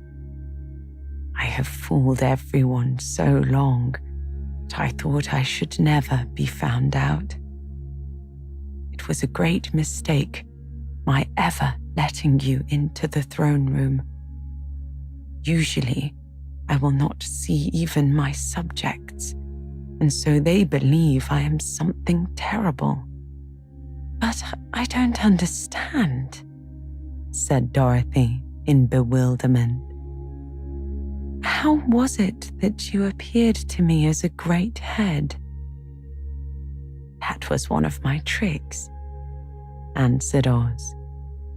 Step this way, please, and I will tell you all about it. He led the way to a small chamber in the rear of the throne room, and they all followed him. He pointed to one corner in which lay the great head, made out of many thicknesses of paper and with a carefully painted face. This I hung from the ceiling by a wire, said Oz. I stood behind the screen and pulled a thread to make the eyes move and the mouth open. But how about the voice? She inquired. Oh, I am a ventriloquist, said the little man. I can throw the sound of my voice wherever I wish, so that you thought it was coming out of the head. Here are other things I used to deceive you. He showed the Scarecrow the dress and the mask he had worn when he seemed to be the lovely lady, and the Tin Woodman saw that his terrible beast was nothing but a lot of cloth sewn together with slats to keep the sides out. As for the ball of fire, the false wizard had hung that also from the ceiling. It was really a ball of cotton, but when oil was poured upon it, the ball burned fiercely. Really, said the Scarecrow, you ought to be ashamed of yourself for being such a humbug. I am. I certainly am, answered the little man sorrowfully. But it was the only thing I could do.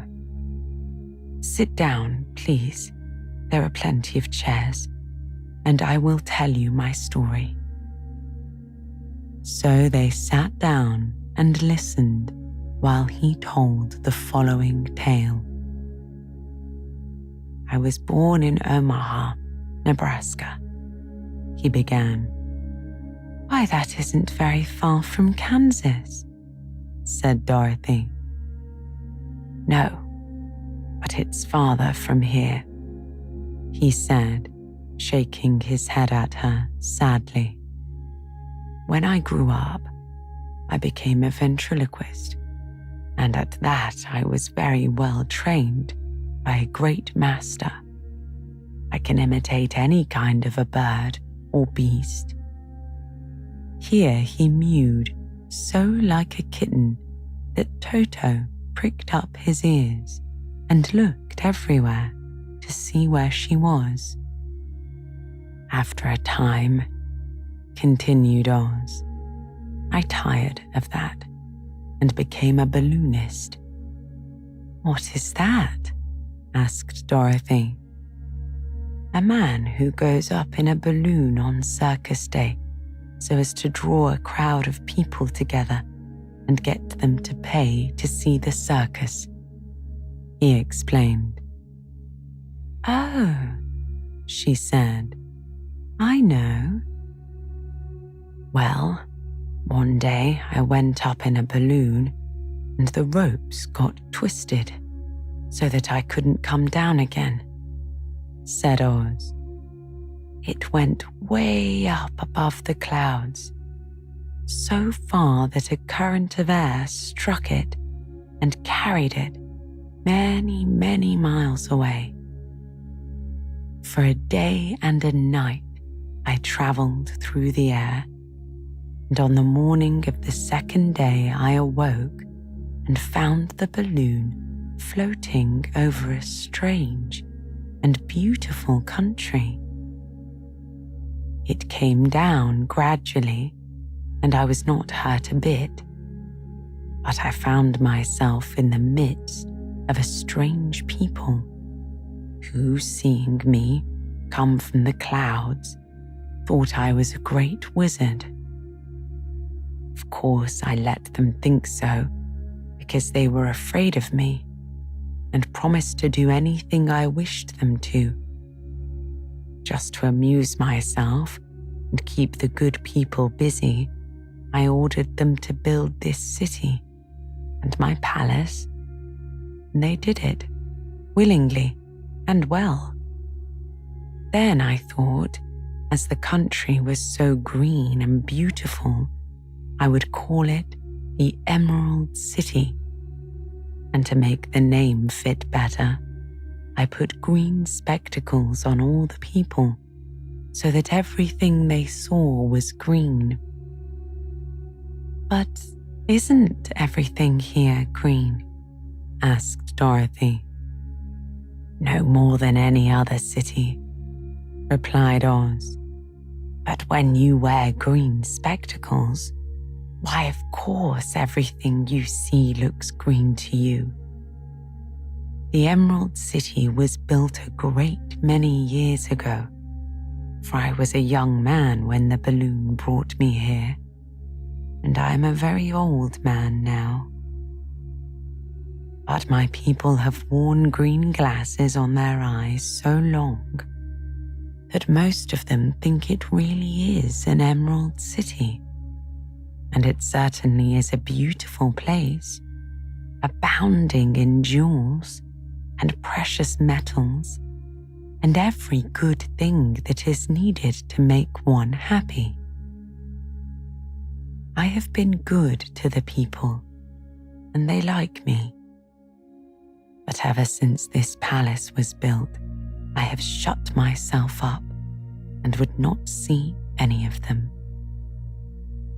One of my greatest fears was the witches, for while I had no magical powers at all, I soon found out that the witches were really able to do wonderful things. There were 4 of them in this country, and they ruled the people who live in the north and the south and east and west. Fortunately, the witches of the north and south were good, and I knew they would do me no harm.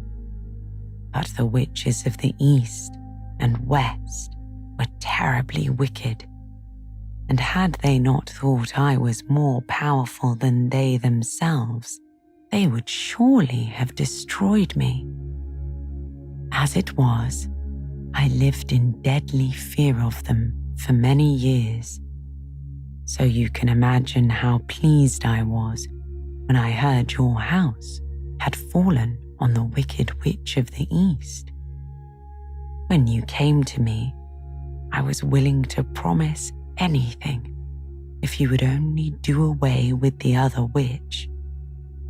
But now that you have melted her, I'm ashamed to say but I cannot keep my promises. I think you are a very bad man, said Dorothy. Oh no, my dear. I am really a very good man. But I'm a very bad wizard, I must admit, said Oz. Can't you give me brains? Asked the Scarecrow. You don't need them, Oz replied. You are learning something every day. A baby has brains, but it doesn't know much. Experience is the only thing that brings knowledge, and the longer you are on Earth, the more experience you are sure to get. That may be true, said the Scarecrow, but I shall be very unhappy unless you give me brains. The false wizard looked at him carefully.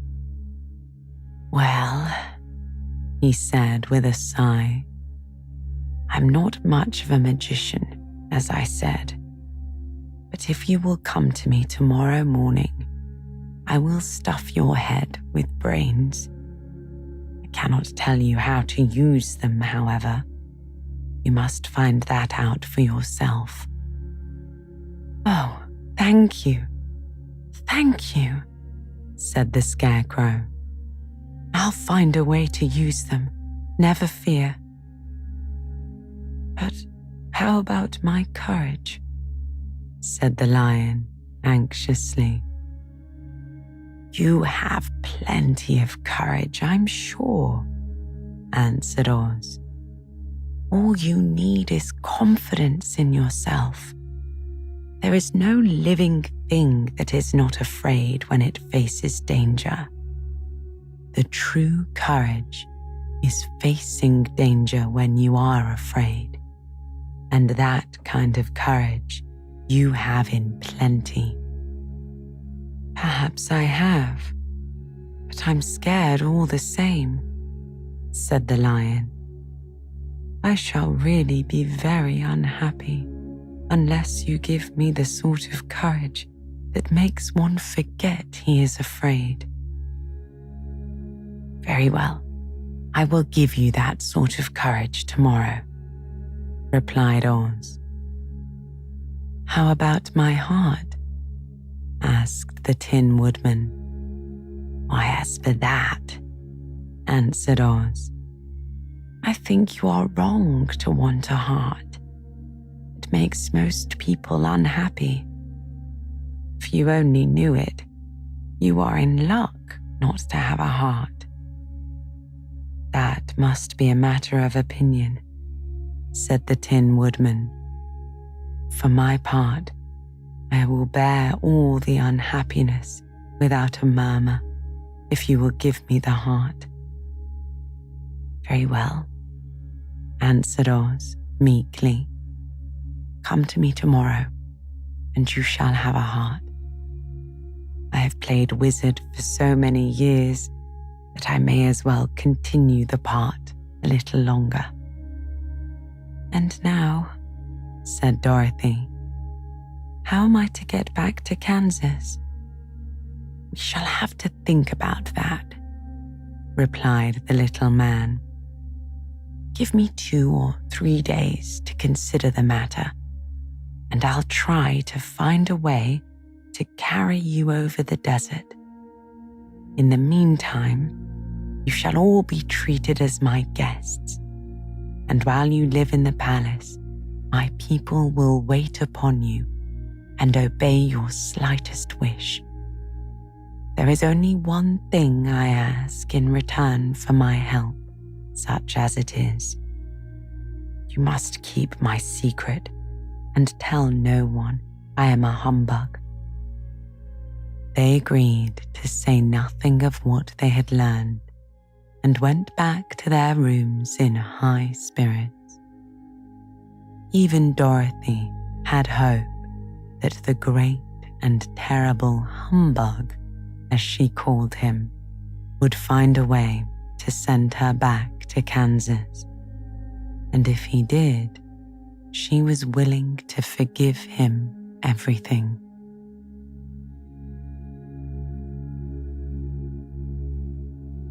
Chapter 16. The Magic Art of the Great Humbug. Next morning, the Scarecrow said to his friends, "Congratulate me. I am going to Oz to get my brains at last.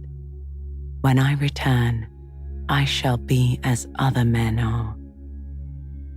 "I have always liked you as you were," said Dorothy simply.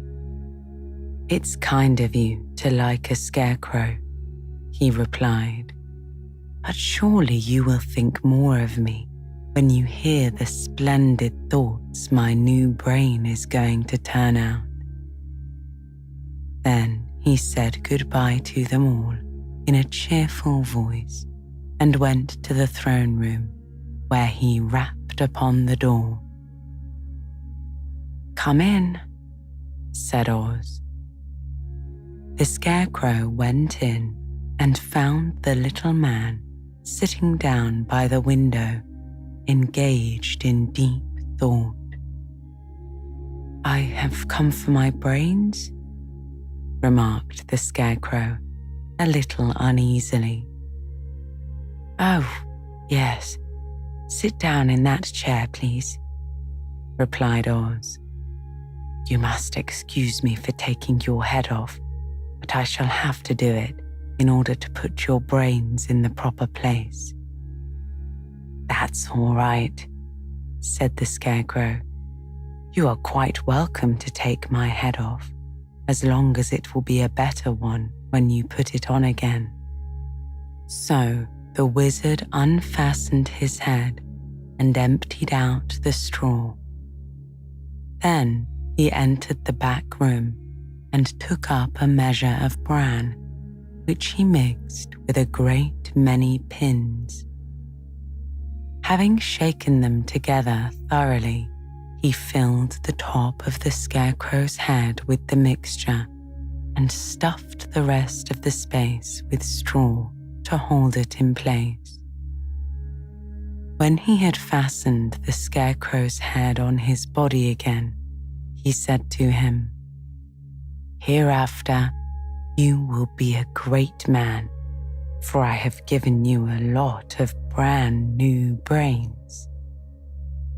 The Scarecrow was both pleased and proud at the fulfillment of his greatest wish, and having thanked Oz warmly, he went back to his friends. Dorothy looked at him curiously. His head was quite bulged out at the top with brains. "How do you feel?" she asked. "I feel wise indeed," he answered earnestly. "When I get used to my brains, I shall know everything." "Why are those pins sticking out of your head?" asked the Tin Woodman. "That is proof that he is sharp," remarked the Lion. "Well, I must go to Oz and get my heart," said the Woodman. So he walked to the throne room and knocked on the door. "Come in," said Oz. The Woodman entered and said, "I have come for my heart." "Very well," answered the little man. "But I shall have to make a hole in your chest so I can put your heart in the right place. I hope it won't hurt you." "Oh no," answered the Woodman. "I shall not feel it at all." So Oz brought a pair of tinsmith's shears and cut a small square hole in the left side of the Tin Woodman's breast. Then, going to a chest of drawers, he took out a pretty heart made entirely of silk and stuffed with sawdust. "Isn't it a beauty?" he asked. "It is indeed," replied the woodman, who was greatly pleased. "But is it a kind heart?" "Oh, very," answered Oz. He put the heart in the woodman's breast and then replaced the square of tin, soldering it neatly together where it had been cut. "There," said he. "Now you have a heart that any man might be proud of. I'm sorry I had to put a patch on your chest, but it really couldn't be helped." "Never mind the patch," said the happy woodman. "I am very grateful to you and shall never forget your kindness." "Don't speak of it," replied Oz. Then the Tin Woodman went back to his friends, who wished him every joy on account of his good fortune. The Lion now walked to the throne room and knocked at the door. "Come in," said Oz. "I have come for my courage," announced the Lion, entering the room. "Very well," answered the little man. "I will get it for you." He went to a cupboard and, reaching up to a high shelf, took down a square green bottle, the contents of which he poured into a green gold dish, beautifully carved. Placing this before the Cowardly Lion, who sniffed at it as if he did not like it, the wizard said, "Drink." "What is it?" asked the Lion. "Well," answered Oz, "if it were inside of you, it would be courage. You know, of course, that courage is always inside one, so this really cannot be called courage until you have swallowed it. Therefore, I advise you to drink it as soon as possible." The Lion hesitated no longer, but drank till the dish was empty. "How do you feel now?" asked Oz. "Full of courage," replied the Lion, who went joyfully back to his friends to tell them of his good fortune. Oz, left to himself, smiled to think of his success in giving the Scarecrow and the Tin Woodman and the Lion exactly what they thought they wanted. "How can I help being a humbug?" he said. "And all these people make me do things that everybody knows can't be done. It was easy to make the Scarecrow and the Lion and the Woodman happy because they imagined I could do anything. But it will take more than imagination to carry Dorothy back to Kansas, and I'm sure I don't know how it can be done."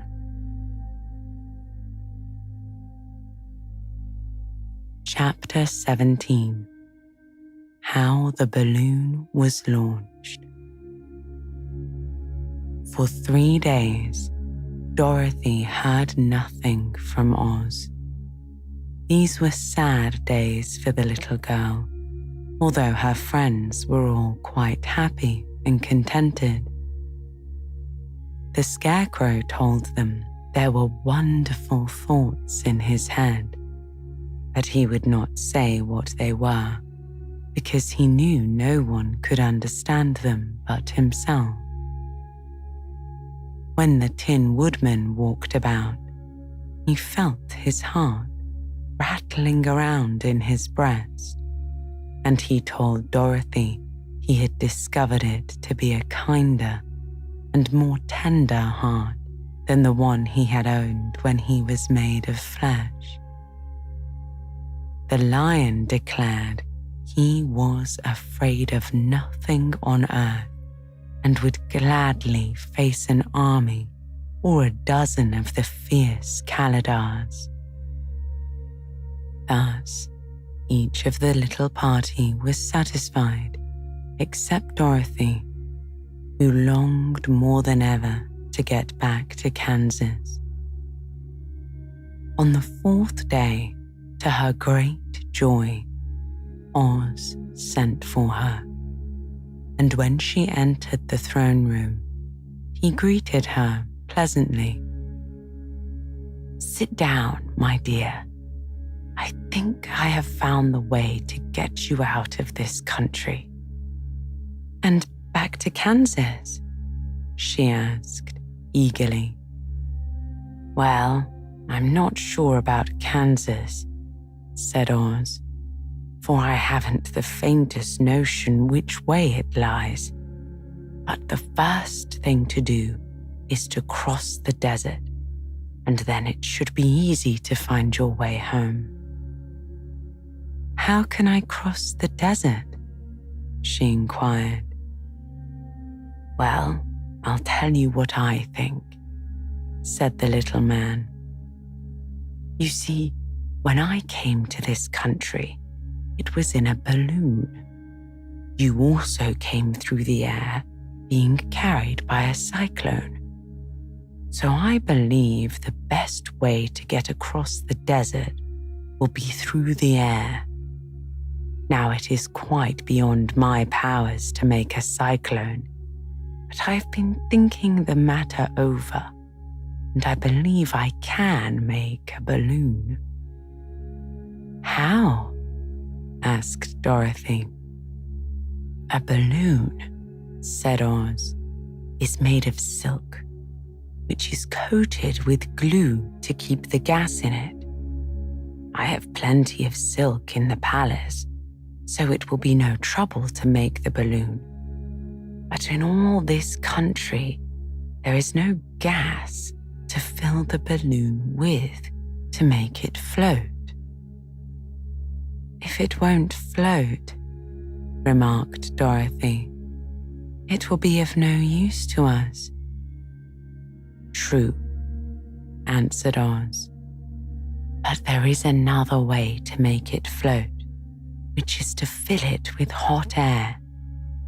Hot air isn't as good as gas, for if the air should get cold, the balloon would come down in the desert, and we should be lost." "We?" asked the girl. "Are you going with me?"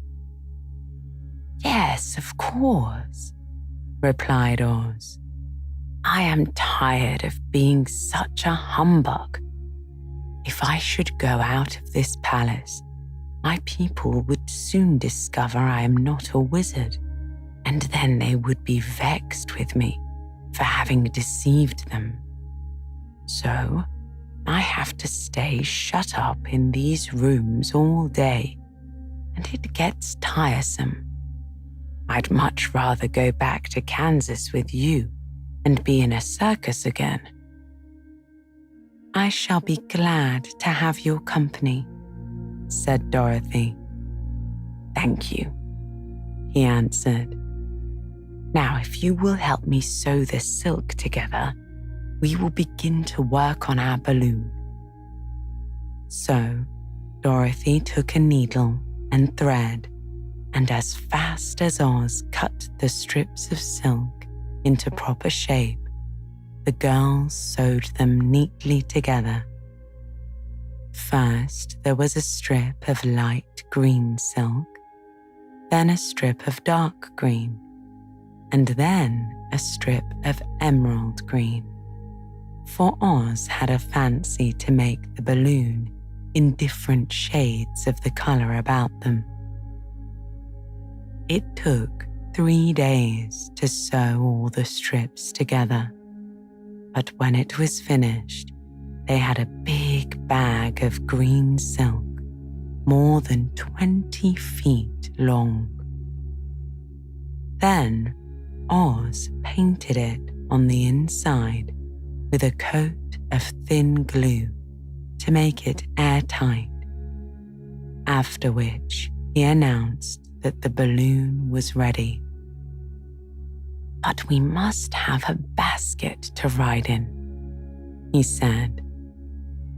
So he sent the soldier with the green whiskers for a big clothes basket, which he fastened with many ropes to the bottom of the balloon. When it was all ready, Oz sent word to his people that he was going to make a visit to a great brother wizard who lived in the clouds. The news spread rapidly throughout the city, and everyone came to see the wonderful sight. Oz ordered the balloon carried out in front of the palace, and the people gazed upon it with much curiosity. The Tin Woodman had chopped a big pile of wood, and now he made a fire of it. Oz held the bottom of the balloon over the fire so that the hot air that arose from it would be caught in the silken bag. Gradually, the balloon swelled out and rose into the air, until finally the basket just touched the ground. Then Oz got into the basket and said to all the people, "I am now going away to make a visit. While I am gone, the Scarecrow will be in charge. I command you to obey him as you would me." The balloon was by this time tugging hard at the rope that held it to the ground, for the air within it was hot, and this made it so much lighter in weight than the air without that it pulled hard to rise into the sky. "Come, Dorothy," called the wizard. "Hurry up, or the balloon will fly away." "I can't find Toto anywhere," replied Dorothy, who did not wish to leave her little dog behind. Toto had run into the crowd to bark at a kitten, and Dorothy at last found him. She picked him up and ran towards the balloon.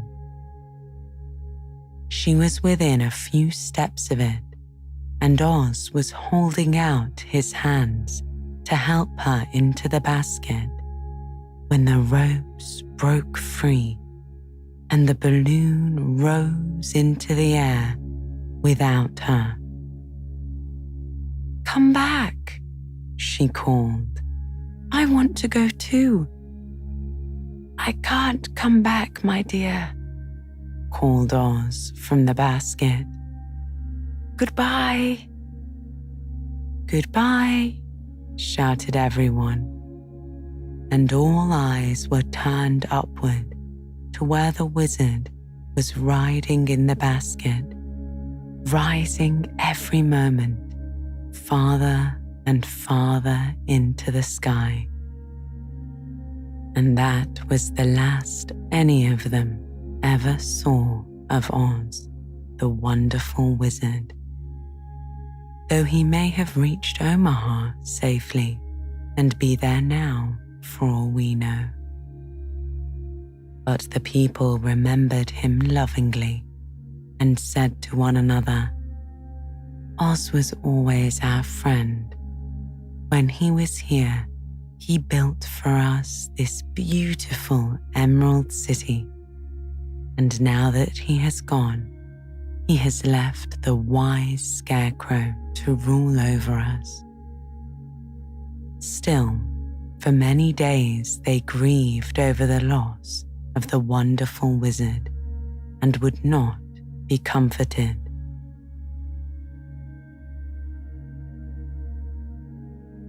Chapter 18. Away to the South. Dorothy wept bitterly at the passing of her hope to get home to Kansas again. But when she thought it all over, she was glad she had not gone up in a balloon, and she also felt sorry at losing Oz, and so did her companions. The Tin Woodman came to her and said, "Truly, I should be ungrateful if I failed to mourn for the man who gave me my lovely heart. I should like to cry a little because Oz is gone. If you will kindly wipe away my tears so that I shall not rust." "With pleasure," she answered, and brought a towel at once. Then the Tin Woodman wept for several minutes, and she watched the tears carefully and wiped them away with a towel. When he had finished, he thanked her kindly and oiled himself thoroughly with his jeweled oil can to guard against mishap. The Scarecrow was now the ruler of the Emerald City, and though he was not a wizard, the people were proud of him. For, they said, there is not another city in all the world that is ruled by a stuffed man. And so, as far as they knew, they were quite right. The morning after the balloon had gone up with Oz, the four travelers met in the throne room and talked matters over. The Scarecrow sat in the big throne, and the others stood respectfully before him. "We are not so unlucky," said the Scarecrow, "for this palace and the Emerald City belong to us, and we can do just as we please. When I remember that a short time ago I was up on a pole in a farmer's cornfield, and that now I am the ruler of this beautiful city, I'm quite satisfied with my lot." "I also," said the Tin Woodman, "am well pleased with my new heart, and really, that was the only thing I wished for in all the world. For my part, I am content in knowing I am as brave as any beast that ever lived, if not braver," said the Lion modestly. "If Dorothy would only be contented to live in the Emerald City," continued the Scarecrow, "we might all be happy together. But I don't want to live here," said Dorothy. "I want to go to Kansas and live with Aunt Em and Uncle Henry." "Well then, what can be done?" inquired the Woodman. The Scarecrow decided to think, and he thought so hard that the pins began to stick out of his brains. Finally, he said, "Why not call the winged monkeys and ask them to carry you over the desert?" "I never thought of that," said Dorothy joyfully. "It's just the thing. I'll go at once for the golden cap." When she brought it into the throne room, she spoke the magic words, and soon the band of winged monkeys flew in through the open window and stood beside her. "This is the second time you have called us," said the Monkey King, bowing before the little girl. "What do you wish?" "I want you to fly with me to Kansas," said Dorothy. But the Monkey King shook his head. "That cannot be done," he said. "We belong to this country alone and cannot leave it. There has never been a winged monkey in Kansas yet, and I suppose there never will be, for they don't belong there. We shall be glad to serve you in any way in our power, but we cannot cross the desert. Goodbye." And with another bow, the Monkey King spread his wings and flew away through the window, followed by all his band. Dorothy was ready to cry with disappointment. "I have wasted the charm of the golden cap to no purpose," she said, "for the winged monkeys cannot help me." "It is certainly too bad," said the tender-hearted woodman. The Scarecrow was thinking again. "Let us call in the soldier with the green whiskers," he said, "and ask his advice." So the soldier was summoned and entered the throne room timidly, for while Oz was alive, he never was allowed to come farther than the door. "This little girl," said the Scarecrow to the soldier, "wishes to cross the desert.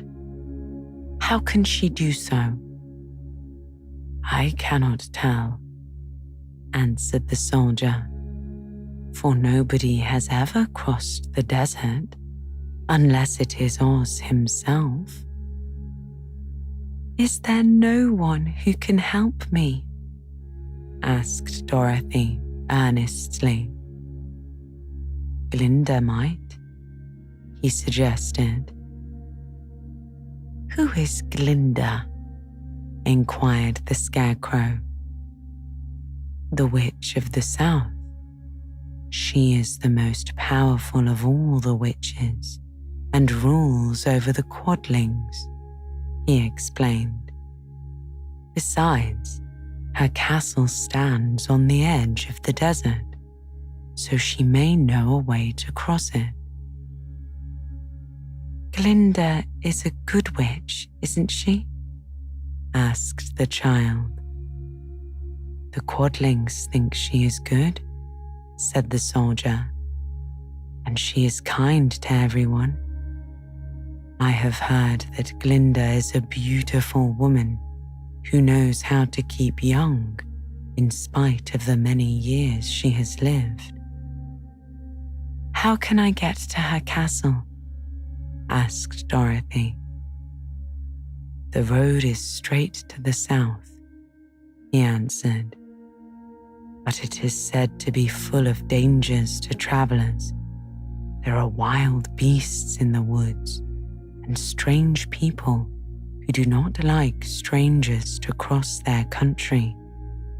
For this reason, none of the Quadlings ever come to the Emerald City."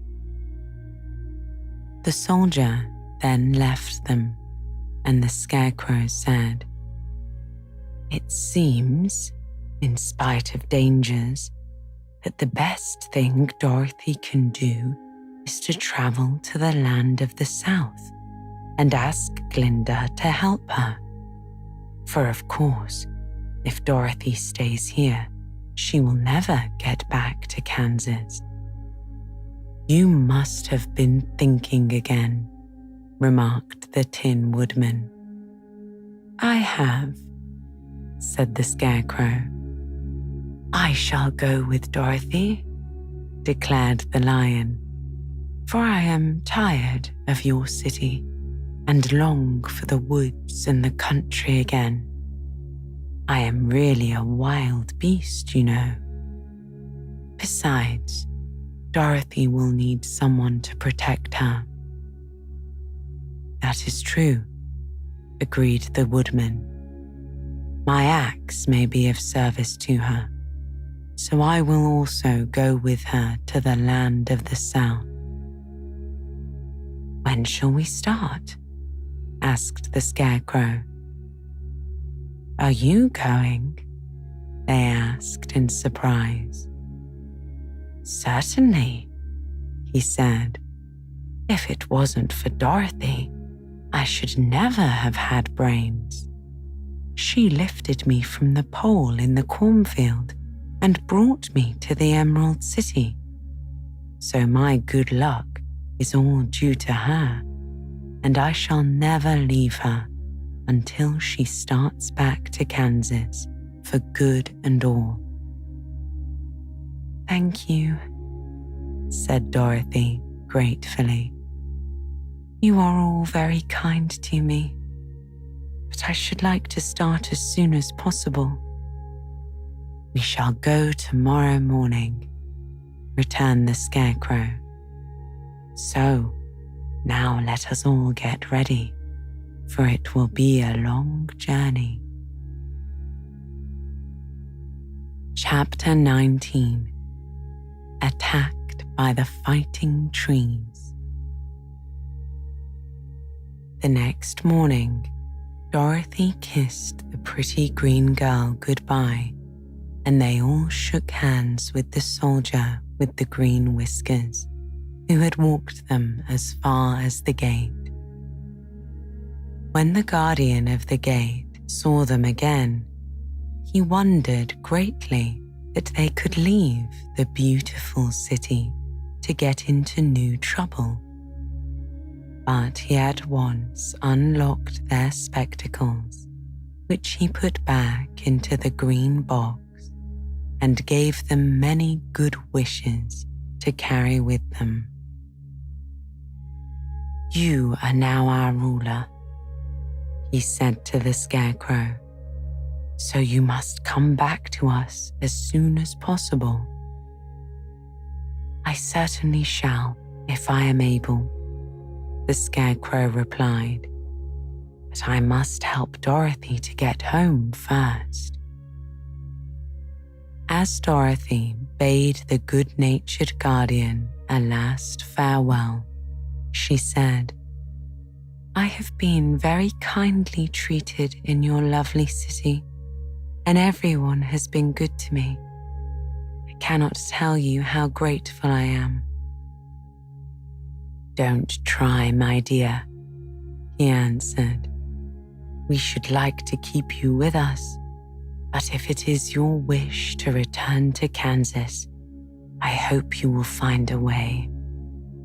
He then opened the gate of the outer wall, and they walked forth and started upon their journey. The sun shone brightly as our friends turned their faces toward the land of the south. They were all in the best of spirits. They laughed and chatted together. Dorothy was once more filled with the hope of getting home, and the Scarecrow and the Tin Woodman were glad to be of use to her.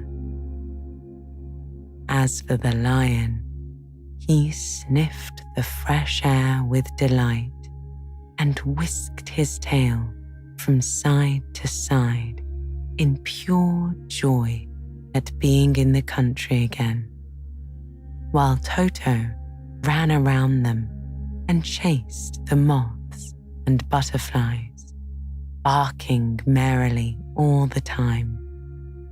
"City life does not agree with me at all," remarked the lion as they walked along at a brisk pace.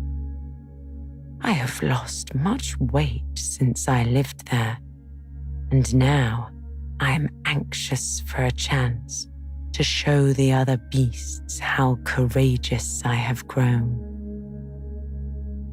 They now turned and took a last look at the Emerald City. All they could see was a mass of towers and steeples behind the green walls, and high up above everything, the spires and dome of the Palace of Oz. "Oz was not such a bad wizard after all," said the Tin Woodman as he felt his heart rattling around in his breast. "He knew how to give me brains, and very good brains too," said the Scarecrow. "If Oz had taken a dose of the same courage he gave me," added the Lion, "he would have been a brave man." Dorothy said nothing. Oz had not kept the promise he made her, but he had done his best, so she forgave him. As he said, he was a good man, even if he was a bad wizard. The first day's journey was through the green fields and bright flowers that stretched about the Emerald City on every side. They slept that night on the grass, with nothing but the stars over them, and they rested very well indeed. In the morning they travelled on until they came to a thick wood. There was no way of going around it, for it seemed to extend to the right and left as far as they could see. And besides, they did not dare change the direction of their journey for fear of getting lost.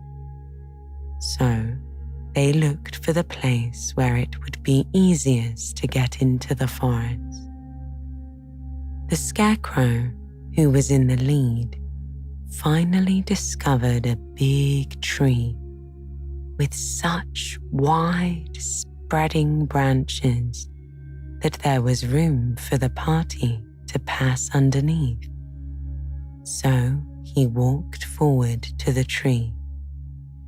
But just as he came under the first branches, they bent down and twined around him, and the next minute he was raised from the ground and flung headlong among his fellow travelers.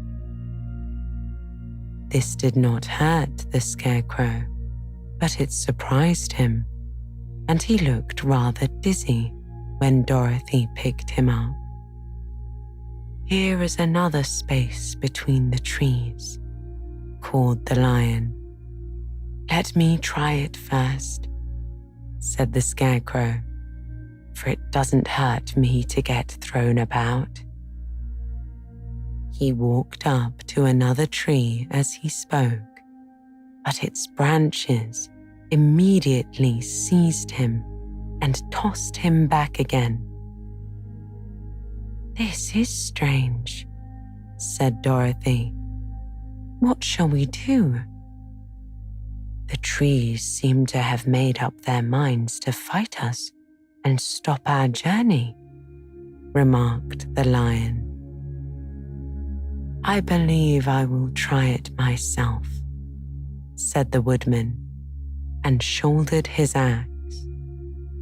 He marched up to the first tree that had handled the Scarecrow so roughly.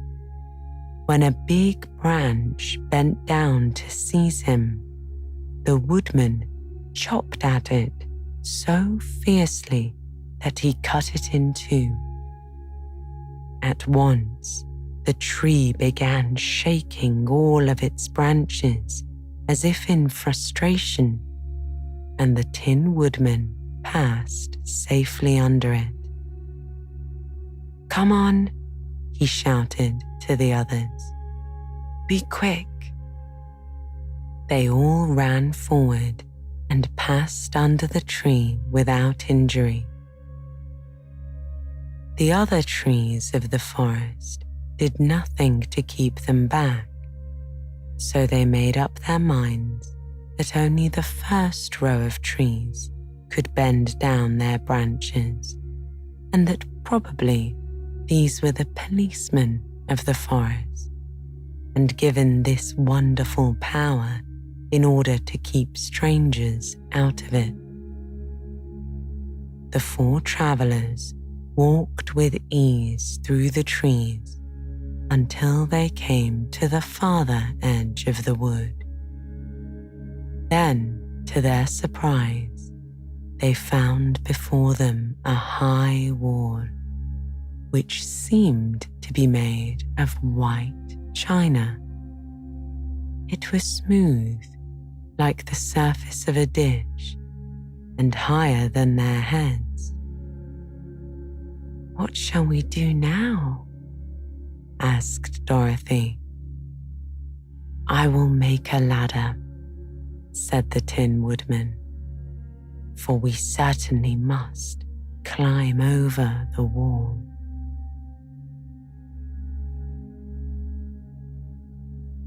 Chapter 20.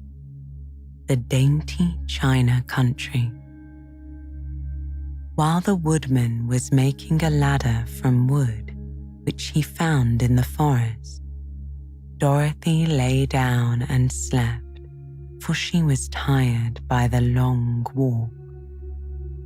The lion also curled himself up to sleep, and Toto lay beside him. The Scarecrow watched the woodman while he worked and said to him, "I cannot think why this wall is here, or what it is made of. Rest your brains and do not worry about the wall," replied the woodman. "When we have climbed over it, we shall know what is on the other side." After a time, the ladder was finished. It looked clumsy, but the Tin Woodman was sure it was strong and would answer the purpose. The Scarecrow waked Dorothy and the lion and Toto and told them that the ladder was ready. The Scarecrow climbed up the ladder first, but he was so awkward that Dorothy had to follow close behind and keep him from falling off. When he got his head over the top of the wall, the Scarecrow said, "Oh my!" "Go on," said Dorothy.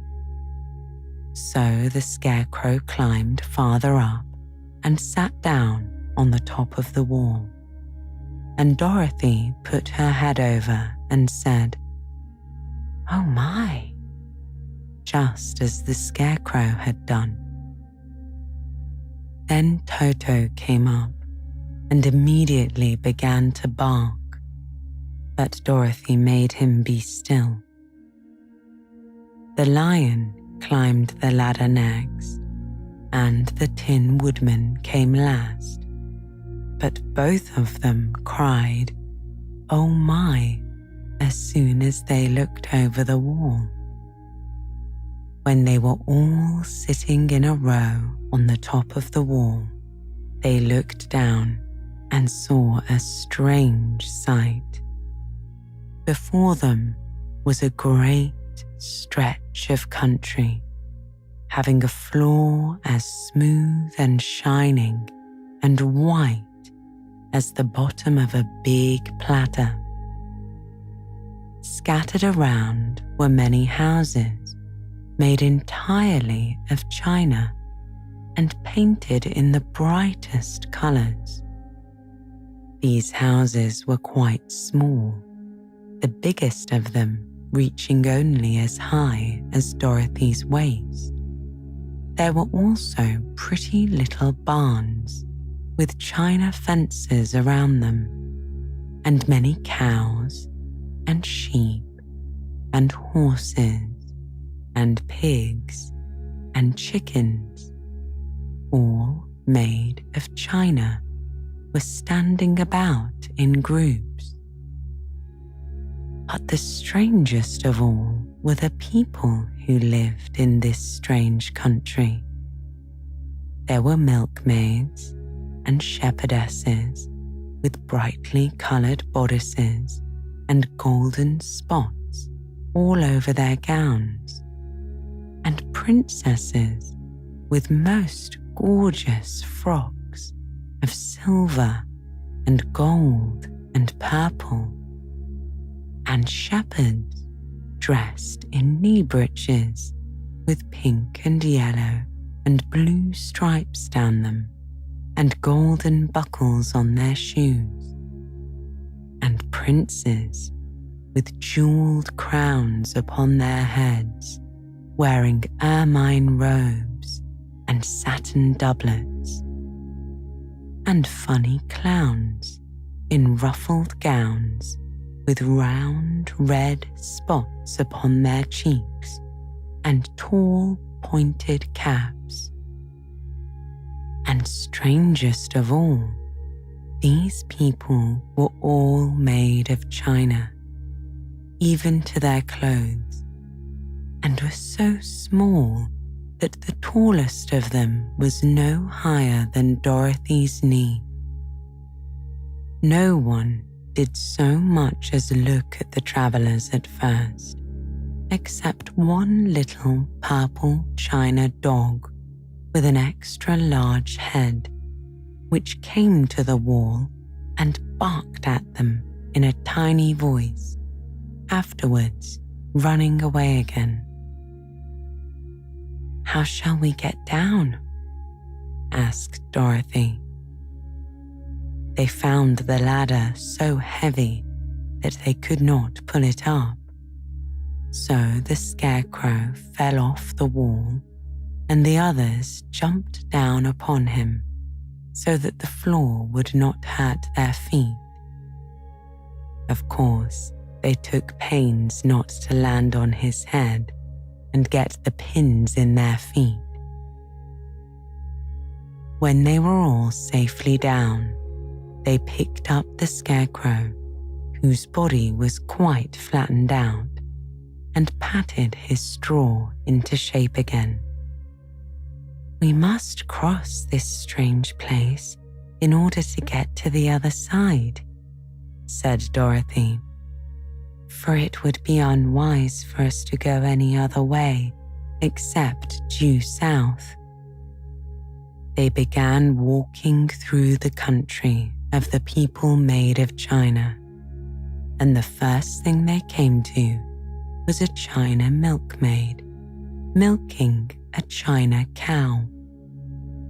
As they drew nearer, the cow suddenly gave a kick and kicked over the stool, the pail, and even the milkmaid herself, and all fell on the china ground with a great clatter. Dorothy was shocked to see that the cow had broken her leg off, and that the pail was lying in several small pieces, while the poor milkmaid had a nick in her left elbow. "There," said the milkmaid angrily. "See what you have done? My cow has broken her leg, and I must take her to the mender's shop and have it glued on again. What do you mean by coming here and frightening my cow?" "I'm very sorry," returned Dorothy. "Please forgive us." But the pretty milkmaid was too vexed to make any answer. She picked up the leg sulkily and led her cow away. As she left them, the milkmaid cast many reproachful glances over her shoulder at the clumsy strangers, holding her nicked elbow close to her side. Dorothy was quite grieved at this mishap. "We must be very careful here," said the kind-hearted woodman, "or we may hurt these pretty little people so they will never get over it." A little farther on, Dorothy met a most beautifully dressed young princess who stopped short as she saw the strangers and started to run away. Dorothy wanted to see more of the princess, so she ran after her. But the China girl cried out, "Don't chase me! Don't chase me!" She had such a frightened little voice that Dorothy stopped and said, "Why not?" "Because," answered the princess, also stopping a safe distance away. "If I run, I may fall down and break myself." "But could you not be mended?" asked the girl. "Oh yes, but one is never so pretty after being mended, you know," replied the princess. "I suppose not," said Dorothy. "Now there is Mr. Joker, one of our clowns," continued the China lady, "who is always trying to stand upon his head. He has broken himself so often that he is mended in 100 places and doesn't look at all pretty. Here he comes now, so you can see for yourself." Indeed, a jolly little clown came walking toward them. Dorothy could see that in spite of his pretty clothes of red and yellow and green, he was completely covered with cracks, running every which way and showing plainly that he had been mended in many places. The clown put his hands in his pockets, and after puffing out his cheeks and nodding his head at them saucily, he said, "My lady fair, why do you stare at poor old Mr. Joker? You're quite as stiff and prim as if you'd eaten up a poker." "Be quiet, sir," said the princess. "Can't you see these are strangers and should be treated with respect?"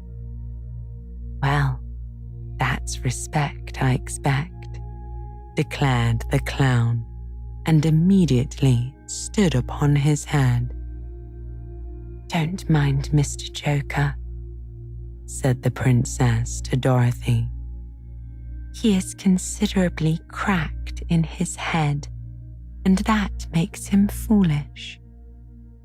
"Oh, I don't mind him a bit," said Dorothy. "But you are so beautiful," she continued, "that I am sure I could love you dearly. Won't you let me carry you back to Kansas and stand you on Aunt Em's mantle? I could carry you in my basket." "That would make me very unhappy," answered the China princess. "You see, here in our country, we live contentedly and can talk and move around as we please. But whenever any of us are taken away, our joints at once stiffen and we can only stand straight and look pretty. Of course, that is all that is expected of us when we are on mantles and cabinets and drawing room tables. But our lives are much pleasanter here in our own country. I would not make you unhappy for all the world said Dorothy. So I'll just say goodbye. Goodbye, replied the princess. They walked carefully through China country. The little animals and all the people scampered out of their way, fearing the strangers would break them. And after an hour or so, the travellers reached the other side of the country and came to another China wall. It was not so high as the first, however, and by standing upon the lion's back, they all managed to scramble to the top. Then the lion gathered his legs under him and jumped up on the wall.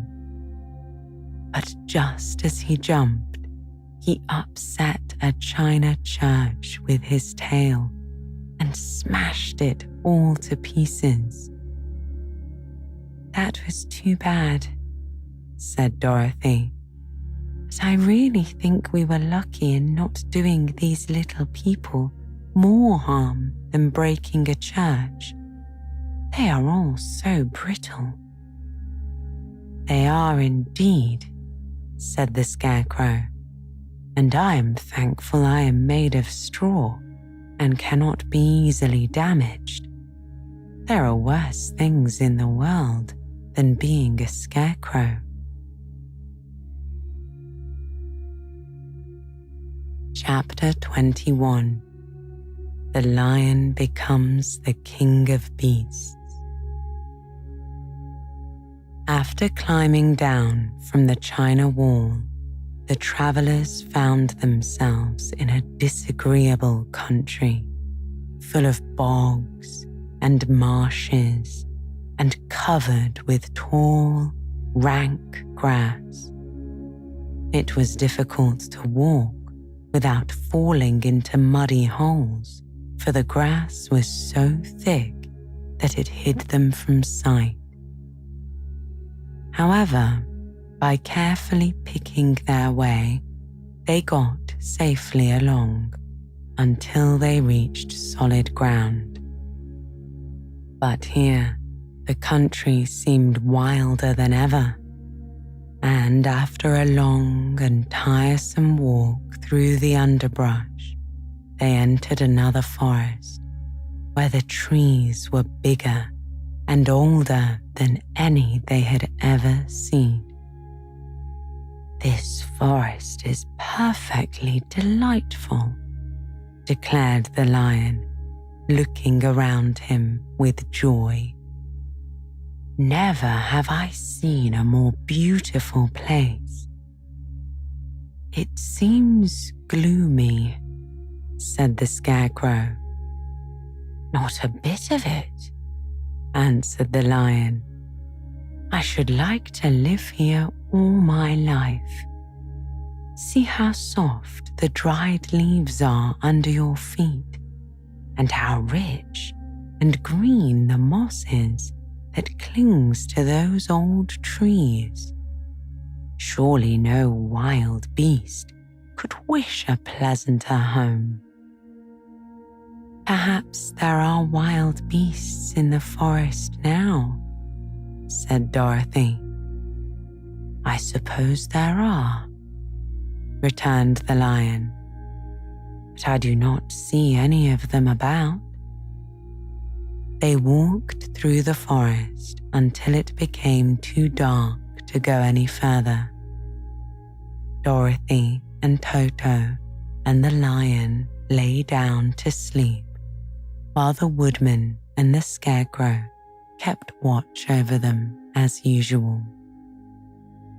When morning came, they started again. Before they had gone far, they heard a low rumble as of the growling of many wild animals. Toto whimpered a little, but none of the others were frightened. They kept along the well-trodden path until they came to an opening in the wood, in which were gathered hundreds of beasts of every variety. There were tigers and elephants and bears and wolves and foxes and all the others in the natural history. And for a moment, Dorothy was afraid. But the lion explained the animals were holding a meeting, and he judged by their snarling and growling that they were in great trouble. As he spoke, several of the beasts caught sight of him, and at once the great assemblage hushed as if by magic. The biggest of the tigers came up to the lion and bowed, saying, "Welcome, O King of Beasts.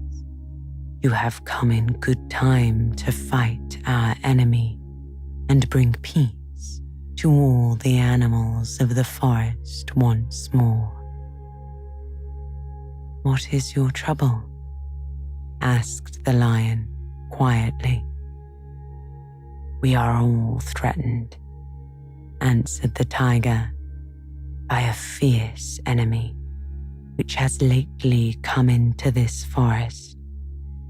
It is a most tremendous monster, like a great spider, with a body as big as an elephant and legs as long as a tree trunk. It has 8 of these long legs, and as the monster crawls through the forest, he seizes an animal with a leg and drags it to his mouth, where he eats it as a spider does a fly. Not one of us is safe while this fierce creature is here, and we had called a meeting to decide how to take care of ourselves when you came among us." The lion thought for a moment. "Are there any other lions in this forest?" he asked. "No, there were some, but the monster has eaten them all," the tiger said. "And besides, there were none of them nearly so large and brave as you. If I put an end to your enemy, will you bow down to me and obey me as king of the forest?" inquired the lion. "We will do that gladly," returned the tiger. And all the other beasts roared with a mighty roar, "We will." "Where is this great spider of yours now?" asked the lion. "Yonder, among the oak trees," said the tiger, pointing with his forefoot. "Take good care of these friends of mine," said the lion, "and I will go at once to fight the monster." He bade his comrades goodbye and marched proudly away to do battle with the enemy. The great spider was lying asleep when the lion found him, and it looked so ugly that its foe turned up his nose in disgust. Its legs were quite as long as the tiger had said, and its body covered with coarse, black hair.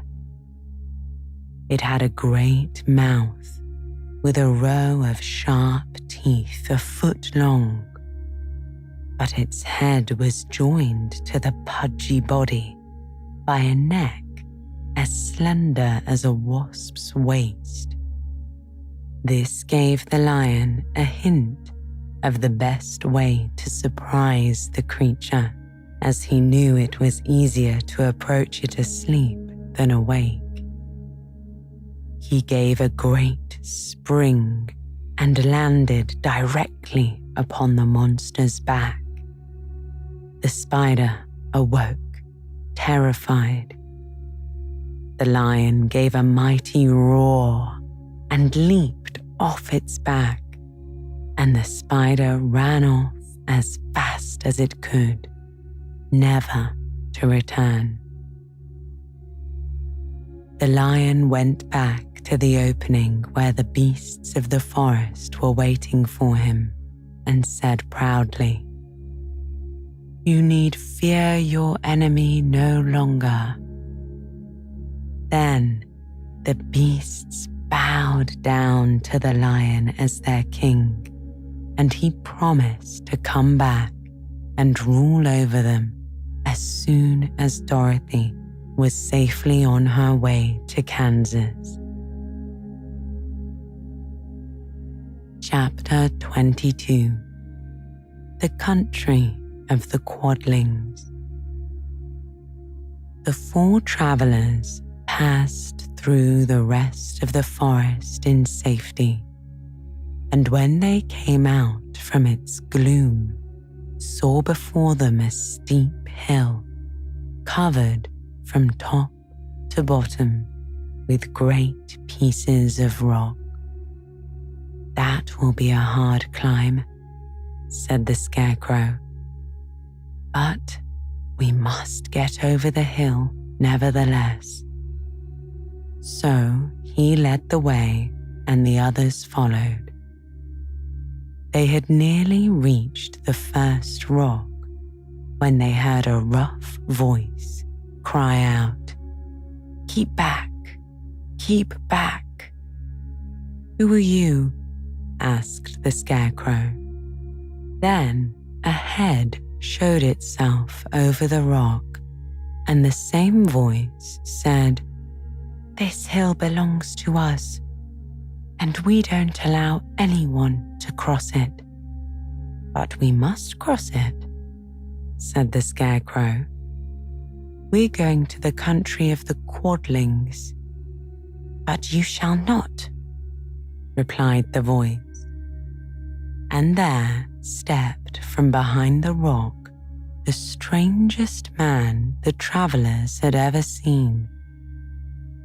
He was quite short and stout and had a big head, which was flat at the top and supported by a thick neck full of wrinkles. But he had no arms at all, and seeing this, the Scarecrow did not fear that so helpless a creature could prevent them from climbing the hill. So he said, "I'm sorry not to do as you wish, but we must pass over your hill, whether you like it or not." And he walked boldly forward. As quick as lightning, the man's head shot forward, and his neck stretched out until the top of the head, where it was flat, struck the Scarecrow in the middle and sent him tumbling over and over down the hill. Almost as quickly as it came, the head went back to the body, and the man laughed harshly as he said, "It isn't as easy as you think." A chorus of boisterous laughter came from the other rocks, and Dorothy saw hundreds of the armless hammerheads upon the hillside, one behind every rock. The lion became quite angry at the laughter caused by the Scarecrow's mishap, and giving a loud roar that echoed like thunder, he dashed up the hill. Again, a head shot swiftly out, and the great lion went rolling down the hill as if he had been struck by a cannonball.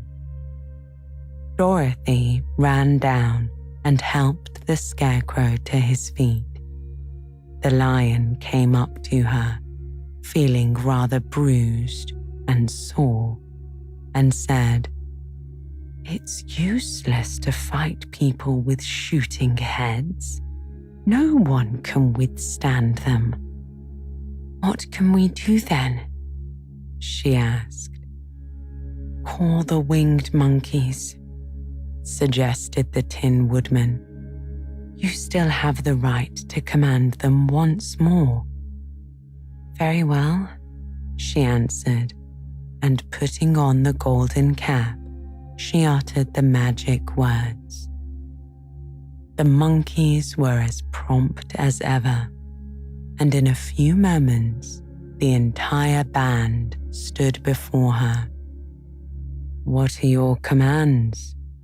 inquired the king of the monkeys, bowing low. "Carry us over the hill to the country of the Quadlings," answered the girl. "It shall be done," said the king. And at once, the winged monkeys caught the 4 travelers and Toto up in their arms and flew away with them. As they passed over the hill, their hammerheads yelled with vexation and shot their heads high in the air. But they could not reach the winged monkeys, which carried Dorothy and her comrades safely over the hill and set them down in the beautiful country of the Quadlings. "This is the last time you can summon us," said the leader to Dorothy. "So goodbye and good luck to you." "Goodbye, and thank you very much," returned the girl. The monkeys rose into the air and were out of sight in a twinkling. The country of the Quadlings seemed rich and happy.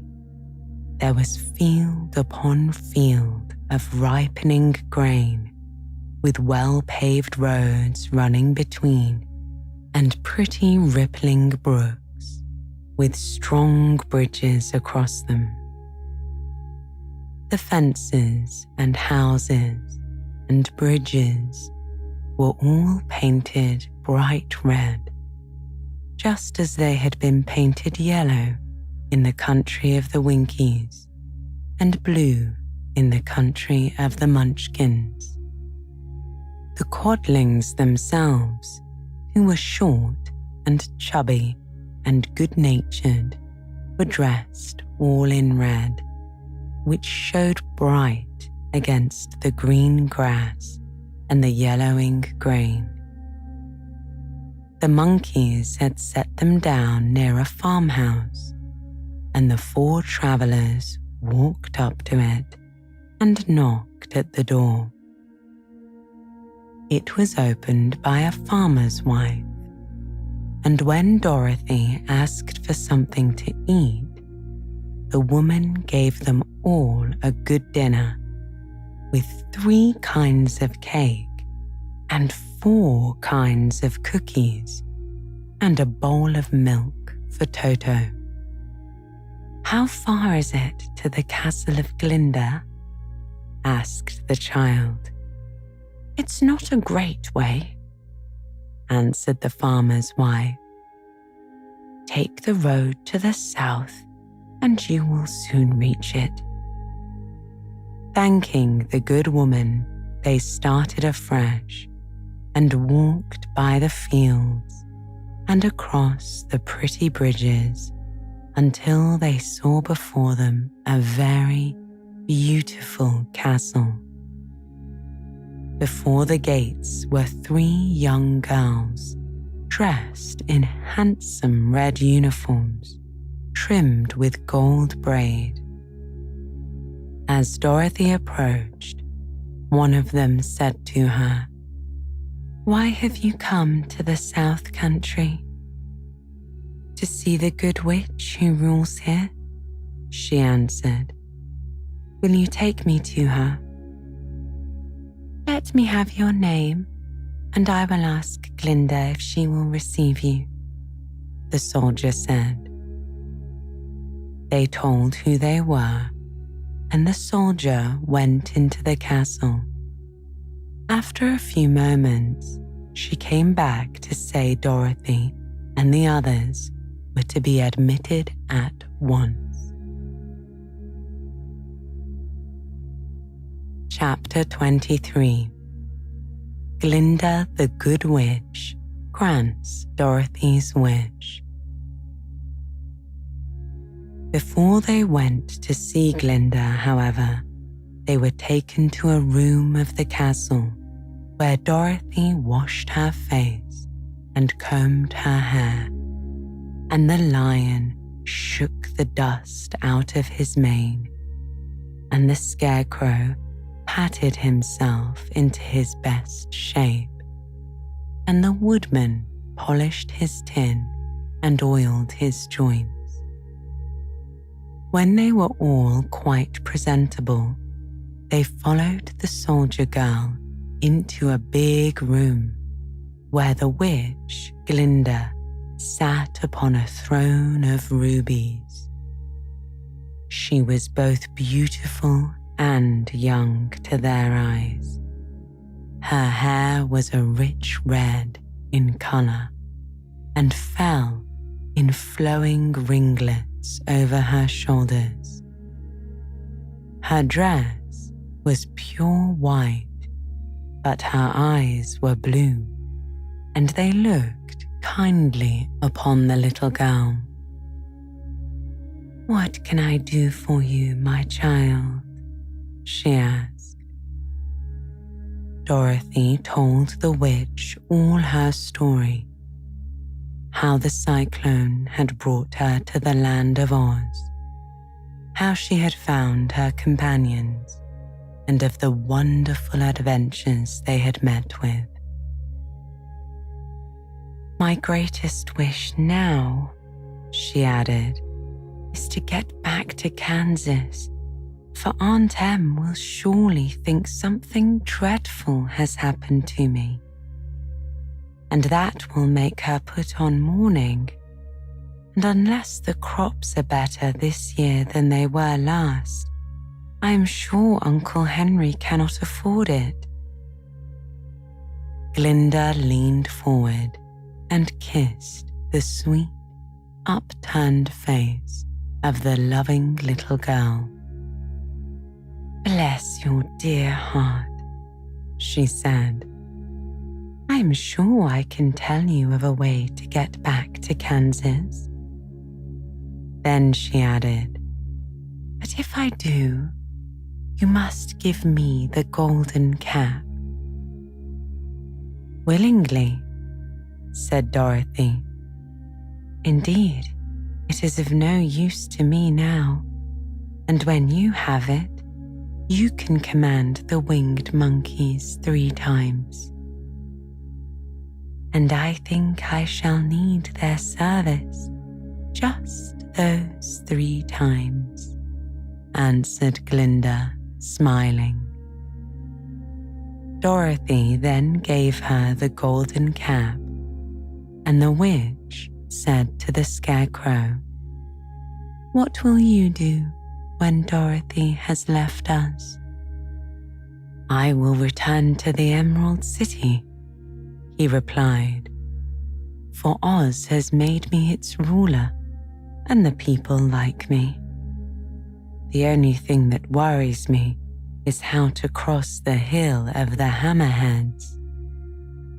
By means of the golden cap, I shall command the winged monkeys to carry you to the gates of the Emerald City," said Glinda, "for it would be a shame to deprive the people of so wonderful a ruler."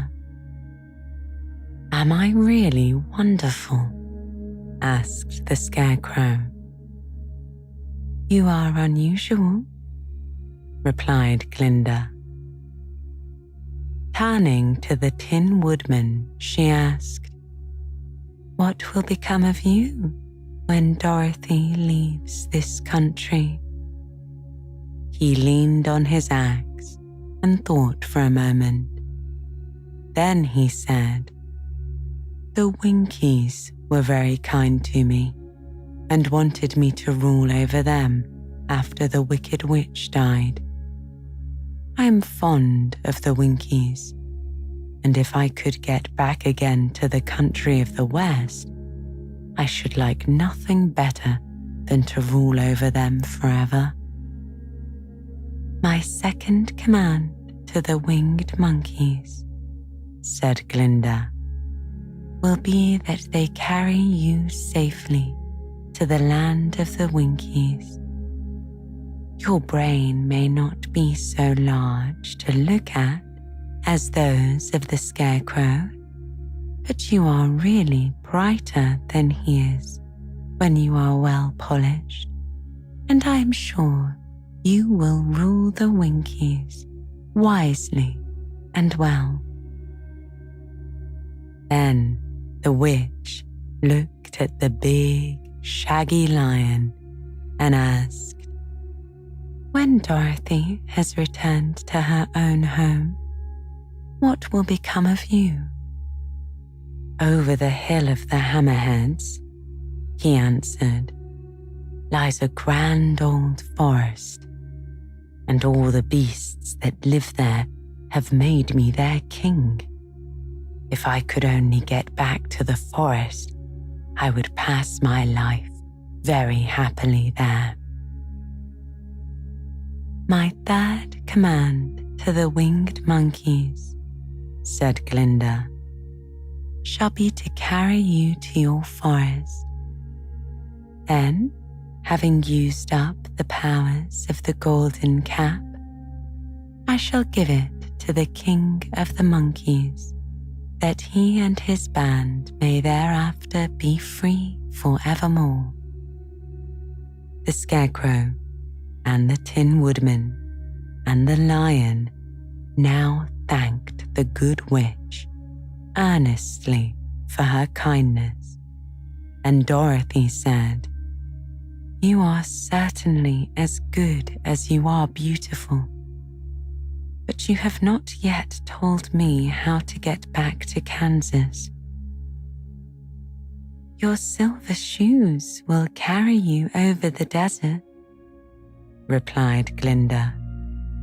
"If you had known their power, you could have gone back to your Aunt Em the very first day you came to this country.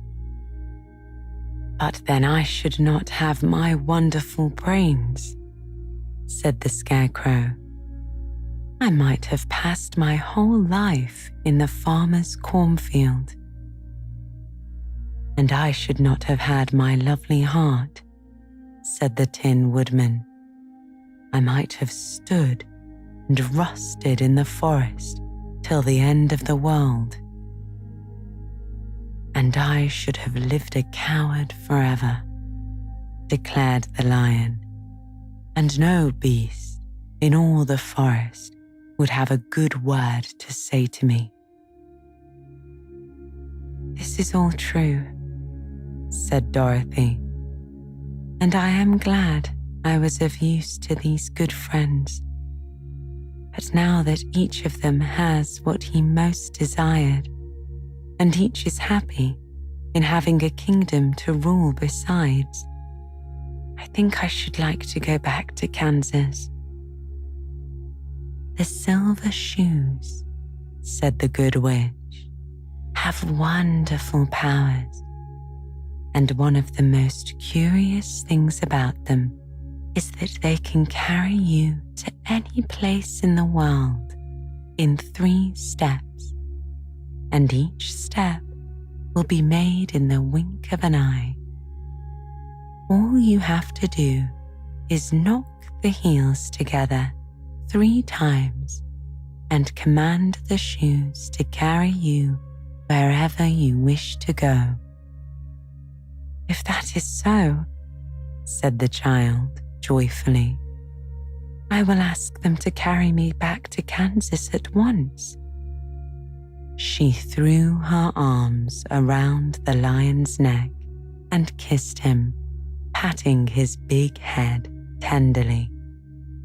Then she kissed the Tin Woodman, who was weeping in a way most dangerous to his joints. But she hugged the soft, stuffed body of the Scarecrow in her arms instead of kissing his painted face, and found she was crying herself at this sorrowful parting from her loving comrades. Glinda the Good stepped down from her ruby throne to give the little girl a goodbye kiss, and Dorothy thanked her for all the kindness she had shown to her friends and to herself. Dorothy now took Toto up solemnly in her arms, and, having said one last goodbye, she clicked the heels of her shoes together 3 times, saying, "Take me home to Aunt Em." Instantly, she was whirling through the air so swiftly that all she could see or feel was the wind whistling past her ears.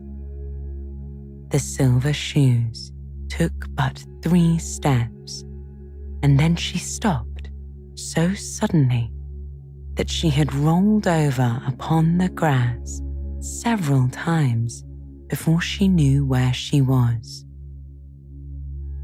At length, however, she sat up and looked about her. "Good gracious," she said, for she was sitting on the broad Kansas prairie, and just before her was the new farmhouse Uncle Henry built after the cyclone had carried away the old one. Uncle Henry was milking the cows in the barnyard, and Toto had jumped out of her arms and was running toward the barn, barking furiously. Dorothy stood up and found she was in her stocking feet, for the silver shoes had fallen off in her flight through the air and were lost forever in the desert. Chapter 24. Home Again. Aunt Em had just come out of the house to water the cabbages when she looked up and saw Dorothy running toward her. "My darling child," she cried, folding the little girl in her arms and covering her face with kisses. "Where in the world did you come from?" "From the land of Oz," said Dorothy gravely. "And here is Toto, too. And oh, Aunt Em, I'm so glad to be at home again." The end.